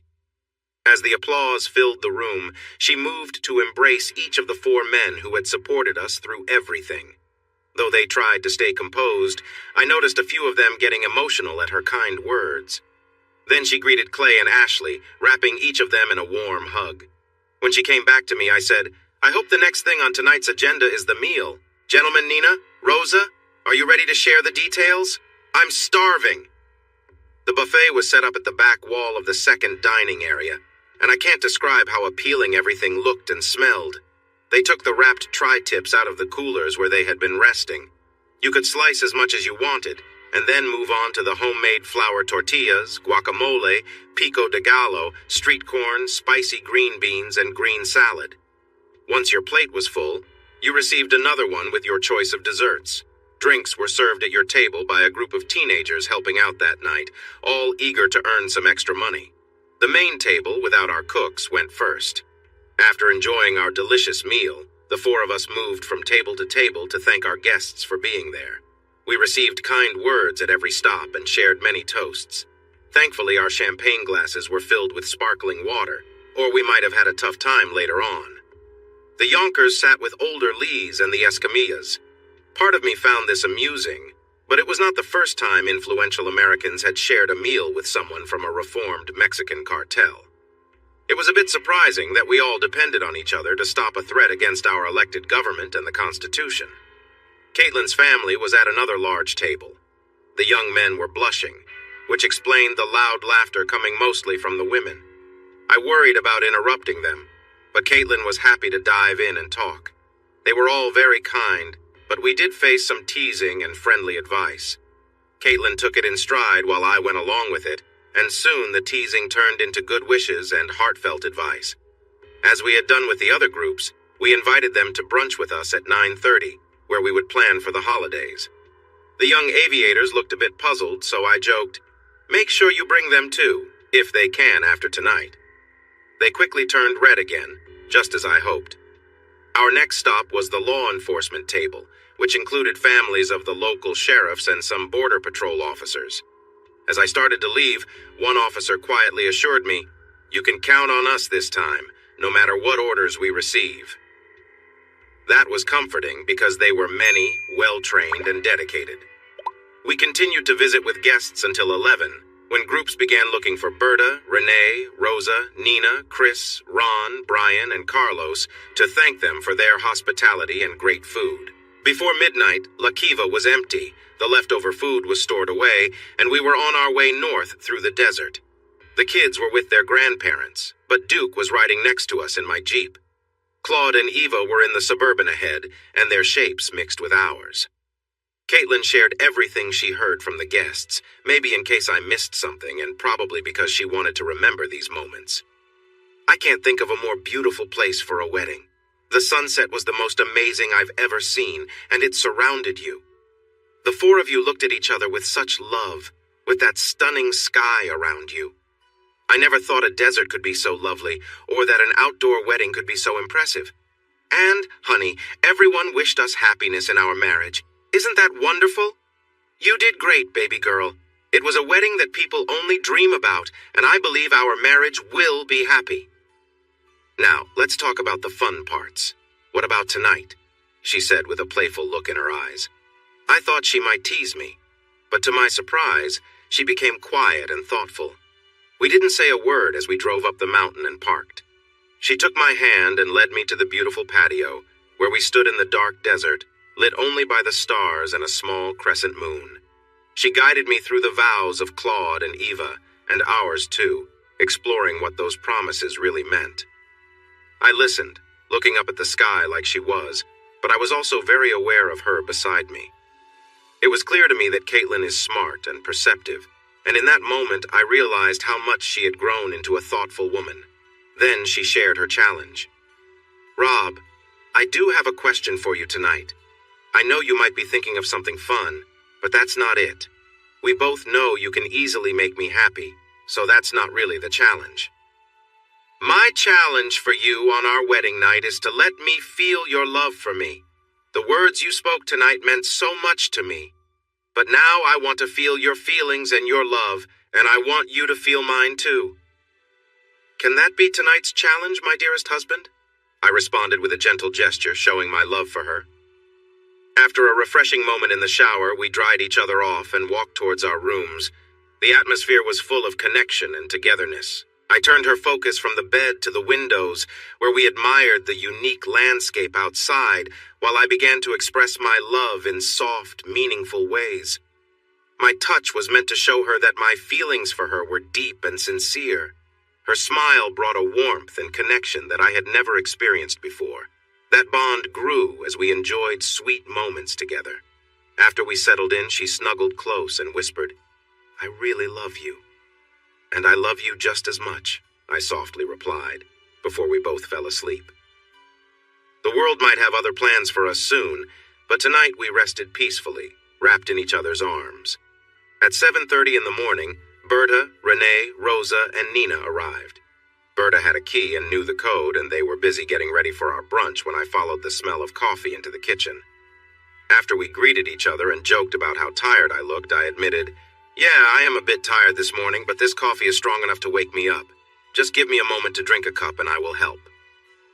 They insisted I wouldn't be helping today. My job was to take care of my bride and guests. They were doing this out of love, not obligation. I hugged each of them, thanking them sincerely. The bright morning sun warmed the patio.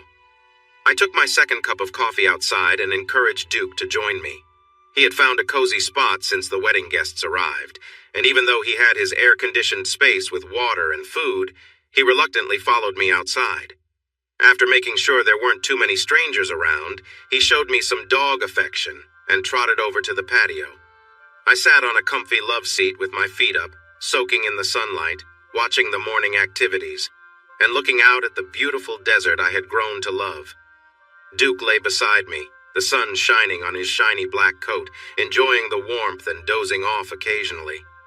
I reached down to pet him, rubbing his ears, and he made a soft sound of happiness. The peace I felt was perhaps the best feeling of my life. We had been through many challenges over the last 10 years, but my family felt complete again. Caitlin's commitment was beautifully shown in her vows, and our friends and family had shown their love and support in many ways. I took a deep breath, letting the calm wash over me. My happiness felt endless. Then, suddenly, something caught my attention on a mesa half a mile to the southwest, pulling me out of my calm state. At that moment, Renee arrived with my phone. "It buzzed a couple of times, but I wanted to let you have a moment," he said. I checked the phone and found 2 messages, both unclear. The first read, "S.A., my friend. I'm sorry I couldn't make it to your wedding, but I found the gift you wanted and sent it to our friend E.S. I hope you find it useful as you and your wife start your new life together. S."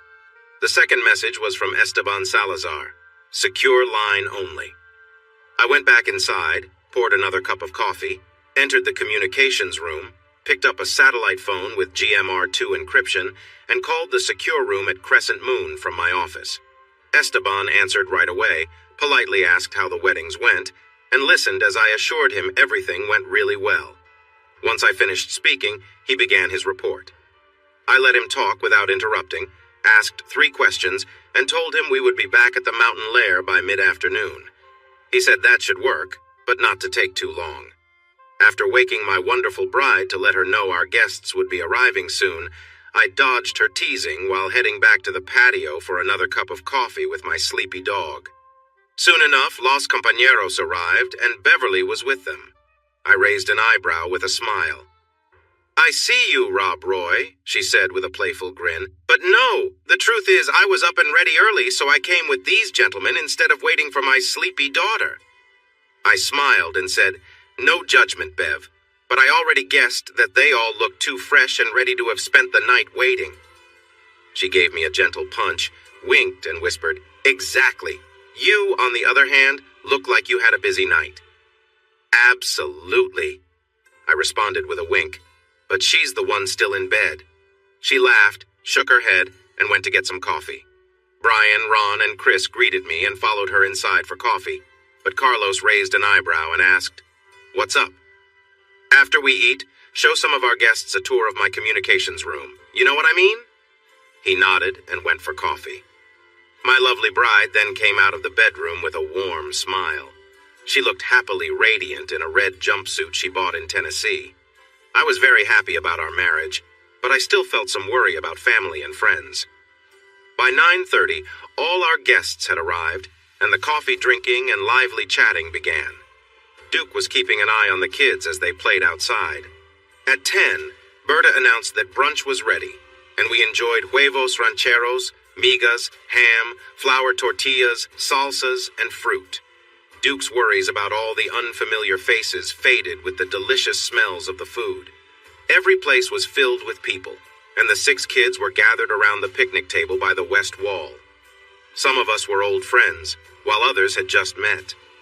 Still, we all got along well, and discussions popped up in different groups during and after the meal. A little after 11, I nodded to Carlos, who was listening to Raimundo share his new plans with U.S. Attorney General Lee, who seemed interested. When there was a pause in their talk, Carlos said, "Have you seen Rob's collection? It's really impressive." Claude looked up. Clay turned to me, and Tom stopped mid-sentence with Brian. Edward Lee said excitedly, "I haven't, but I'd love to." I made eye contact with Clay, then with Jackie, who was watching us carefully. Renee looked curious, so I signaled for him to join us and opened the vault door. 10 of us squeezed inside, surrounded by items that might raise some eyebrows, but everyone seemed too focused on our conversation to care. "We can figure out how to tell the others after I finish, but we need to act quickly," I began. "I have reliable information from 3 people with mixed loyalties and 2 members of the Davis Mountains Freedom Force. What I'm about to share has been confirmed, and we have a high level of confidence in it. The attacks on our country will start just before sunrise on Christmas Day, not on New Year's Day as we had thought. They are planned for that time to create maximum fear and chaos, expecting news coverage while families open their gifts. Right now, it seems our defenses in West Texas are set up well, but our enemies have more aircraft and better equipment than we thought. They also claim to have artillery set up along the border in Mexico, which is a new concern." The expressions in the vault were serious but determined, so I pressed on. "We also learned that 23 individuals left Mexico yesterday, managed to avoid detection, and landed west of Langtree. We believe they're making their way to Fort Davis. 42 more people arrived in Florida. Those individuals will plant explosives at my in-laws' house in Tennessee and then head to the Catoctin Mountains in Maryland. General Yonkers, General Lee, is Camp David ready?" That brief update raised dozens of questions that I couldn't answer, so I called Esteban back. He listened carefully, checked his notes and the information he had gathered, provided answers when he could, shared his sources, offered details when they were available, and chose not to comment when he couldn't. The urgency shown by those leaving the vault broke our conversations. The speakers turned to us and paused, waiting. Since many were looking at me, I spoke up. "It looks like we've lost a week for preparing for the challenges ahead. We have confirmed that the attacks will start on Christmas morning, not New Year's Day." In just a few minutes, the crowd began to disperse. Those staying at Terlingua Ranch headed to their rented rooms or their vehicles and Suburbans. The rest of us packed the leftovers into transportable containers and cleaned up. While we worked, Claude informed those guarding the Terlingua Ranch lodging and those spread across the Dagger Flats about the change in plans. They should be ready to travel within the hour. Quickly, but without rushing, we gathered our things and loaded them into the armored Suburbans. We waited a few minutes for Paul to give us the all-clear from his helicopter, and then we started our journey back to the mountain lair through Alpine. The 110-mile drive went smoothly, and we arrived before 2 p.m. Everything looked normal when we got home, yet the atmosphere felt different. There was a sense of urgency that we had not felt before, even though only the timeline had shifted by a whole week. Suddenly, the idea of a major crisis felt very real and concerning.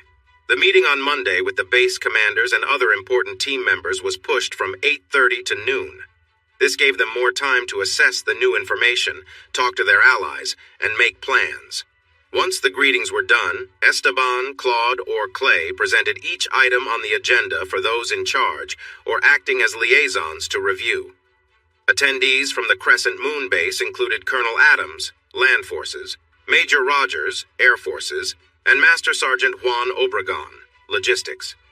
Representing the Rough Riders not stationed at Crescent Moon were Captain Paul Pavetto and Sheriff Goodson. For the Big Bend Militia, there was Border Patrol Section Chief Ruben Zamora and Militia Captain Rene Obregon. And for the West Texas Rangers, a strong man known as Grizzly, acting as the liaison for Colonel Jim Savage. Comandante Juan Sosa of the Escamilla Ejercito, Private Army, joined the meeting through secure teleconference from a protected location near Ojinaga, Mexico. The potential use of artillery was a serious issue for those within 14 miles of the batteries, which Comandante Sosa and Major Rogers confirmed were located on the Mexico side of the Rio Grande, between Lajitas and Redford. We had HIMARS at Dagger Flats Ranch that could quickly respond to them, but only after they started their attack. We all agreed that the situation was not good. A group made up of Sosa, Rogers, Obregon, and Pavetto was formed to find a better solution. The presence of artillery across the river north of Lajitas indicated that troops would likely cross nearby. This made sense since the river was narrow and shallow there, making it easy to cross with a pontoon bridge for people and light vehicles. We paused to call Jesus, a Border Patrol officer from the area, to talk about the best ways to cross and our plans for an ambush. He had a secure phone provided by his supervisor and was in a safe place, allowing us to discuss important information without worry. Jesus knew the area well, having grown up on both sides of the border. After looking at maps and satellite images, we agreed with his suggestions for the best crossing and ambush spots. The colonel and the master sergeant would meet with the group after our discussion to figure out what was needed for what would likely be the first land battle of the invasion.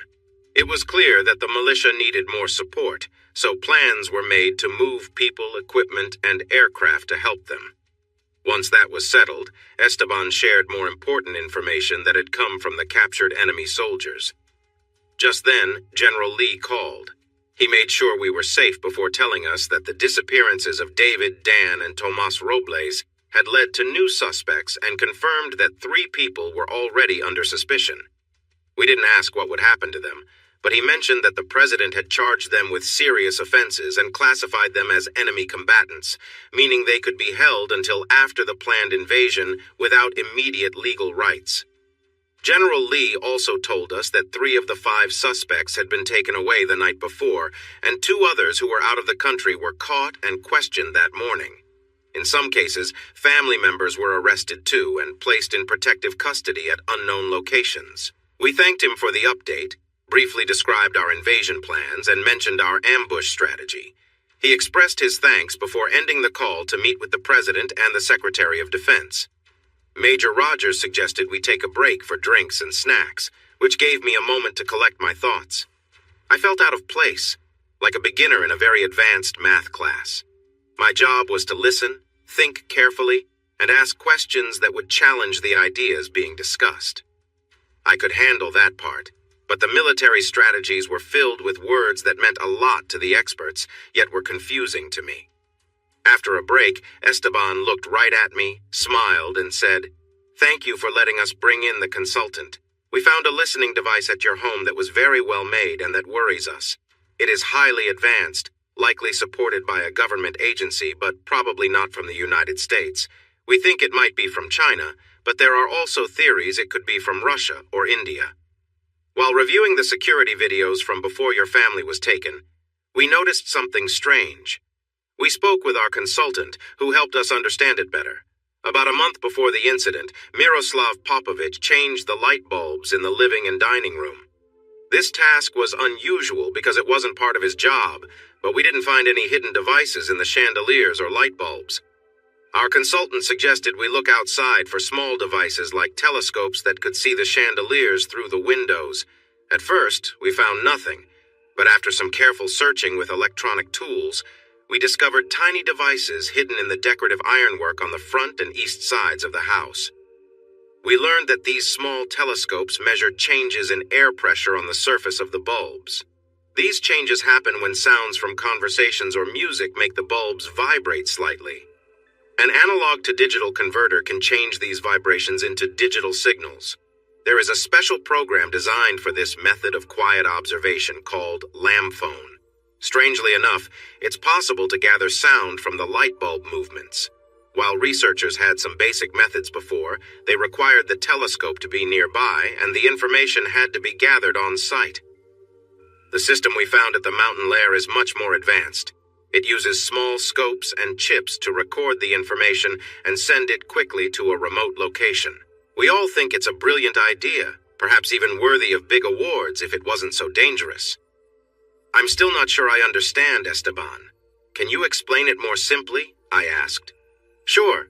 The small telescopes pick up and record movements in the light bulbs and send that data in quick bursts at 3 a.m. on alternating nights. We were watching the area closely, but the quick bursts made it hard for us to see everything properly. They used a program to turn the data into speech. At first, we thought it was a big discovery, but it turned out to be simple. We could use Google Speech for the job once we got the digital data on the 21st. Really? I said in surprise. You mean this has been happening since before Caitlin and our kids were taken? They knew what we were planning all that time? No, Rob. They only know what you've discussed in those rooms, Esteban explained. Most of your discussions about business or actions were held in other places. Still, they've gotten a lot of important information. This explains how they were aware of your family plans. You usually chat about that stuff while eating or in the living room. Wow, Claude said. I've never heard of this before, and I work in this field. What have you done about it? We took away one of the extra micro-telescope transmitter units.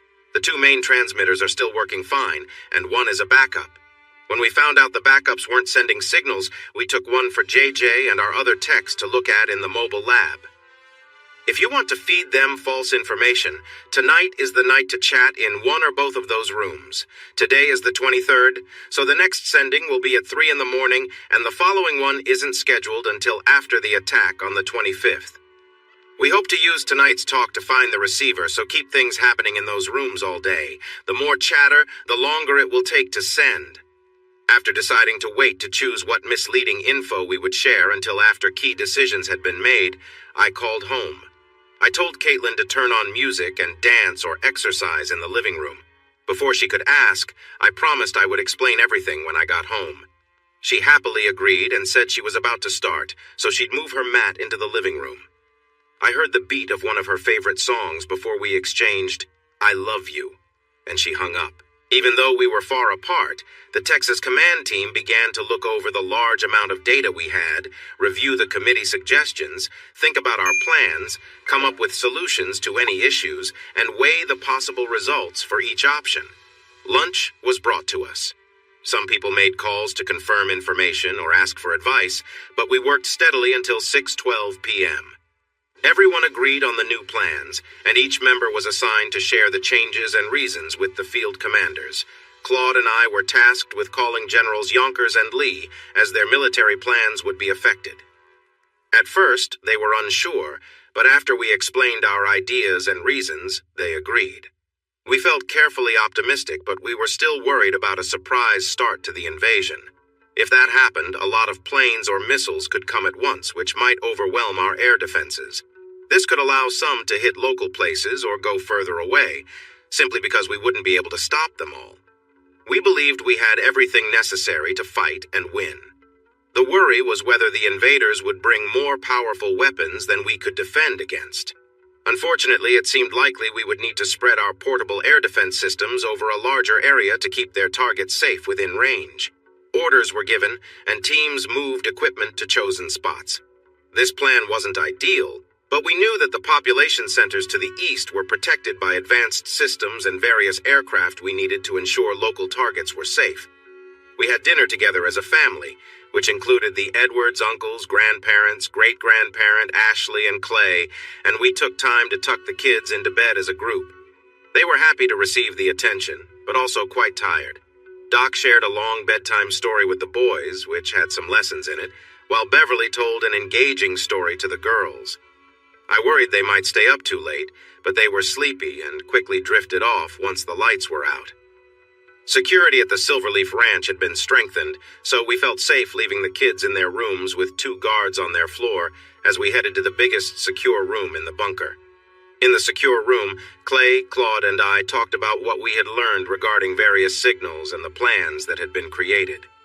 After answering questions as best as we could, Clay handed out an outline of our talks for when we returned to the living area.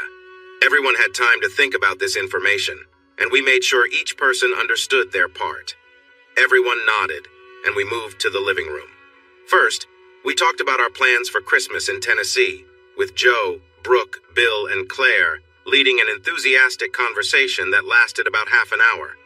Then we shared our plan for the men to go back to the mountain lair on December 30th to prepare for an operation on January 1st, while the women and children would stay in Tennessee.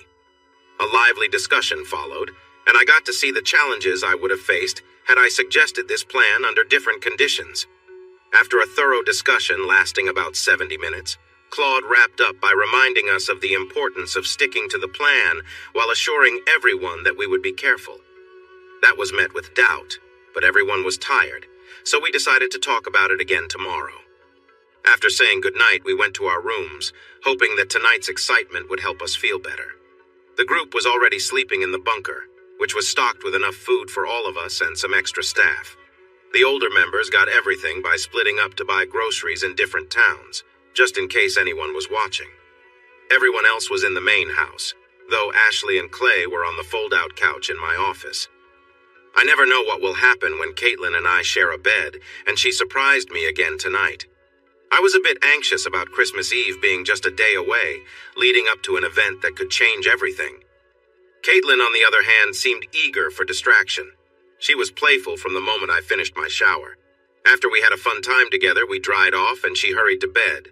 I expected more play, but instead she welcomed me warmly. I'll admit it, I got caught up in the moment. Our closeness felt great, and afterward she asked, "Did it help? Are you feeling less stressed now?" "Much better, thank you," I replied warmly, pulling her closer as I drifted off to sleep. She woke me up around 5:30, full of energy, lifting my spirits completely. It was a nice start to Christmas Eve, no matter what challenges the day held. This year, Christmas Eve was serving as Christmas Day. We began with a simple breakfast, looking forward to a festive lunch of ham and turkey with all the sides. The kids played nearby, watched by their uncles while the women cooked. Clay, Claude, and I left for Crescent Moon at 10:30 for a meeting to finalize plans. Major Rogers brought Addie and Jackie representing the pilots, so we could say our goodbyes and get hugs before heading back. We didn't change anything major, but things began to happen around noon when 12 MQ-9 Reaper drones arrived from Ellington AFB. They would be flown from their base near Houston, but launched from Crescent Moon. Rogers told us that the MQ-9 Reaper can stay in the air for 14 hours when fully loaded and has different types of weapons, including laser-guided bombs and air-to-ground missiles. It's a powerful flying tool. More importantly, the MQ-9 has special cameras and sensors for effective watching. While watching about 19 miles east of Fort Davis, the Reaper's sensors spotted a group of people moving carefully through the mountains. It kept an eye on them from a high position until 2 Sentinel drones arrived at the location it sent out, and then it continued its patrol east and south. Flying high, the Sentinels saw 22 individuals moving along a dry creek bed about 6 miles east-southeast of Fort Davis. The rough land was full of rocks and covered with various plants, including cacti and thorny bushes. The slow and careful movements of the people, some of whom seemed to be hurt, were understandable given the challenging terrain. Instead of taking action, the command decided to keep watching and gather more information until the group reached where they were going, hoping there might be more people waiting there. I suggested we send enough high-flying aircraft to search the area from Alpine westward for any changes. This was a good idea. We noticed unexpected activity around a mine near Shafter, and there were signs of vehicles. We saw military vehicles in a previously untouched area of the Chianti Mountains south of Marfa, with 2 artillery pieces aimed at Raimundo's group and their missile sites. Esteban made the decision, and Raimundo connected him with the commander of the soldiers in danger. Colonel Adams joined the chat. They discussed options and made a plan. The situation was ironic, as there was an old saying about strange allies in difficult times. These findings made it clear to change our approach. Our pilots sent 2 Sentinels into Mexico and over the canyon where the mixed group was settled. The canyon was busy, and the artillery was right where we expected it to be.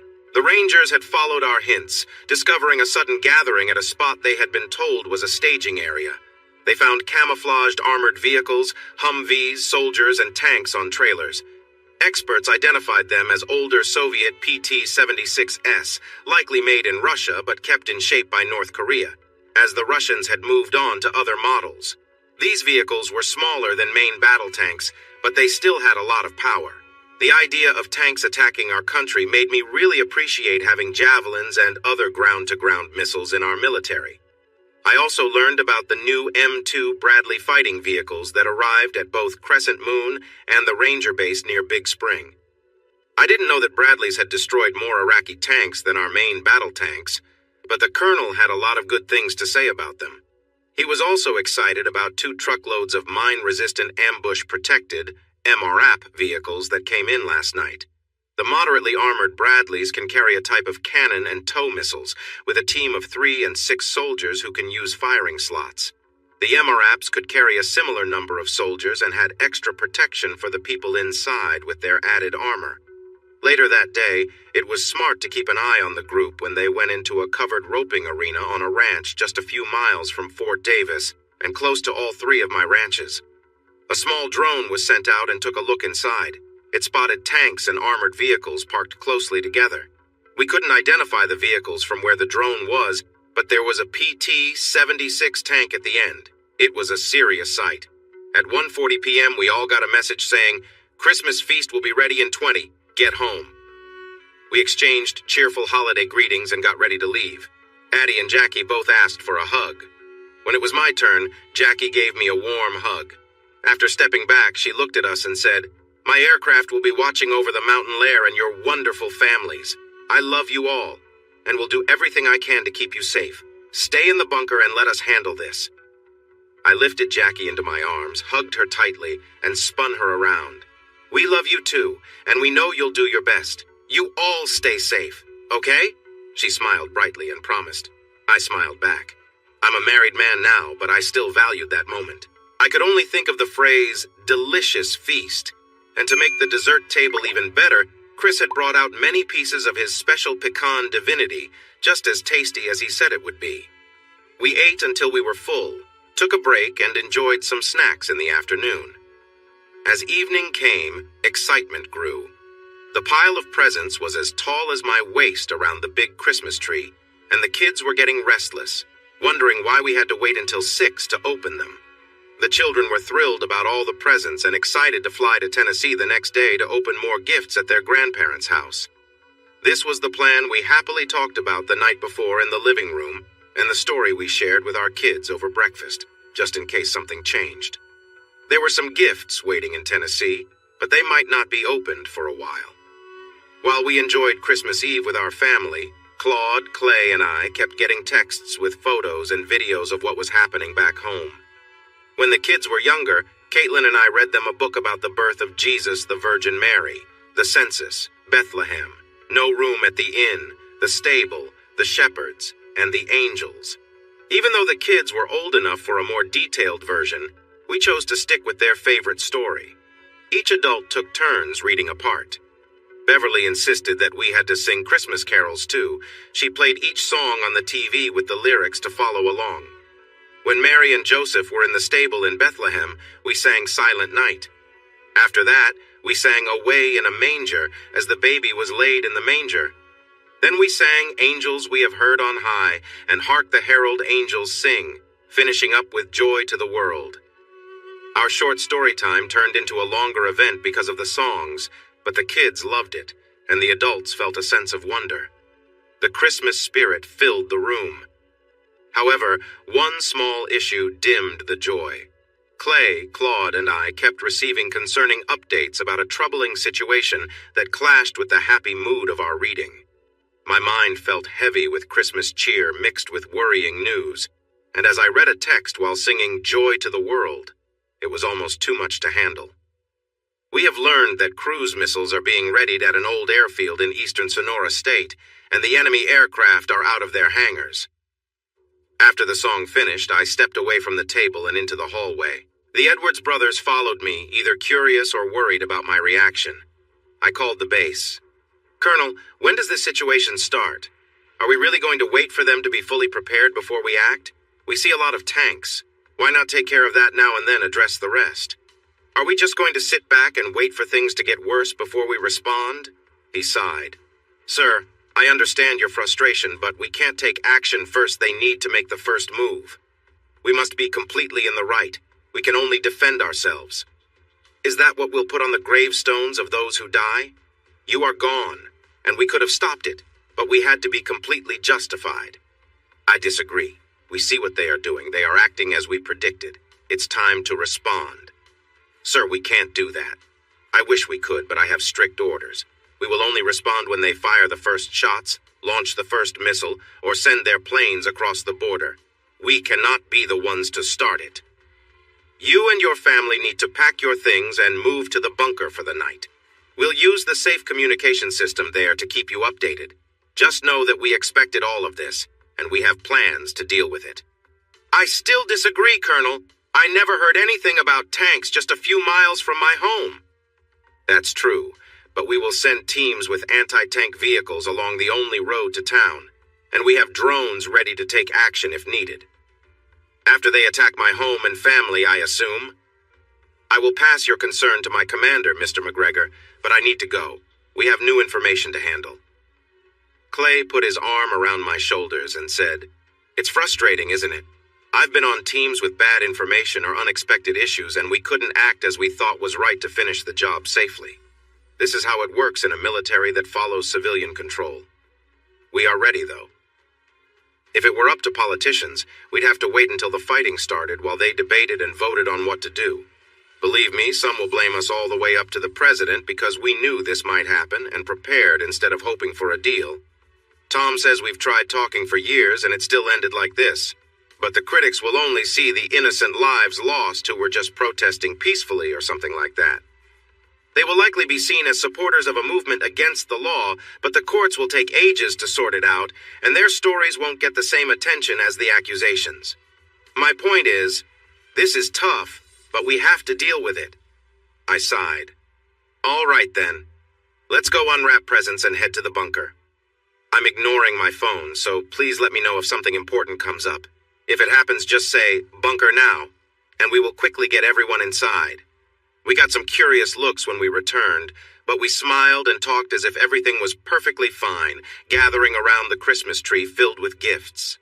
My phone buzzed with a text, but I decided to ignore it. Clay read it and gave me a wink with a smile, so I kept handing out the presents. When everyone had a pile of gifts around them, I said, "Go," and we all started opening our gifts. We thanked the person who gave us each one, and I asked everyone to open another. The adults finished their presents before the kids, of course, but we were thankful for the generosity we experienced and the love behind each gift. Once all the gifts were opened and thanks were shared, I began to collect the wrapping paper and ribbons to clean up. Caitlin stopped me and said, "Look, you have one more present. It's a small box from Santa. Let's see what it is." Inside was a set of keys along with boat registration papers and brochures. One set was for a pontoon boat that could hold 14 people. The other was for a 30-foot boat for skiing and fishing. "Oh, look," Caitlin said excitedly. "Boats for the Lake Lairs. Santa must know they'll be ready this spring." We all laughed, and I gave her a big hug. "I can't wait to see you using them this summer," I whispered. She playfully nudged me but smiled back.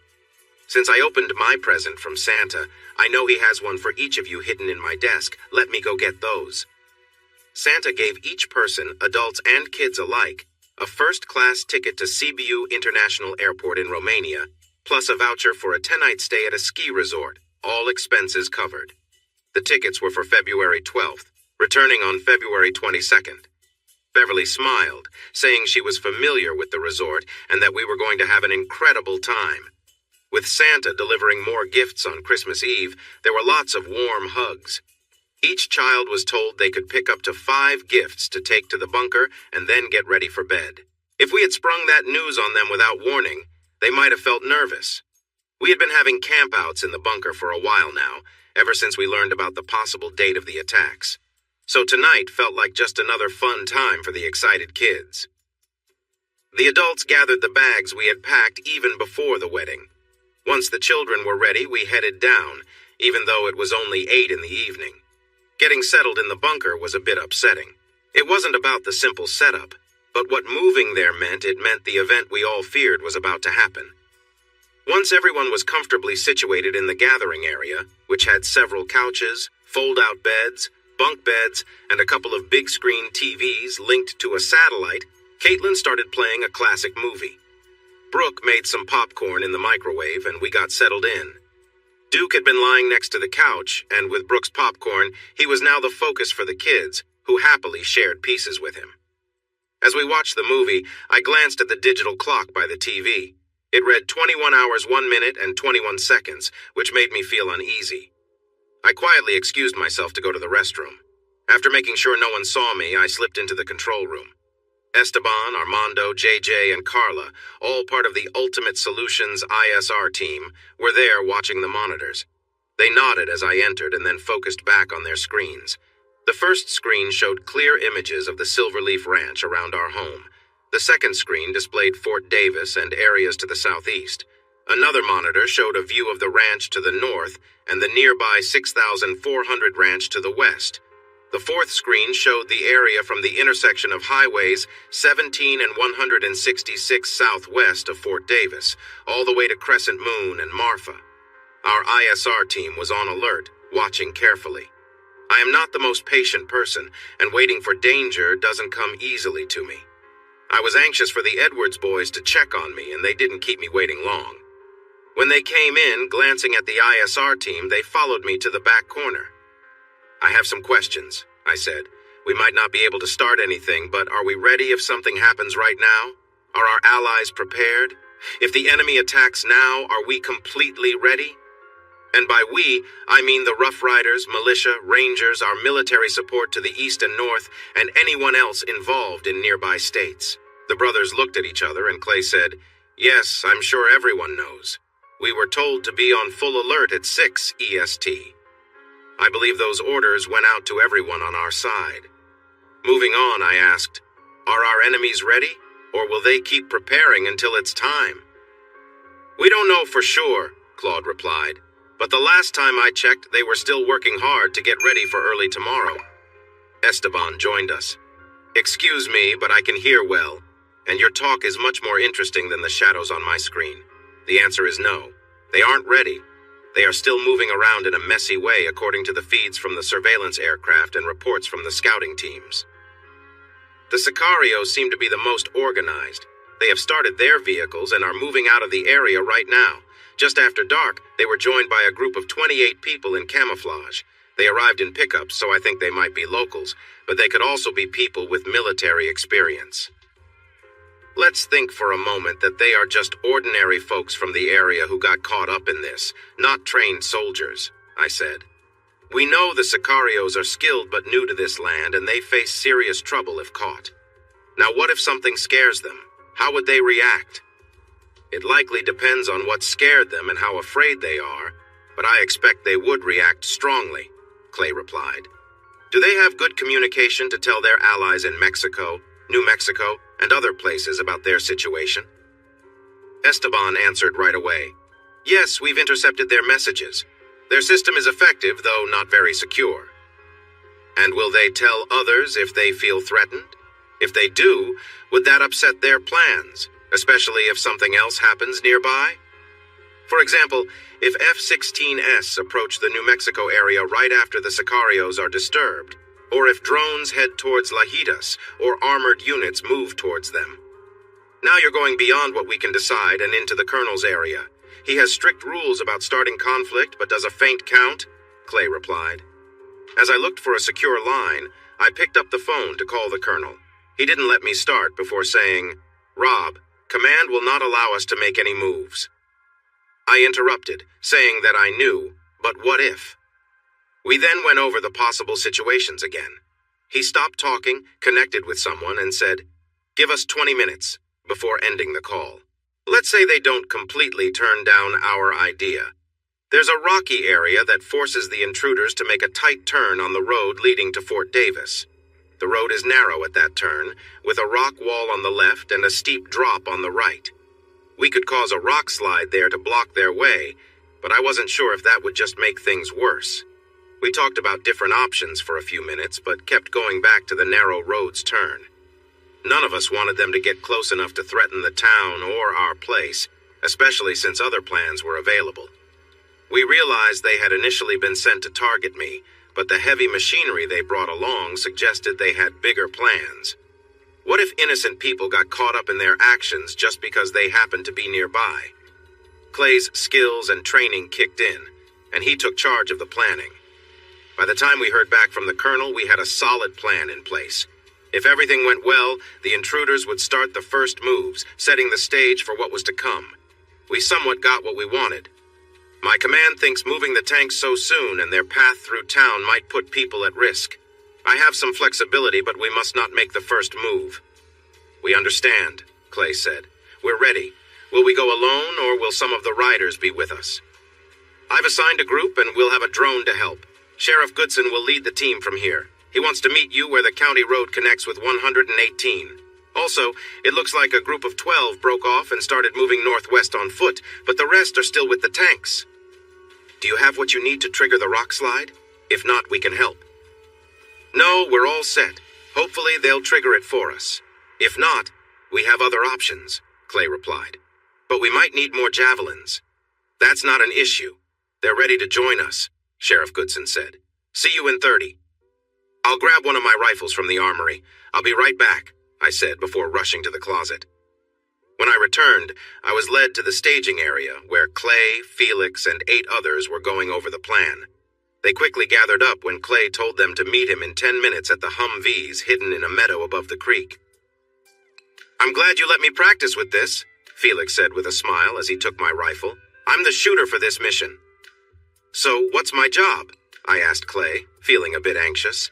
He smiled and said, "You and Claude will stay here. Keep everyone calm and be ready to help Esteban, the colonel, or anyone else who needs it. I know it's your plan, but you're not like the trained people I have chosen to carry it out. You and Claude will stay here, take care of our families, and make sure we have the help we need." It was a hard moment, but Claude nodded and put a comforting hand on his brother's shoulder. I set aside my pride, promised we would stay alert, wished them well, and turned to Claude. "What should we do now?" "Let's watch a bit of the movie to help everyone relax. Then we'll head back to the control room in 25 minutes after they connect with the riders." He glanced back and said, "Esteban, please make sure Raimundo Escamilla and Comandante Sosa are ready, and let us know when things begin." We returned to the couch, ignoring the curious stares. The police were at Jimmy Stewart's home, about to make an arrest, while the lovely Donna Reed looked at him with care. Watching the clock only made me more anxious. I thought the movie would never end, and the digital clock would never show 10 p.m., but both finally did. We tucked the kids in bed, told our wives we would be in the control room, and encouraged them to get some rest. Instead, they made a fresh pot of coffee and joined the older folks in the main room. Duke, looking confused, shifted between watching over his sleeping kids and trying to figure out why the adults seemed so worried when they should also be resting. We took turns comforting him, assuring him that everything would be fine. Esteban interrupted to tell us that our team had linked up, moved down the road, and was ready. He shared the feed from the drone on the TV, and we saw that one of the vehicles was parked with a flashing light on top. It was a strong sight on the rise about 100 yards beyond the rocky point, but it was hidden until a vehicle cleared the bend. No one was visible, but we could see our team marked out against the picture. The little crescent moon gave just a bit of light, so the cameras were using night vision, showing the video in deep black and green-gray. We could see the heat from their engines, indicating that a group of vehicles was moving along the narrow road toward the curve that would determine what would happen next. The outline of the first vehicle showed it was a tank. It moved carefully around the bend, traveled about 30 yards, then stopped, facing a large vehicle that was blocking the road. A drone overhead picked up a loud voice coming from a speaker, and a bright light shone down from the rocky cliffs above and to the right of the tank. The voice commanded the tank to stop and told the men inside to exit with their hands raised. The order was given in English and then in Spanish. Another vehicle made the turn and stopped near the back of the tank. A machine gun on this vehicle quickly pointed toward the light, and the tank turned its big cannon in the same direction. The bright light was located about 400 feet above them at the base of the steep cliff. When the machine gun fired, the tank fired its cannon at the light. The fight had officially started. Whether this was the right choice was still unknown, but we would find out soon. Once the smoke cleared, the light was gone, but a large piece of the cliff had broken off, causing a mixture of rocks to tumble down the steep slope toward the road and the vehicles on it. We had not planned for this, but we wished we had. The next two vehicles in line were caught in the curve, another tank and a large armored vehicle. The falling rocks picked up speed, pushing the tank and the armored vehicle off the road and into the deep canyon. The lead tank turned back to face the Humvee and moved forward a few yards before a missile struck its tracks, making it stop suddenly. The men in the armored vehicle behind scrambled out, worried about another attack. The amplified voice told them to drop their weapons and lie down. Instead, they started shooting into the dark and tried to run away, but immediately faced gunfire coming back at them. We heard shouts, with some men yelling, "I surrender!" in both English and Spanish. The blind shooting from the vehicles came to a fast end when bombs from a drone hit several vehicles in the group. Within 20 minutes, many captured prisoners were lying face down on the dirt road, while armed soldiers walked among them. That happened too fast. Did they at least send out a message? I asked Armando, who was listening to their communications. 4 messages, actually. The first was that they found a law enforcement vehicle blocking the road to their targets. The second was that they were being lit up and told to stop and give up. They asked to take action against the bright light and the officer with the loudspeaker. There was some confusion before they received the green light. After a short wait, they reported that the loud noise had caused a landslide that blocked the road behind them. They were then told to disable the police vehicle and continue with their mission. Their next message was filled with excitement about getting hit and the tank being hurt. There were no more messages after that, even though their command tried to contact them several times before stopping. Before you ask, the command messages came from a location a few miles northwest of here, so someone is ready to attack the mountain lair. And do the colonel and major know about this? I asked, worried. Yes, and they are sending more aircraft to us right now. Our team on that side of the ranch is also getting ready for anything, but we don't know if we're facing ground troops, missiles, aircraft, or tanks. We also don't know where they came from. As of last night, there were no signs of vehicles or people in that area. The ranch to our north has a lot of canyons, caves, and streams covered in thick brush and trees. If they were well hidden for a while, it would likely take a patrol to find them, I pointed out. What I don't understand is why we didn't see any heat signatures. Do you see any now? Esteban shook his head, and Armando said, No, which means they are using materials that hide their heat. We can use the searchlights once they're on this property, but by that time we might be in serious trouble. So what should we do? Wait and hope the drones find them? Send helicopters with spotlights when we don't know if they have missiles? Send a scouting team or what? Claude calmly replied, Let the drones have a chance before we send a scouting team, but get the team ready to move in case we need them. It's too bad there's no moonlight. We have that expensive telescope on the roof that could help if it was brighter, I reminded them. Hold on, everyone, Jackie cut in. My drone uses lasers and AI to find things that don't belong, like vehicles and people, and I'm near the road now, close to your gate. Yes, I see them. 2 armored vehicles and a low-profile tracked vehicle that looks like a missile launcher, launching the Hellcat. We waited for a moment, and then Jackie's excited voice came through. I got the mobile launcher, but one missile was fired just before impact. It's going up. Oh no! It looks like it's heading toward the lair. That caught our attention. Esteban was talking quickly over the radio as we watched the missile take off into the sky.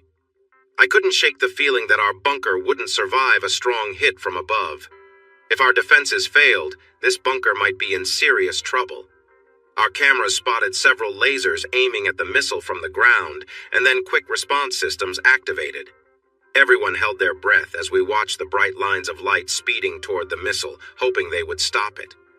Finally, after what seemed like forever, they did. There was a bright explosion in the air, followed by a loud sound. We began to celebrate, but Jackie was still focused on her task. Laser locked on the first vehicle, firing, direct hit. The explosion ignited flames that spread to the grass by the road. I could see people rushing into the brush towards the nearby safe house, so we needed to get ready for an attack. Did you see anyone with weapons? Colonel Adams asked. If not, we can send out the helicopters for help. But signs show that the action has started and things are about to get very busy. Signs? I asked, wanting more details. 2 groups of 18 aircraft took off from a field in Sonora about 20 minutes apart. The first group went to Texas and the second to Arizona. The helicopters are warming up in the valley guarded by the Escamillans. The tanks have been unloaded in New Mexico, and many armed people have been seen in Idaho. We also got word about armed people moving towards the capital of Wyoming, but we haven't received updates about them in over an hour. Your plan worked, McGregor. They acted hastily, and now we will see how prepared they really are. Let's stay focused, Claude said. We can defend against a few dozen people as long as they aren't armed with powerful weapons that could destroy the bunker. Remember, they will be approaching from 2 sides, I reminded him softly. There's the group coming from the road and others that broke away before the ambush. Yes, I know. Let me brief the team first, then we'll talk. Go warn Bill, Joe, and our allies to get ready. Everyone in the meeting room was armed, so I quickly told them about the 2 threats. While a missile from one of the enemy jets could wipe us out, we needed to concentrate on the immediate danger from the troops approaching from the northwest and southeast.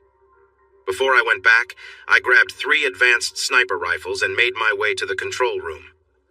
Sniper posts? Carlos asked as he joined me. Maybe. We'll see what Claude says, I replied. I'm in, he said, taking one of the rifles from my hand. Claude looked at our rifles and said, Boss, I'm supposed to keep you safe. You're right. You two get settled, and I'll be up in a bit.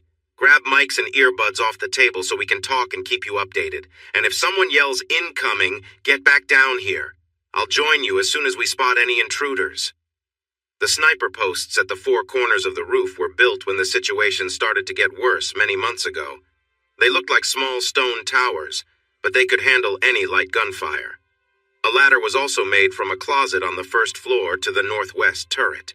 The turret posts were set up for shooting from a seated position using a tripod, with slits for a clear view in two directions. The adjustable bench was padded for comfort. Unfortunately, the only barrier while moving across the roof was a 2-foot wall, so we would need to crawl if we had to leave the posts quickly. I took the southwest corner, and Carlos took the southeast. We placed Claude's rifle and spotting scope in the northwest post. It would have been helpful to have a sharpshooter at the northeast corner, but I worried about pulling anyone from the bunker in case it was needed. Suddenly, a person dressed in black came out of the trapdoor and rushed across the roof into the empty post. I wasn't sure who it was, but it eased my worry about an attack from the north. The team outside had moved, knowing no one would cross the bridge or go down into the ravine without being spotted by snipers. I picked this post because getting vehicles to the lair was very hard due to the landscape, meaning the only ways to the house were now watched by snipers and teams hidden in the hills and bushes. We sat quietly, looking through our powerful scopes and listening to updates from the command at Crescent Moon.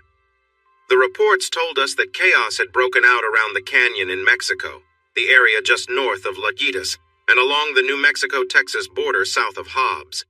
Their artillery fired one shot before units from the Dagger Flats Ranch took them out, raising worries about injuries and damage from the shells fired.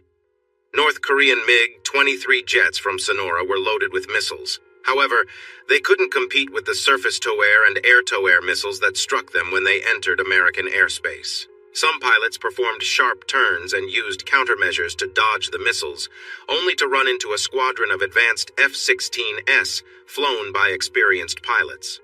The North Korean pilots were well-trained, but didn't have much experience in real combat. Observers noted that while the dogfights didn't compare to the famous performances in movies, they were more impressive than anything seen by those on the ground before.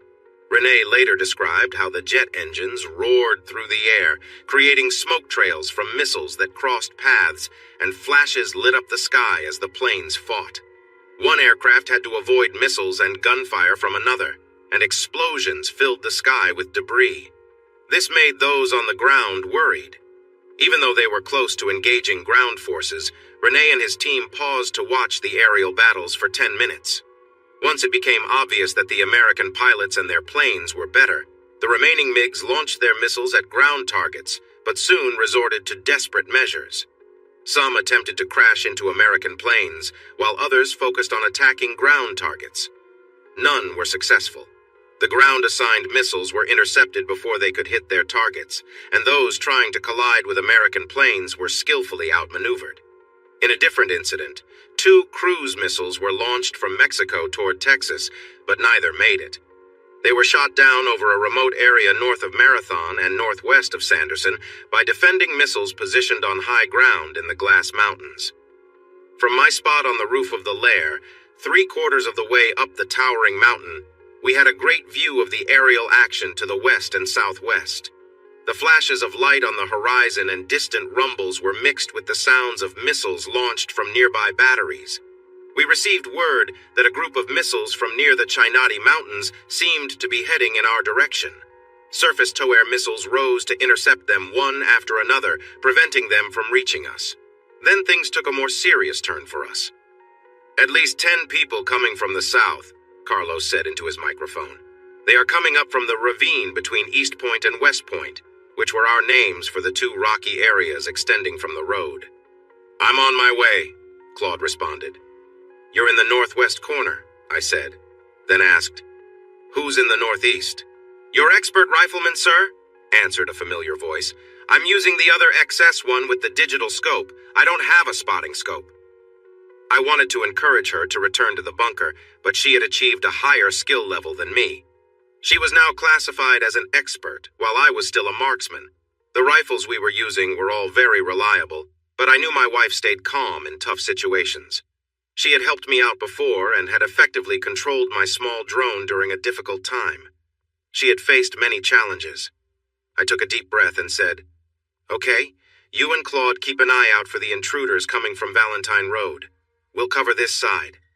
Carlos, let them come out of the ravine so our team can engage without giving away our positions." "That's Bravo Squad," Claude said. "Chad, can you hear us?" "We can. We're moving to new positions now. We should be ready in 2 minutes." We waited nervously for nearly 14 minutes for the intruders to come out from the bushes along the road. Suddenly, Claude pointed out, "We see intruders to the northwest, near the base of the mountain. Looks like at least 2 have dangerous weapons." Carlos added, "Now that they are visible, I think there are some armed men in our group too. Chad, can you confirm?" Chad quickly responded, "I can't see clearly from here." I spotted the intruders just as Claude spoke again. "Bravo, Charlie. Alpha, does anyone have shots at the ones with the dangerous weapons?" "I can't tell which have the dangerous weapons, but I see 8 men," said Bravo. "This is Alpha. We're on the mountainside behind the house. We have clear shots at those below us, but only 3 are visible from this angle. Charlie can see the ones along the mountain, but can't tell who has the dangerous weapons." Before anyone could speak further, I said, "We'll aim for the ones with the dangerous weapons from the roof.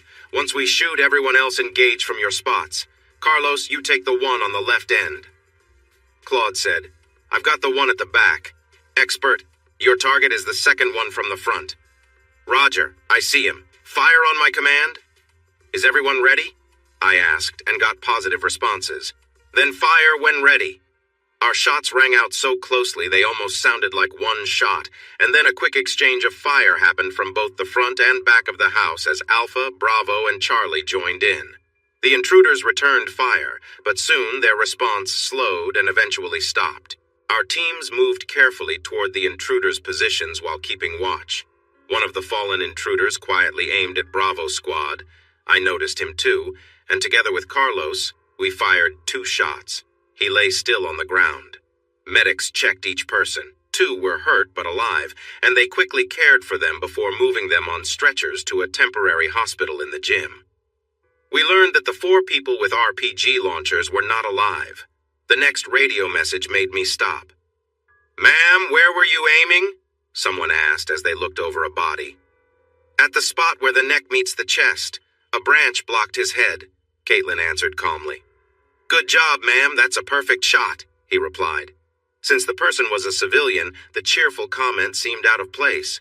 I worried that Caitlin might feel awful for taking a life, but she simply said, "Thank you. Felix taught me well, and this rifle is reliable." I was surprised by her calmness, but quickly realized that she, like the rest of us, was only doing what she had to do to protect those she cared about. We were using what we had to keep our home safe from serious threats. The cold, gray light of dawn, especially on Christmas Day, could bring sadness to many of us. But for now, we kept our eyes on the distant landscape and the sky, searching for any new dangers. With the intruders dealt with and no signs of other threats nearby, we decided to go back inside just in case. We returned to the lounge, where the others were listening to updates from Crescent Moon. Everyone knew the intruders were no longer a concern, so there were no questions or discussions about what had happened, nor were there cheers. The mood was serious. We had faced one issue, but much was still left to do. I noticed everyone quietly watching Caitlin, maybe looking for signs that she was upset. She sat beside me, held my hand, and listened to the reports, seeming calm about what had happened. Her mom didn't stop checking on her, but others often focused on the updates coming from the Bend, Mexico, and West Texas. Other reports were being shared with Crescent Moon, and therefore with us. The colonel told us that our plan to draw the enemy out a bit earlier had been slightly delayed to make sure all other areas were ready. Once everyone was prepared, Central Command gave the go-ahead to move forward with our plan. Sheriff Goodson called for the bus used for transporting prisoners to come and get the 34 captives still alive from the ambush that started everything. They had to take a long route because the road was blocked from this side. The captives were secured and taken to a place at Crescent Moon set up to hold prisoners. The squad led by Clay returned to the Silverleaf after the prisoners were moved. Clay walked inside, and the others took their positions around the ranch. It was clear that Clay had developed a strong bond with Ashley. When he entered the bunker, she hurried to him, showing she was happy and relieved to see him back. Seeing their brief moment together made Caitlin lean closer to me. She whispered that once everything calmed down, we would need a long nap. I gently ran my fingers through her hair and nodded in agreement. This was a bright spot in a long, tough night. The fighting continued in the desert north of Lajitas and at the Mexican Canyon, but for the most part, the invasion of Texas had been stopped. While there were still local issues, the larger takeover had been prevented. When the jets and missiles were ready, Raimundo's men were told to pull back from the canyon. A strong display of power was about to take place, similar to operations in Iraq. The jets crossed the river just as the missiles headed toward the canyon. They caused a huge cloud of dust and fire, and when that cleared, the jets finished their mission. We waited nervously for more updates from Central Command at Camp David in Maryland. Just as things were settling in Texas, we heard about a fight between the elite Marine security company at Camp David and the Sicarios, now joined by several hundred insurgents. The elite Marines were well-equipped and trained, so we were somewhat reassured about the command's safety, but it was still a tense situation. Base Command at Crescent Moon learned about battles happening in Arizona, Idaho, Eastern Oregon, Wyoming, and Florida. The insurgents in Texas and Arizona had received help from foreign troops hiding in Mexico. Those in Idaho, Oregon, and Wyoming included foreign fighters who had crossed the lightly guarded Canadian-American border. Though our teams in Idaho were well armed, they faced difficulties in forested areas where drones weren't very effective. In Oregon, they pushed the insurgents from the plains into the mountains but decided not to chase them. Unless the insurgents surrendered, it would likely take months or even years to resolve the situation in those two states. In Wyoming, the fighting had reached a standstill, but the small group of rebels was stuck in an open area. They realized their position would be unsafe with the sunrise and called the Wyoming Military Department to discuss a ceasefire. When informed that U.S. forces would engage at dawn, the talks shifted to a discussion of surrender. In Florida, the insurgents had been getting weapons and reinforcements from foreign countries by boat. They thought they had a good plan, but they were the last to join the revolution on Christmas morning because of mistakes and bad timing. The wetlands that once helped hide them turned into a big problem when their plan to move people at night failed because the revolution started earlier than they expected. Since they tried to mobilize without all their soldiers and equipment after the other battles began, the 21 military bases in Florida were already on high alert when they came out of the swamps on Christmas morning. The military bases in Florida included members of all branches of the American Armed Forces, so while their plan was questionable, the timing made it even riskier. Many insurgents were lost, forcing them to surrender before the sun was fully up. In Arizona, the rough landscape created similar challenges for the insurgents as it did in West Texas, but the opposing forces were less organized. The fighting became fierce as the insurgents moved from the south toward Phoenix, where 7 military bases, including 2 Air Force bases, were located. The Air Force was fully ready when North Korean planes entered the area, and Army troops were sent in when the conflict spread beyond a small village. The older North Korean planes were at a disadvantage against newer American fighter jets, and the mix of mercenaries and true believers struggled against the U.S. Army. The biggest question of the whole uprising was, why Arizona? They should have known their chances were low fighting in the desert against the U.S. military, so why start an attack there? They seemed to think a popular uprising would happen. On Christmas morning. Maybe they weren't as clever as they thought. Meanwhile, back in West Texas, the Big Bend militia, the Rough Riders, and the Warbirds from Crescent Moon were keeping Base Command updated as things happened. They were engaged with the people who had crossed the river from Mexico and those who came from abandoned mines nearby. While I know that having soldiers and vehicles is necessary for taking over land, it's clear that they have little chance against advanced aircraft and accurate weapons. Plus, operating artillery means the crew and their equipment are often exposed to danger. As night turned to day, the effects of the drones on the ground became obvious. A swarm of drones caused panic among the exposed soldiers, making many of them seek safety in the rocky areas. Addie later mentioned that the drone she flew was very effective, and its unusual look seemed to make people anxious whenever it appeared. If this was a test, she said, it was very successful.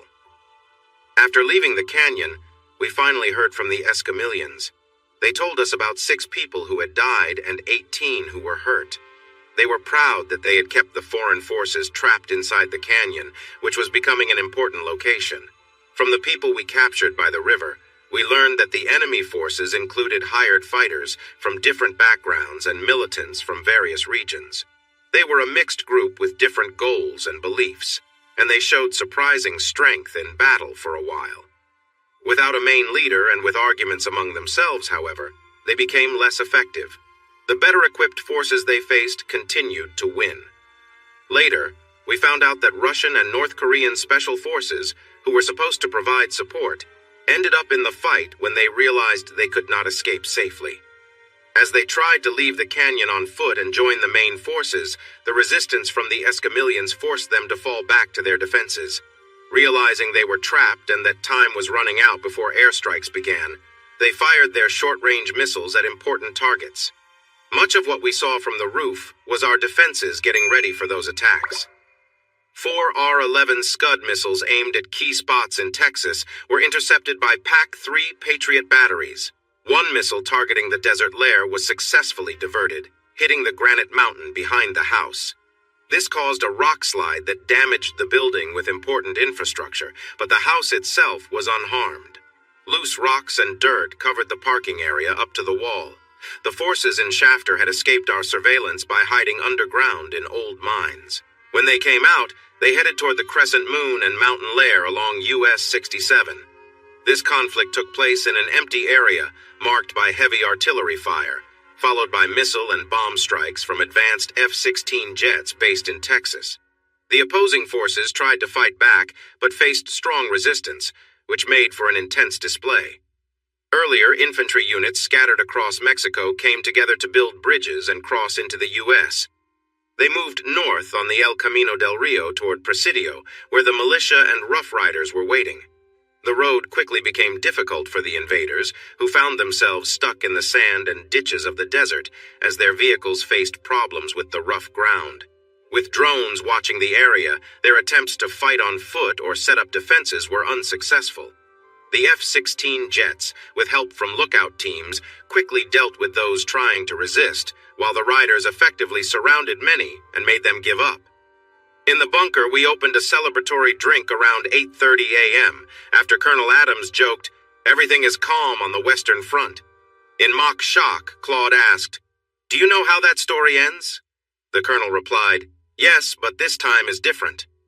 We toasted with drinks from the cabinet, careful to keep it light as events unfolded. The Marine Security Company successfully defended against an attack on the president and his close aides at Camp David, which led to numerous threats being stopped and several people taken into custody. Some of those captured had connections to crime, but many were locals filled with anger. Their trials would take years, involve hard feelings, and stir up old grudges. However, the information we gained from questioning them helped to imprison many local and state officials for a long time. Some politicians truly believed in their cause, while most were just trying to take advantage of the situation. Many of those arrested near the Texas-New Mexico border were Americans. A surprising number held extreme views, although they supported different oppressive leaders. Most, regardless of their political beliefs or economic views, were part of groups driven by hatred, targeting various groups in America who did not fit their narrow idea of an American. Fortunately, the invasion avoided the oil fields of the Permian and Delaware basins. Had those been attacked, putting out the fires could have taken decades. The people who invaded Texas from Mexico have been described before. The 882 captured might have been questioned under different conditions, but they quickly turned against each other and their leaders. Among those taken were over 100 fighters from foreign military groups. Political leaders from other countries quickly distanced themselves from these supporters, just like local and state officials did. The president announced martial law in the affected areas, speeding up arrests and removals from office. The president wisely promised to lift martial law within a month and to limit any warrantless searches to those accused of being conspirators or fighters. Still, some resentment appeared in regions that had not been directly involved in the conflict. The anger didn't involve those in places like Fort Davis, Presidio, Marfa, Terlingua, Lajitas, or any other towns that saw the air battles lighting up the sky and shaking the ground. When asked about their ties to different groups, many American conspirators would say, "The enemy of my enemy is my friend." This statement revealed more about their true nature and goals than any statements they wrote. For the president and most of the congressional representatives who had not been charged with serious crimes, the countries where the fighters came from were facing strict economic penalties and an increased military presence near their borders. The leader of North Korea responded to these penalties and a serious warning by making more threats about missile launches towards the West Coast. This led to the destruction of some missiles, and shortly after, North Korean submarines were noticed. The U.S. made it clear that their bombers and submarines were ready to react. It was a crucial moment, and for a time it seemed we might be close to war. When the precise details of his location were shared, General Secretary Kim thought again. After his military backed down, the U.S. returned to a state of alert. Kim Jong-un's supposed friends stayed quiet, realizing he had stretched himself too far in the conflict. They were facing an American president, Congress, and public that were very upset and wanted to take strong action. Offering support to the North Korean leader, even just in words, was a risk no other country was willing to take. Although countries like China and Russia had strong defenses, they understood that America's military strength had improved, and no one wanted to face serious consequences. Initial diplomatic complaints were made, but the American responses were cold and firm, leading to a decrease in complaints. Rather than challenge the determination of the upset Americans, they regrouped and aimed to build their strength, hoping to create divisions among the people for another attempt when the situation improved. At home, deep divisions appeared suddenly, like cracks in the earth. Before the conflict, people were more tolerant of differing opinions. Even moderates saw the written and spoken threats as expressions of frustration from those with extreme views, acknowledging their right to speak freely under the First Amendment. Some people openly supported sharing secret documents, while others admired strong leaders and looked down on democracy. After December 24th, though, there was no more tolerance for harmful talk and actions. Courts started to change the rules about what free speech meant, especially when it encouraged overthrowing the government. In the last 10 years, conspiracy theories spread from the dark corners of the internet to mainstream news and popular websites. Enthusiasts hid behind the First and Second Amendments, but became quiet when they crossed the line. Martial law helped control the situation long enough to identify the most dangerous individuals. Many Americans finally chose to support their democracy. Even some news commentators changed their tune, no longer praising strict authority or mocking democracy as public opinion shifted. Seeing their viewership and sponsors decline, the networks got rid of the worst offenders, causing them to disappear from the spotlight. Leaders at all levels listened to the people's wishes rather than focusing on their donors, at least for a while to help restore order. After a month of closure, the stock market reopened. And surprisingly, the world didn't end after a few weeks of shutdown, despite fears. People across the country felt sad and reflective, but none felt it more than those in West Texas. Here, many lost something: a loved one or friend through death, injury, or arrest, homes ruined, a happy Christmas Eve turned into a night filled with worry, and above all, they lost their sense of safety. We greeted Christmas morning with another cup of coffee on the patio. The kids were full of energy while we were exhausted. Duke was just happy to have everyone together and enjoyed the warm sunlight by our tables. Even after being awake for about 36 hours, the women decided to make a healthy breakfast. To our surprise, we were hungrier than we thought. As we ate, they continued cooking and asked us to leave the tables when we finished so those who kept watch could eat in turns. Though it seemed like the struggle was over, we knew to stay alert since threats could still be around. We created a plan for everyone on the ranch that included guard duties, meals, and time for rest. We assigned Claire, Brooke, and Beverly to kitchen chores, while Eva, Ashley, and Caitlin took lookout roles at observation posts. Fortunately, Caitlin's work schedule lined up with Claude, Clay, and Rob's, allowing her to take a rest next to her husband. She might have felt let down seeing me drift off as soon as my head hit the pillow, but she soon joined me in sleep. This Christmas Day was different from any other, but the coming days and weeks would also be out of the ordinary.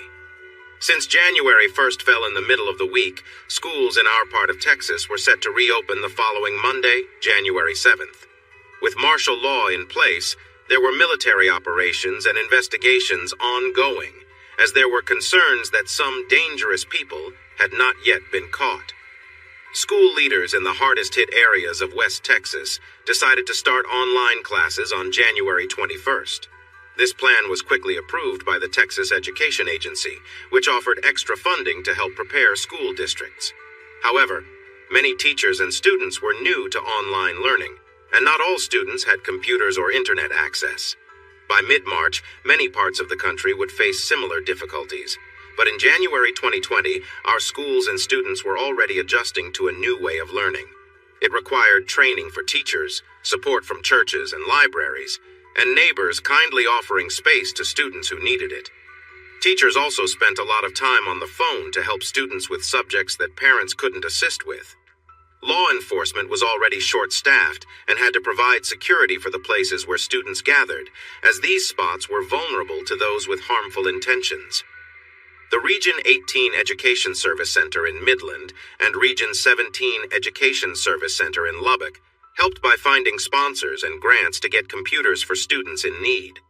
They also assisted teachers in creating online lessons and assessments. The situation was challenging, but with martial law in place, no one wanted to put students on buses to go to school, unsure of what risks they might face. You would think harming children would be unacceptable, but since events like Columbine, it seems that some individuals tragically seek attention, even after they are gone. Home didn't feel like home for many reasons. One was that federal agents were everywhere, investigating and questioning everyone. Most were polite, but a few came off as a bit bold. One of the two men who came to the lair to ask about the two ranches and their part in the recent events was from the second group. When his questions became tough and rude, I raised my hand to signal him to stop, took my phone from my pocket and made a call. He quickly told me to hang up or face arrest. I ignored him and kept an eye on Felix and Armando, who were ready to step in if necessary. "Good morning, Edward. I have a couple of your men here. One of them, what's your name again?" The man, full of himself, didn't respond, so his partner jumped in. "He says his name is Estes, and he just told me if I don't hang up and respond to what he's saying, he'll arrest me. You know I'm usually laid back, but he's really testing my patience." That light comment made them both chuckle loudly enough for the agent to hear. "All right, but what I mean is the way he talks and the irritating tone he uses, it's getting on my nerves. Do you want to speak with him, or should I give him a bit of a lesson on being respectful?" Another big laugh followed. "Maybe I should let you. Then, put him on." "Awesome, thanks." I turned and held the phone out. "Agent Estes, someone wants to talk to you." He was still on edge, but he seemed to sense trouble brewing, because his tone became more respectful than before. His partner was smiling and shaking his head. I reminded him how to behave before we came here, but he's really full of himself. This might bring him back down a bit. As Agent Estes listened to General Lee speak for several minutes, he grew paler. When he hung up, he wiped his forehead and apologized many times. "Rump," I replied with a strong Texas accent. "Just remember to show respect here in West Texas. We don't put up with much from rude visitors. Now, I assume you're done with me, but you said you wanted to talk to my wife and Claude Edwards. They are in the other room. Do you want me to bring them in?" "No, sir, that won't be necessary. The Attorney General's orders were clear, so we are leaving now. Thank you for your time, sir." The special agent started to follow his partner out, but paused, winked, and loudly whispered, "That might be more than 2 notches." He kept chuckling as he walked away. Claude, Caitlin, and the other elders were all laughing when I walked back in. I paid no mind to the comments and jokes about me being harsh to the nice boy, acting like a grumpy old man and maybe hurting his feelings. I grabbed a cup of coffee and said, "The boy needed to learn a lesson before he gets too carried away with his words." The laughter and teasing went on while I sipped my coffee, looking calmly out the window. No tough situation was going to spoil my day, especially since my day was free of chaos or stress. By January 2nd, the roads were busy with officers from all over. Troopers, rangers, and game wardens came to help with searches and investigations. The National Guard was also here to keep order. Even knowing why it was necessary, we were upset about the curfews, travel limits, roadblocks, and checkpoints managed by uniformed staff, along with other restrictions on our personal freedoms in our part of the desert and mountains.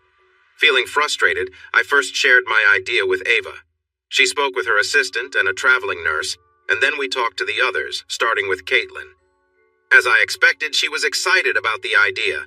Bill, Claire, Joe, Brooke, and Beverly were still at the mountain lair because authorities in Tennessee weren't sure if their properties were safe from outside threats. Personally, I thought they enjoyed being with their grandchildren and the new family they had made. Of course, they were eager to go anywhere with us and the kids. The Edwards boys believed Esteban and the ISR were our most important team members, so they felt free to leave. Beverly's male friends were ready to join if she wanted, and Ashley was thrilled that we might actually get some work done, and she and Clay might have some time together too. The Edwards chose our security team. I called our hosts to change the plans, canceled the plane tickets, and booked a charter flight to Romania. The only plane that could fit 25 people was a Boeing business jet. That charter cost me more than I earned in my first year of business, so I contacted companies that could benefit from a new deal, and they helped cover some of the cost. It was still a lot of money for me, but my expenses would be recovered in a few months if we secured the business. So here we are at Midland International Air and Spaceport, getting on a very comfortable B-737 with my wife, kids, and a group of family and friends. We're heading for a 2-week stay, or longer, at a nice ski resort near Sibiu in the southern Carpathian Mountains of Romania. Yes, Ashley and I have some promising business to handle, but we're all still safe after what could have been a very difficult situation. I have a deal to clear away the mess and fix things at the desert lair, and the 2 lake lairs should be ready by May. The best part is that, from what I can tell, my foes are either caught or unable to cause any issues. However, my mind keeps bringing in worries. Or maybe it's more than just worries. Thanks for watching this video. Don't forget to subscribe to Infidelity Plus to stay updated with more captivating tales of infidelity and payback. Turn on notifications so you're the first to see our latest content.